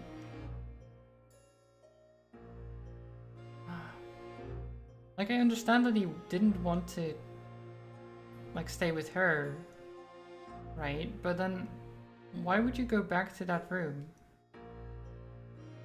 Or at least, I don't know, do something to make sure that the gas doesn't kill you?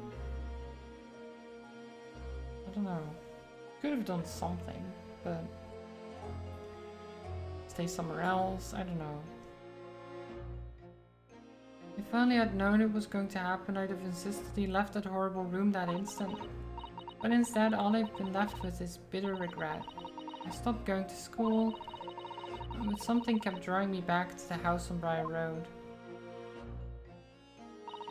I saw a stooped Eastern-looking man with a moustache coming out of the house one day when I was there. He walked up the road to Grub's Grubbery for some food, so I followed him and sat myself down next to him. He had some watery-looking soup and started to pick a quarrel with the publican. That place is cursed, I tell you, cursed. The ghost of that convict who used to live there is trying to suffocate me. I wake up in the middle of the night freezing to death because the stove has gone out. The room is full of gas and I can hardly breathe.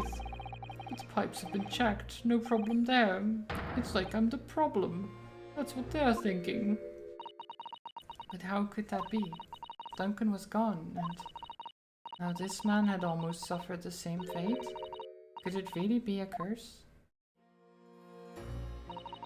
Then I remembered a rumor I'd heard about how the gas companies go around investigating the gas installations. Rumor? Oh, you mean? Yes, everybody's heard the stories, it seems, about how they go around checking the pipes. Or anything connected to the gas can be extinguished by blowing air into the pipework. That's when it started. A little flicker of doubt in the back of my mind that just wouldn't go away. Was it really an accident?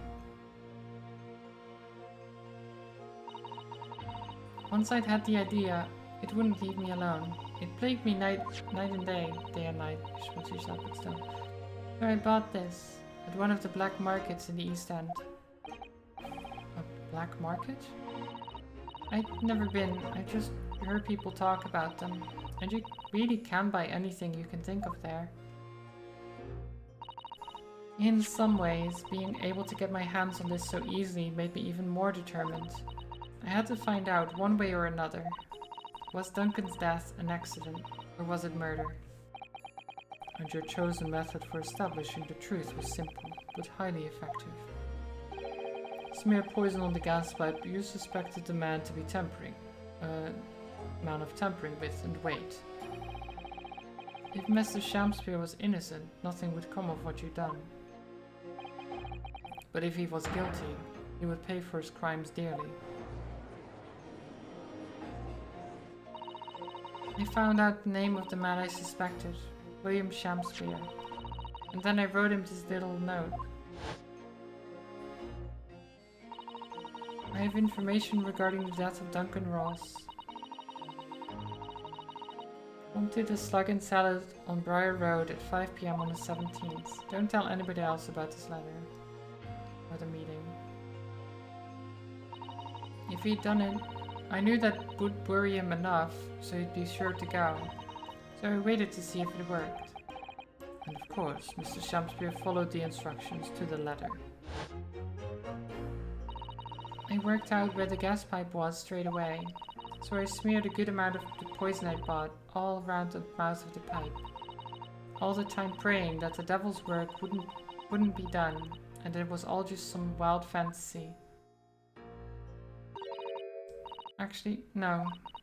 All the time praying that the devil's work would be done, and that the culprit would get his just desserts.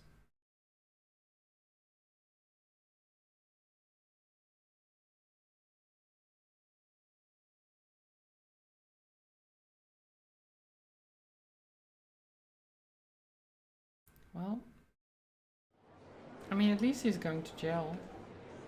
Or something. Something is coming off of this, of course. 3 days ago, when you were first stood in the dock before me, this whole affair seemed relatively straightforward. Yes, my lord. I certainly never imagined the depths of depravity that we should subsequently find lurking behind the scenes. It's been a long road, my Nipponese friend. Oh, yes. And one I certainly didn't envisage walking with you. Nevertheless, together we have reached the light at the end of the tunnel, as it were. Miss Green... Yes, my lord? You will henceforth be stripped of your freedom, as punishment for the attempted murder of Mr. William Shamspeare. Yes, I know. And you, Mr. Shamspeare, you will be tried for the murder of Mr. Duncan Ross in cold blood, and the subsequent attempted murder of Mrs. Saseki Natsume here present.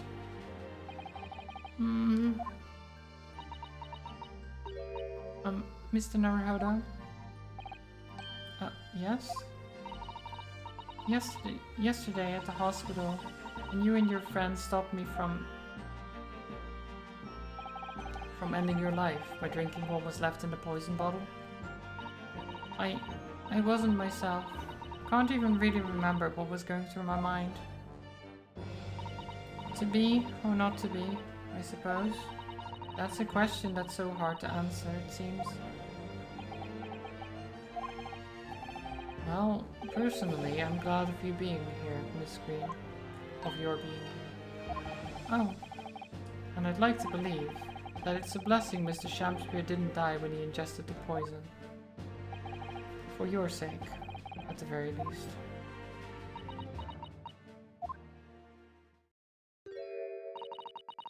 Because of you, I chose life, not death.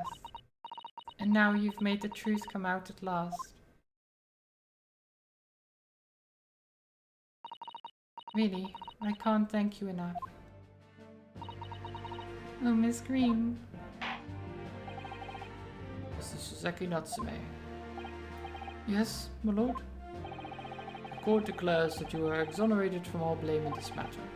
Accordingly, I would call upon the ladies and gentlemen of the jury to present a verdict of not guilty. We are in full agreement, my lord. In that case, I hereby declare the defendant not guilty. Yay! Fireworks! Pew pew! Clap clap clap. That was a long case. And all of it is a flashback. Court is adjourned.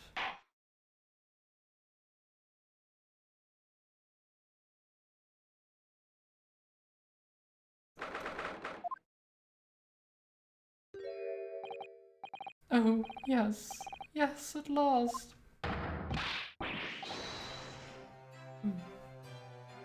Divine justice duly done. Divine justice. My dear fellow, if there were any divine justice in this world, you would save that moustache.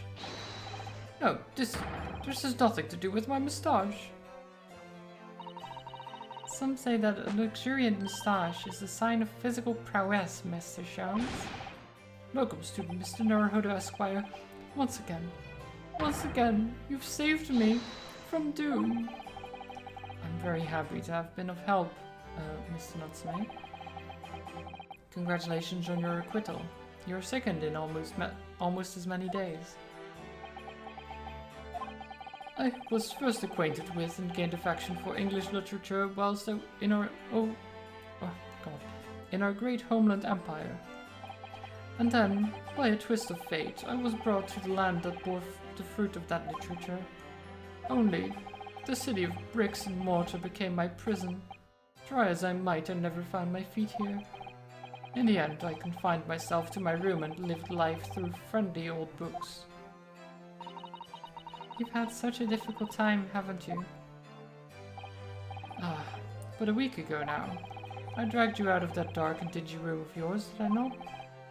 You did, and I've seen more of life in this week than in all my years to date. And for the first time, I feel I've begun to see the true face of the English that's so far been hiding from me behind the wall of fog.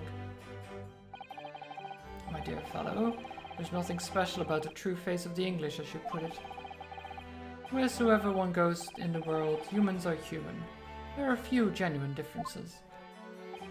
Yes, I think you're right. I finally started to see that, and I've come to understand something. I've worked out why I was attracted to English literature in the first place. It made me see that whatever our nationality, we humans all have the same hopes and fears.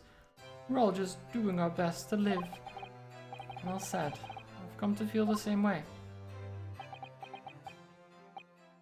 I've made a decision too. I'm going to cut short my study tour here and return to Japan. What? Just when we'd become friends here in England. What a terrible shame. Oh, I know, that does tug at my heartstrings, it really does. But I've decided I'd like to take everything I've learned here in Britain and write something of my own. A novel of sorts, I suppose. Oh my, so you'll be creating your own literature, Mr. Natsume. How wonderful. Oh, well, no, I mean, I wouldn't presume to call it literature. Why not, when that is precisely the definition, Mr. Moustache? I suppose you're right, yes. It will, in a way, be literature. But as of now, all I know is that I'd like to try my hand at writing. I have no delusions of grandeur. I, for one, would love to read your work. Well, all things considered, it may be for the best. After all, you have once again emerged victorious from a battle with the Reaper. Ah, that's very true. And there's no salvation for a person in the dock when the Reaper is the prosecutor. The desire to return post-haste to the perceived safety of your homeland is one I quite understand. My goodness, yes. Faced with such a terrifying prospect. Nobody would consider that cowardly, I'm quite sure. But that's not why I'm leaving. I mean it. Objection. And that was the case that we found ourselves embroiled in 6 months ago now. Saseki-san did indeed return to Japan and submitted a report about both cases to the government. It was on reading that report that Professor Mikitoba was prompted to visit the scholar, and barely any time later Suzaru-san was given the news that she must return to Japan as well, on the back of a telegram stating falsely that her father had fallen gravely ill. The only possible explanation that comes to mind is what happened after the trial on the following day. The day that we uncovered the loot hidden by the now deceased convict in his former lodgings. Oh, Loot. I want the loot.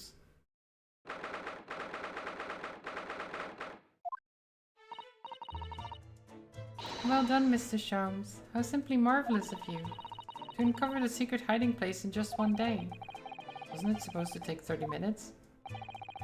as I believed I told you, my dear fellow, skin prints are extremely useful in such situations. Wouldn't you agree, Gregson?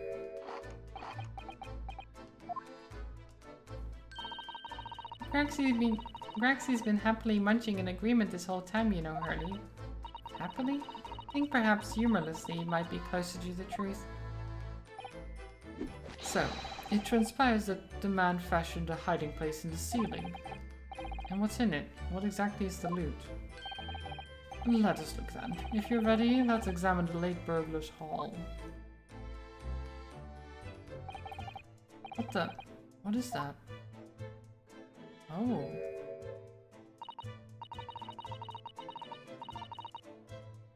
It's a collar. Very fancy collar at that, but is that blood? Looks to be some sort of neckband or collar. Collar? It's huge though. And look at all the gemstones set in it. I can see why it was claimed to be worth £1,000. Perhaps I could have it set as a belt. Or have you noticed on the inside there? There are some dark stains. You don't think it could be blood, do you? I mean, there's quite a lot of it. On second thoughts, perhaps I won't have it as a belt. Then of course there's this emblem here. A large letter B and a small crown.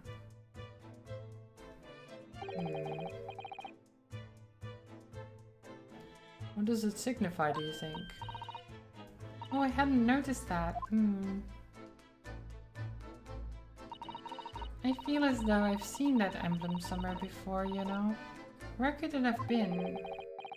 That's enough of that, I think. What? What's the matter with Mr. Sholmes? All the color's drained from his face. Oh, well, Inspector, I believe you ought to be taking this, oughtn't you? It could be valuable evidence, after all. Must be kept safely under lock and key. Ah, yes. Get your grubby hands off that, you lot, and hand it over now.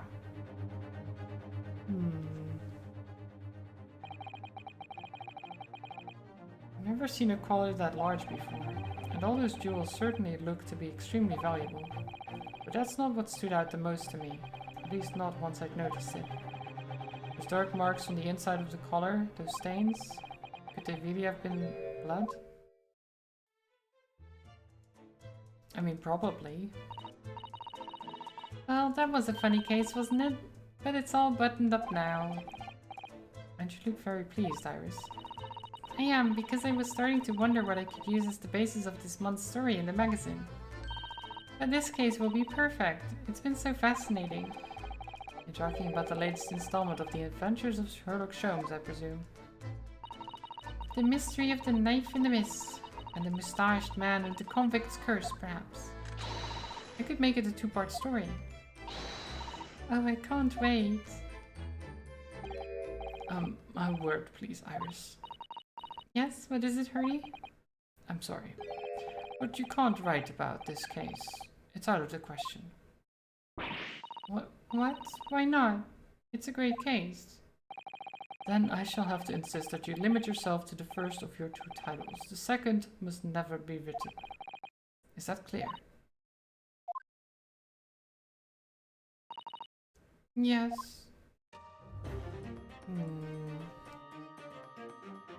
And so it was that the second of Souseki-san's cases became buried in obscurity. Now, looking back, I feel I understand.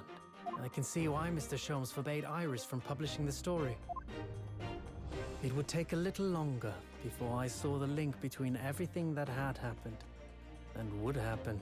For it wasn't until 2 months after the arrival of Susato-san's letter that events began to unfurl again, with an incident that took place at the very heart of the eagerly awaited Great Exhibition of London.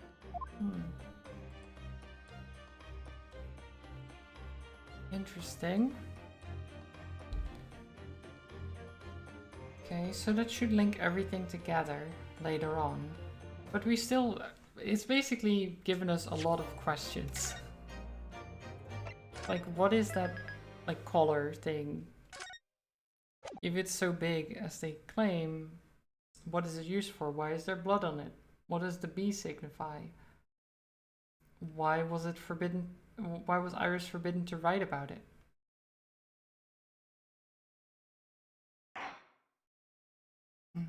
Let's go to episode 3. The Return of the Great Departed Soul. The grand end of the century Great Exhibition of London. Surely there is not a soul who has failed to hear of it. Wondrous new works of culture and industry from every corner of the globe had converged on Hyde Park, welcoming over 50 million visitors. The last great hurrah of this century. Astonished and delighted people of all nations, and ended on a note of resounding success. But as regards to the terrible catastrophe that occurred during the festivities, very few are aware my friend Mr. Sherlock Holmes had a hand in unraveling the matter. For from the shadows, it was he who earnestly unearthed the facts of the case. And like the centerpiece of the Great Exhibition, which rose high into the skies of Hyde Park, Sholmes's brilliant deductions, as clear and lofty as the Crystal Tower itself, brought the truth to light. Okay. So what happened at the exhibition then? We're here at the showground of the Great Exhibition, which is absolutely packed with people. The weather is unusually fine, and we're about to witness a most extraordinary scientific experiment. Ooh, experiment. Ladies and gentlemen, the 20th century will see steam engines and electrical power dominate the world. Okay. Yeah, steam engines, electrical power makes sense. William and Turner. I guess these are William and Turner, so the like fancy gentleman over there, and then this guy.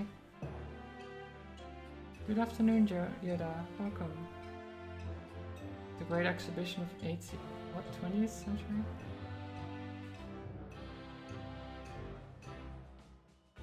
Yeah, I guess they're going into 1900s soon, right? The 20th century is like 1900 onward, right?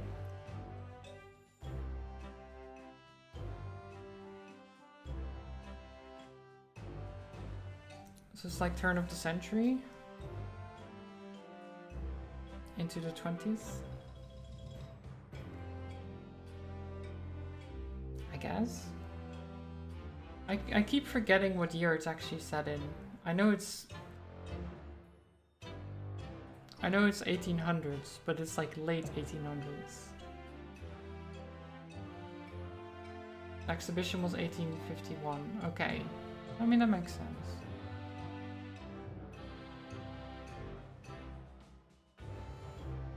Horse-drawn carts will give way to the motor car. Oh. Ships will sprout wings and take to the skies. Hmm. Okay, I mean, sure, yeah. And today, we showcase even more advanced technology. A glimpse into the future. Yeah, I mean, so they have... So this is definitely not like real world timeline, right? Because they have like stuff that they didn't have at the time. It's kind of science fiction in a way-ish. Like an alternate, like steampunk reality, basically. Steampunk, yeah.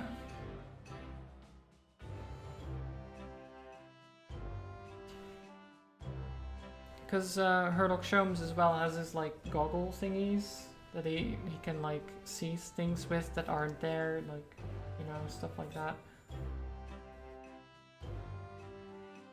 His outfit is a bit steampunky as well, same with Iris's.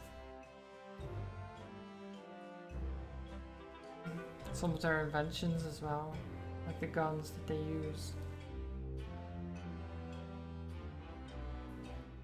It's interesting. A world first! A demonstration of my super high voltage instantaneous kinesis machine!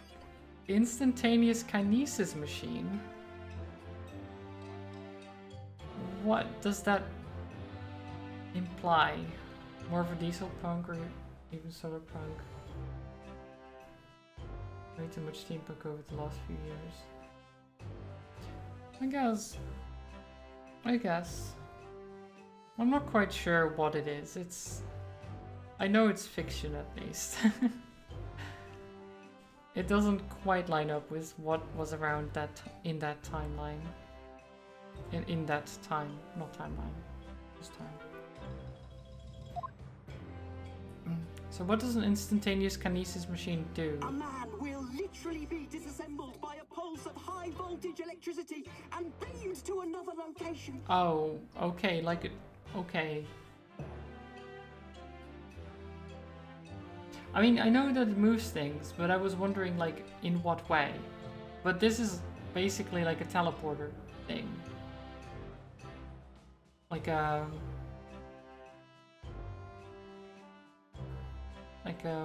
what's it called? Beam me up, Scotty, basically. That type of stuff, right? Where you just zap them and then zap them somewhere else.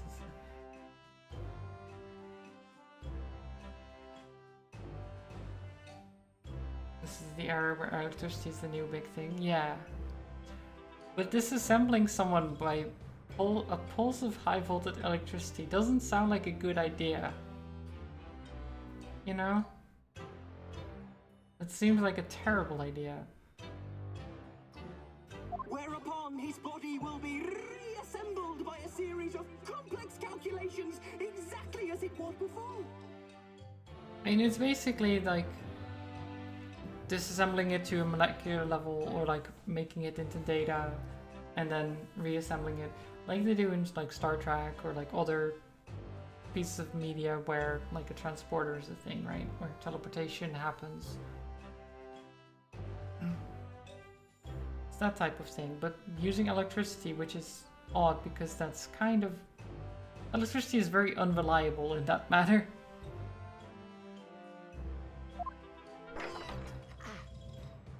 I wouldn't want to be the one experimenting with this.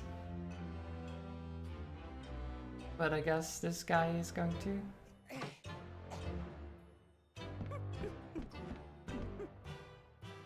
In but a few moments from now. A transporter paradox. Do you mean the one where it's like, well, is the person who arrives at the other side really the same person? Because all of it got reassembled anyway, right? Is it truly the same person? Or is the person that they were dead and now there's a new copy of them?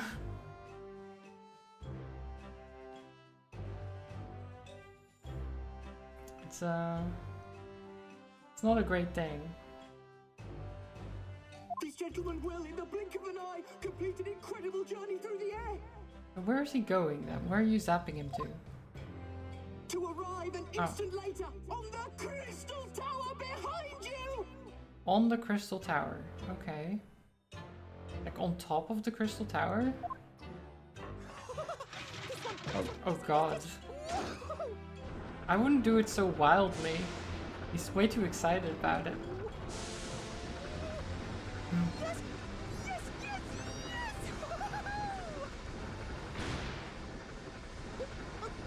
Uh-oh. Please, that's not what I wanted. Well. 7. I think something went wrong. I have a feeling that something went wrong. Hope the targeting is accurate. I don't think the targeting is going to be the problem here. It even working in the first place is the problem.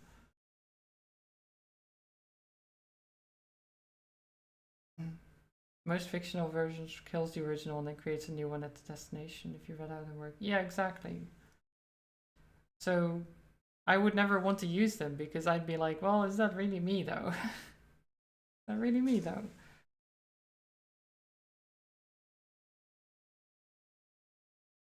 Would you buy a used teleporter from this man? No. No.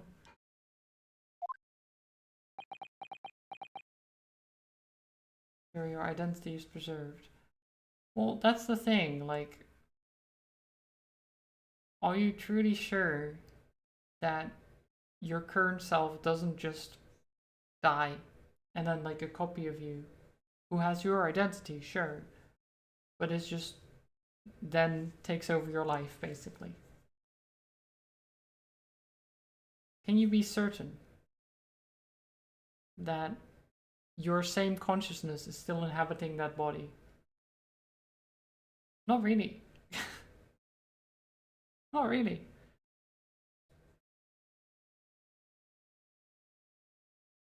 You said it's a copy. Well, yes. It is or it isn't. Well, that's the thing. Like, it would be a copy. It wouldn't be you. That's what I'm saying. It's not like you are now suddenly there. It's that a copy of you is now there and you're gone. Technically.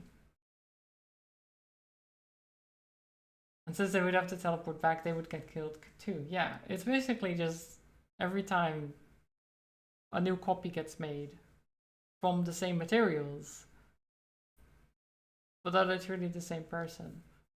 It's a weird thing that I wouldn't trust in any way, shape, or form.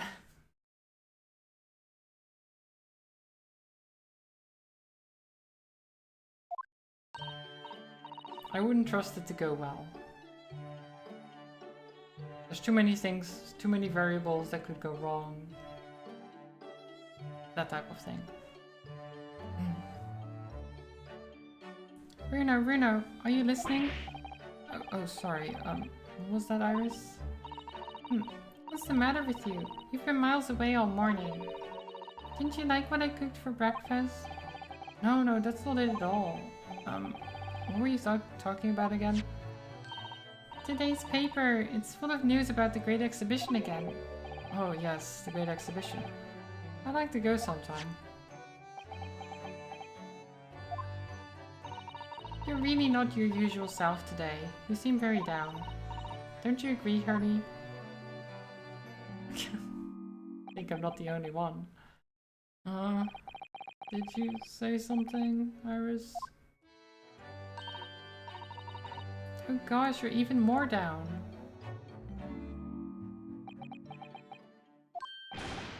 Ah! When did you arrive, Mr. Naruhodo? I've been here for about half an hour already. We had breakfast together. What? Why didn't you mention it before? I thought you might have known I was here. You know, because breakfast. Iris is quite right. You're clearly lacking in vim. So much so that I didn't notice your presence. Thanks. Of course, I could deduce the reason perfectly well with some simple observations. What? Let's see. Yes, for example, your tousled hair this morning with all its unruly spikes. Clearly it can be deduced, therefore, that... let me stop you there, Mr. Sholmes, because I think I can see where this is going. My hair always looks like this. It always has. Ever since we first met, in fact. Oh, really? How interesting. It just doesn't look like a haircut as such, I suppose. Thanks again. It crossed my mind recently that it's been 6 months now. 6 months? Since I was forbidden from working in court. I still don't know, was he forbidden? When was he forbidden from working in court? Do I know about that? I've been wondering how much longer I'm going to be banned. Oh, well, that would explain why you seem rather glum. Don't you agree, Hurley? Harlock, get your shit together. Did you say something, Iris? Oh, back to moping.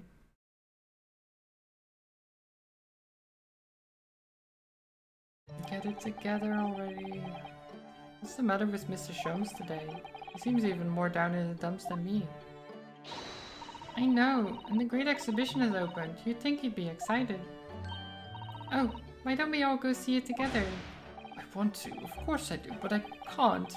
Not for the time being. Why not? Why not? Why not?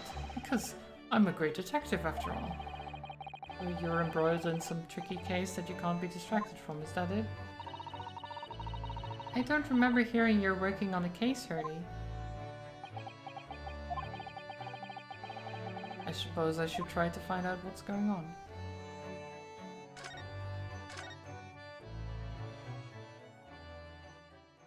Okay, half a year ago now, I took on the defense of a young girl in a trial heard at the Old Bailey. What at first seemed like a simple case of murder that took place at London Pub Rookery turned out to be one part of a much more far-reaching plot that involved the British government. Oh, I think I know why you got forbidden. I think I know. Because we played government secrets. Well, it was Morse code that no one would have understood, but it's still government secrets, and the government probably doesn't like that. During the course of the trial, it was found that I made an unavoidable, yet at the same time unforgivable mistake.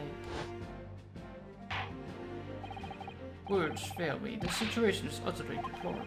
Mr. Naruhodo. Yes, my lord? I will decide upon your fate following the conclusion of this trial. Of course, my lord. In the end, I had my right to represent people in court revoked. I was told I had to spend my time in research and study, so that's what I've been doing. You have, haven't you, Bruno? Reading all those big fat tomes about British law up in your room? And the notes about Sholmes' old cases? Brewing Iris's special blends of tea, fetching my daily bread for me. You've become something of a manservant around here. Start on the silverware next, Master Naruhodo. Well, I'm thinking of going to ask the powers that be to reconsider. Specifically Lord Strongheart at the British Supreme Court on Whitehall. Lord Strongheart? Ah, the delightful Lord Chief Justice. Not my favorite fellow. He's not mine either, but he's the man I have to talk to. He's the only one who can grant permission for me to start working in the courts again. I came to Britain to become the best lawyer I could, and I can't do that just sitting around. That is true.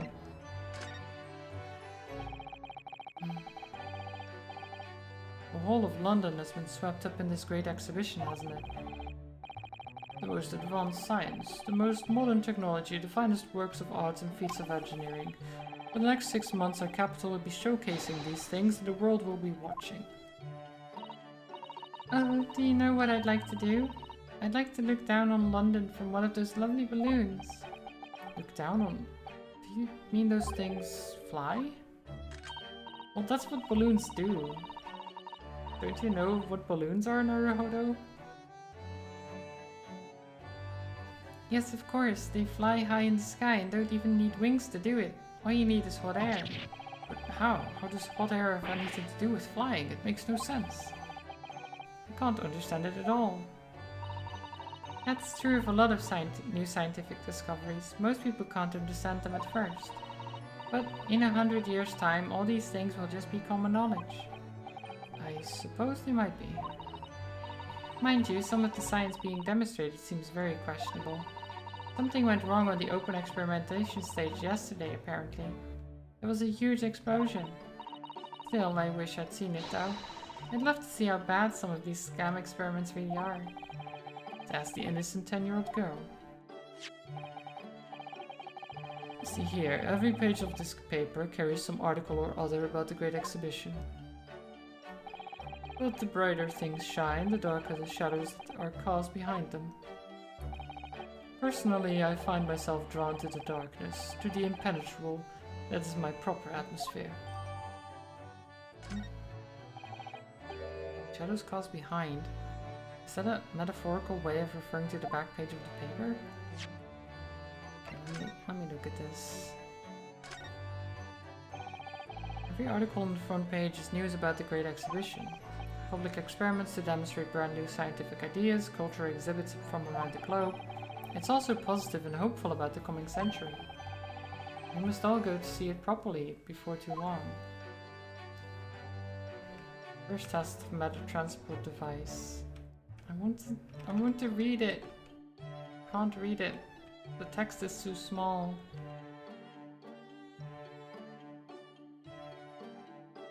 Okay, so what's on the back here? The Reaper attacked. Lord Van Zeeks and compatriot cornered. Van Zeeks. Also lost cat. Also very important. Lost cat. Please contact if you have any information. Sadly, I have no information, but the cat is very cute. From what I can see, in this very limited picture. Let's go and find it. Yeah, we should.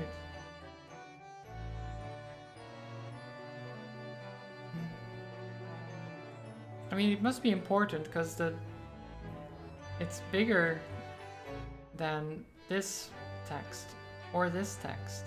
So it must be the most important part of this page, right? Otherwise, they would make the other articles bigger, you would think.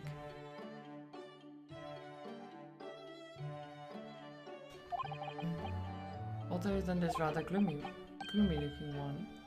Wait, what? What's the matter, Runo? Ah. The Reaper attacked. That's Lord Van Zeeks. This must be what Mr. Sholmes was talking about. Ruffians attacked... Wait. To intimidate a man of justice. Prosecutor Barak Van Zeeks came under threat. He had heavily armed assailants, knives and pistols. The sight of his companion, blackguards, reported on this condition. Check in tomorrow morning's paper. Van Zeeks in this condition. Is he okay?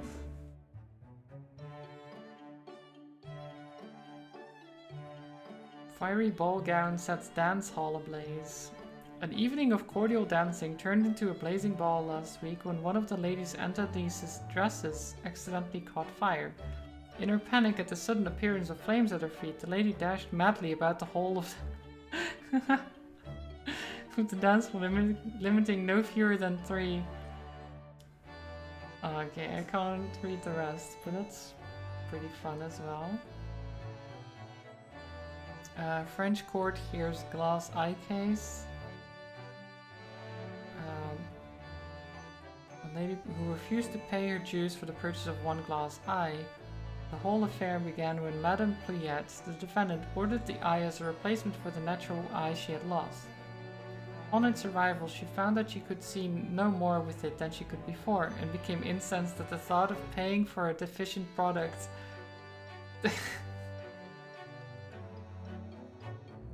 It's like, oh yes, I'm gonna get a glass eye. Surely that will help me see. That's not how it works, madam. I'm sorry. I don't think you can just put a fake eye in your eye socket and it will help. That doesn't. Okay, whatever. That's not what this is about.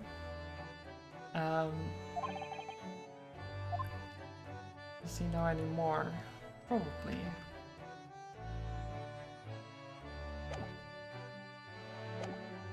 Can I ask him about it? Yeah, okay.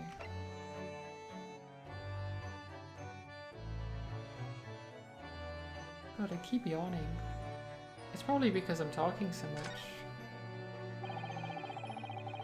I feel like I yawn a lot more during Ace Attorney streams just because I have to talk a lot.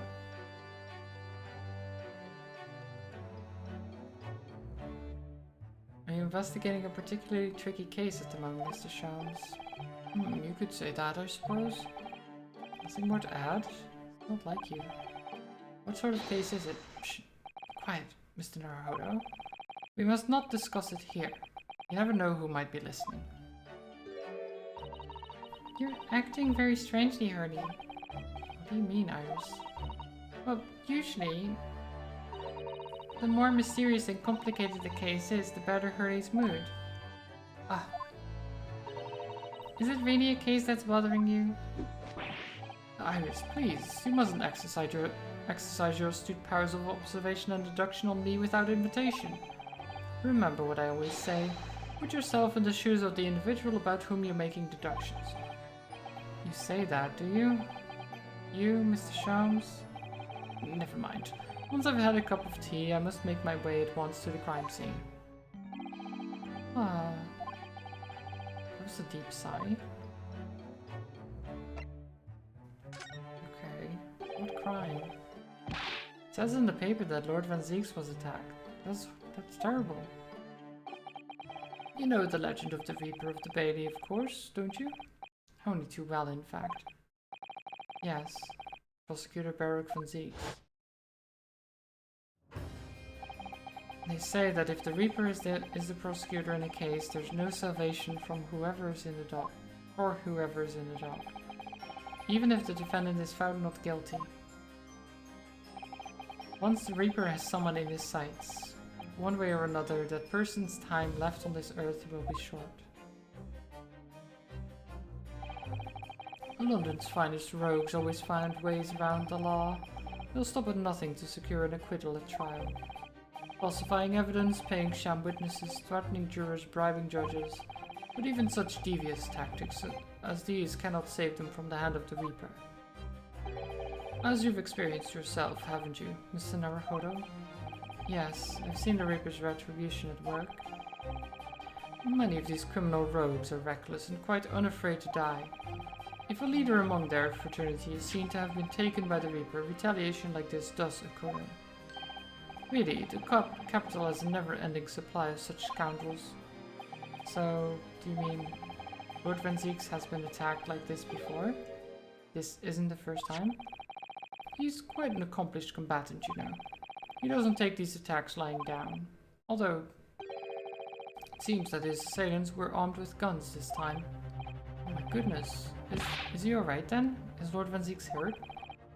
My dear fellow, how on earth would I know? Well, in the article here it says, as to what of Lord Van Zieks and his condition, all will be revealed in tomorrow's morning edition. Ah, I see.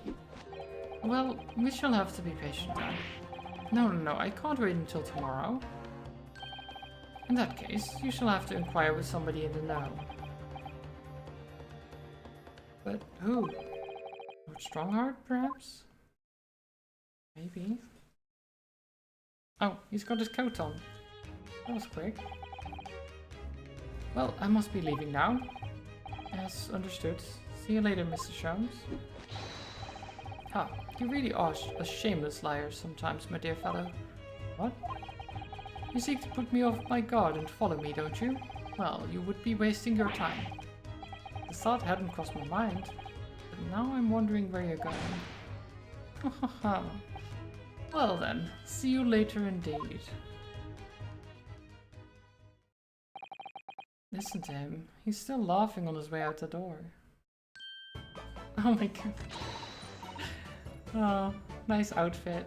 I don't know why you have that hat, but it is nice. I like it. Alright then, Bruno, let's get going. Iris? What are you wearing? I've got change to go to the Great Exhibition. You're going to take me. What? But I was just about to go to the Supreme Court. Oh well, that sounds fun too. You're going to take me there then. Alright. Fine. Just lower that weapon, would you?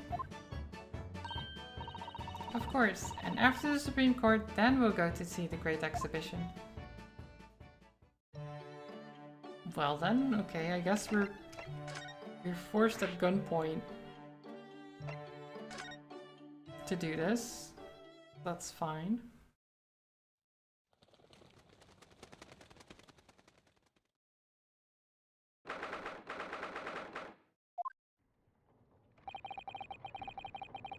She can't carry a gun in this country.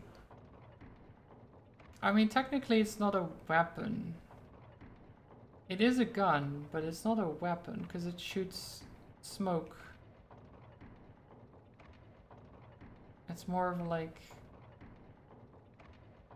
I don't know. It's pretty harmless most of the time.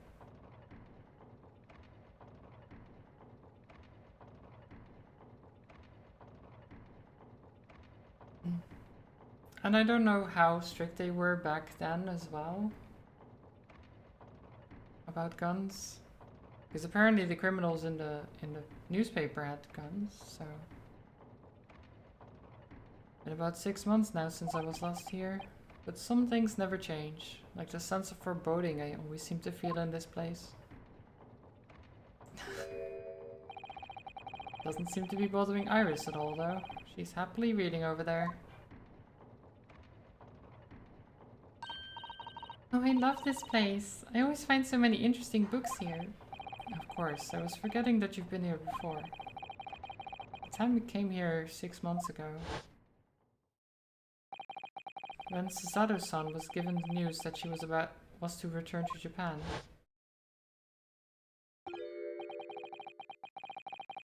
I understand you wish to speak with me.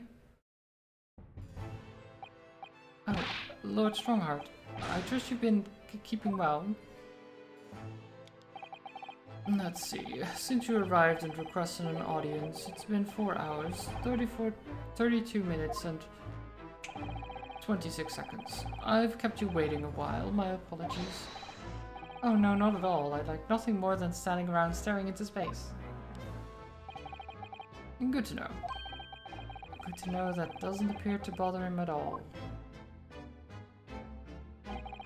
Miles Strongheart, Lord Chief Justice of London. He's the man who allowed me to start practicing as a defense lawyer when I arrived in Britain as a student. You need only savor the air for a moment in his grand office to understand his preeminent status. As you will be aware, the Great Exhibition of London is now underway at last. We're extremely busy as a result, policing the grounds, guarding the new technologies, dealing with petty crime, and furthermore, as of next month, we shall open the International Forensic Science Symposium. Oh, I've not heard about that. Investigating authorities from 40 countries around the globe will be taking part, including from your own land. Forensic science is the future. The world must embrace it. As we're the hosting nation, I have much to do, and it is my highest priority. If others must wait for my attention as a result, so be it. Well, it's nice to know where I stand. So, you wish to consult with me? Of course, I can very well imagine what this is about. Thank you for agreeing to this meeting, my lord. I want to be allowed to start working as a defense lawyer again. That's what brought me here today. But actually, there's something else playing on my mind as it happens. Bruno, just take a deep breath and come out with it. Okay.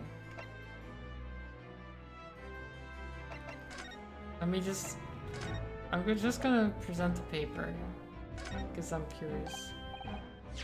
Oh, that reminds me, have you seen this? The reports of the overwhelming success of the Great Exhibition, of course. No, not that. The story on the back page. What story? The Reaper attacked. Ah, that. You've enjoyed some victories in court against my #1 prosecutor, have you not? Poor Mr. Reaper. What happened to him? He wasn't killed, was he? There's no need for concern. Lord Van Zieks would not be so easily dispatched, I assure you. Can you tell us what happened? I'd really love to know. Very well. If it interests you. It does, strangely. Okay. Wait. Not an option, though. Okay, well, whatever. I actually came here today to ask for your permission. Go on. 6 months ago, my right to work in court as a lawyer was revoked and I was told to spend my time studying. Obviously, I'm very sorry for what happened, but the thing is, you maybe understand what it really means to defend somebody under the rules of a foreign justice system. And I desperately want to have another go. Please, permit me to enter the courtroom again.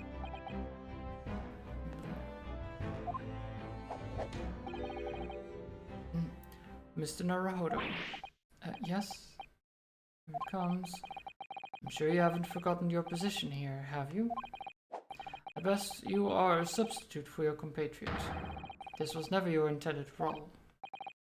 Well, that's true. The Japanese government actually sent my best friend on the study tour, not me. Oh, we're going to have flashbacks again? Okay. We know about Kazuma. Mr. Osogi was my best friend, you see. That's why I can't leave it unfinished. I have to fulfill his calling for him. His calling, you say? Has it never occurred to you that perhaps you know nothing of his true calling? Sorry? The mission with which that young law student was charged. What do you suppose it really was? What do you mean? Mission? Not making any sense. Now, we do know about a mission. He just didn't have time to tell us. And Naruhodo seems to keep forgetting, which is kind of silly. Never mind. I've read all the reports you've submitted over the past 6 months. It's clear to me that you regret your actions and have been studiously obeying your revised instructions. Do you mean? As of this moment, I reinstate your license to practice law here in Great Britain. Thank you. Thank you so much. That's wonderful news, Runo. In fact, I believe I have the perfect case to mark your comeback. A curious affair. You'll consider it, I hope? Of course. Please tell me more. You described this as a curious affair. Yes, that's right. I believe it was reported in the press. Are you aware that there was a serious accident at the Great Exhibition yesterday? Well, have a good one, Twitchy. Enjoy your food and everything. And maybe some other time we'll see you again. Have a good one. Oh, no. Yes, I read about it. A professor from Germany tried to carry out a crazy experiment. Let me see. How was it described? Super high voltage instantaneous kinesis, I think. Instantaneous kinesis? As in moving things with a click of the fingers? That's right. It's just what my herbal blends need, a dash of devil-may-care. Whatever this serious accident was exactly, it's clearly captured Iris's imagination. It's an unfortunate business. A large explosion engulfed the public experimentation stage and a man lost his life. A certain Mr. Odie Asman, an investor and a well-known figure in society. A large explosion. A man died? The man responsible for the experiment was Professor Albert Harebrain. Of course, Harebrain, nice. He was detained immediately after the incident and is due to appear in court tomorrow. On the charge of murder. What? Murder? If you intend to take on his defense, you should hurry to meet with him at prison. There is very little time left for you to carry out any kind of investigation. Great exhibition. Scientific experiment gone wrong and murder? Feel out of my depth before I even started. Still. We should go to the prison straight away then and try to meet with this German professor, don't you think? Definitely. Ah, yes. One more thing about the case. There's a connection with our mutual acquaintance, the Reaper. Oh? With Lord Van Zieks? How?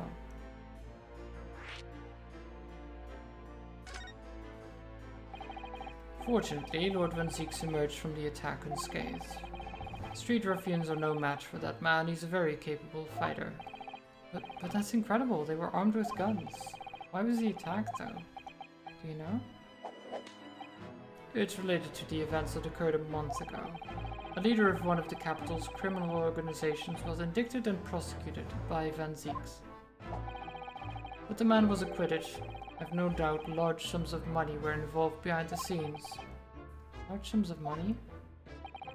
A deplorable situation. Members of the jury were bribed, it seems. However, despite winning his freedom, the man in question met a dramatic end yesterday. But you're not suggesting that was the work of the Reaper, surely? The victim's henchmen certainly seemed to think so. He was a man by the name of Asman, Mr. Odie Asman. Did you say Asman? That's the man who died in the big explosion at the Great Exhibition. Yes. Known publicly as an investor, but in reality the head of a significant criminal organization. Unbelievable. I wonder, could I ask you something, Lord Strongheart? Try me. Why do you use Lord Van Zieks as a prosecutor? All the criminals who manage to get off in court then meet with mysterious ends outside the courtroom. And fearful of that fate, they seek to strike at Lord Van Zieks first. I know there's no evidence that he actually is the Reaper in that sense, but something clearly is going on here. I have Van Zieks' work for the prosecution. I have Van Zieks' work for the prosecution service for two reasons. Firstly, the man is the best prosecutor in the capital, bar none. And secondly, any deaths of criminals that have occurred outside the courtroom following his trials are nothing to do with him. But that doesn't make sense. How can you explain the way so many have died, if not by someone's hand? Van Zieks may have earned himself the moniker of the Reaper, but he's no killer. So he will continue to prosecute on behalf of the Crown. Unless he wishes otherwise, of course. Interesting. I mean, it might just be coincidence. You know? All sorts of conferences have been taking place around the world to coincide with the Great Exhibition. And next month, the largest and most important of them all will take place at last. The International Forensic Science Symposium. It does seem as though criminal investigation needs to embrace scientific methods, doesn't it? Exactly.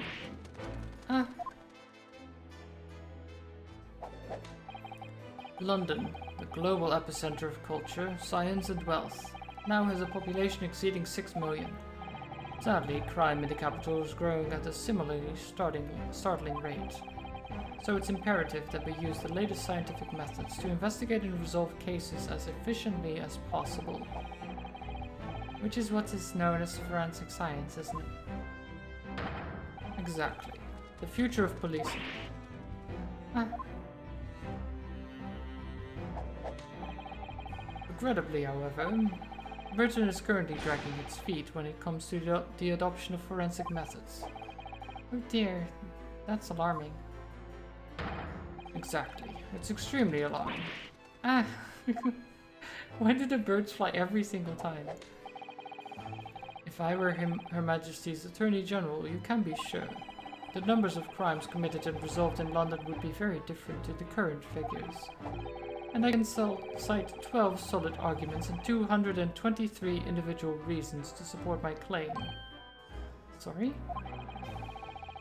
By way of apology for keeping you waiting earlier, I shall detail every one now. What? Oh, how fascinating. It all began 15 years ago. I was... Oh god. Oh no.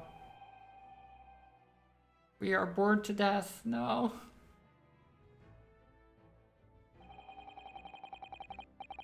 Strong heart. Please.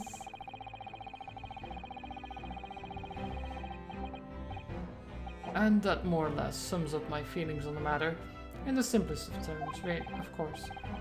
Essentially, to formally establish a forensic investigation division within Scotland Yard. That is my mission. Oh, right, yes. That's wonderful. Exactly. Wonderful is precisely what it will be. Iris isn't paying attention at all. She's got her nose in another book now. Oh, is it over? Did you learn anything useful? I actually drifted off for the most part. He's surprisingly ardent about forensic science.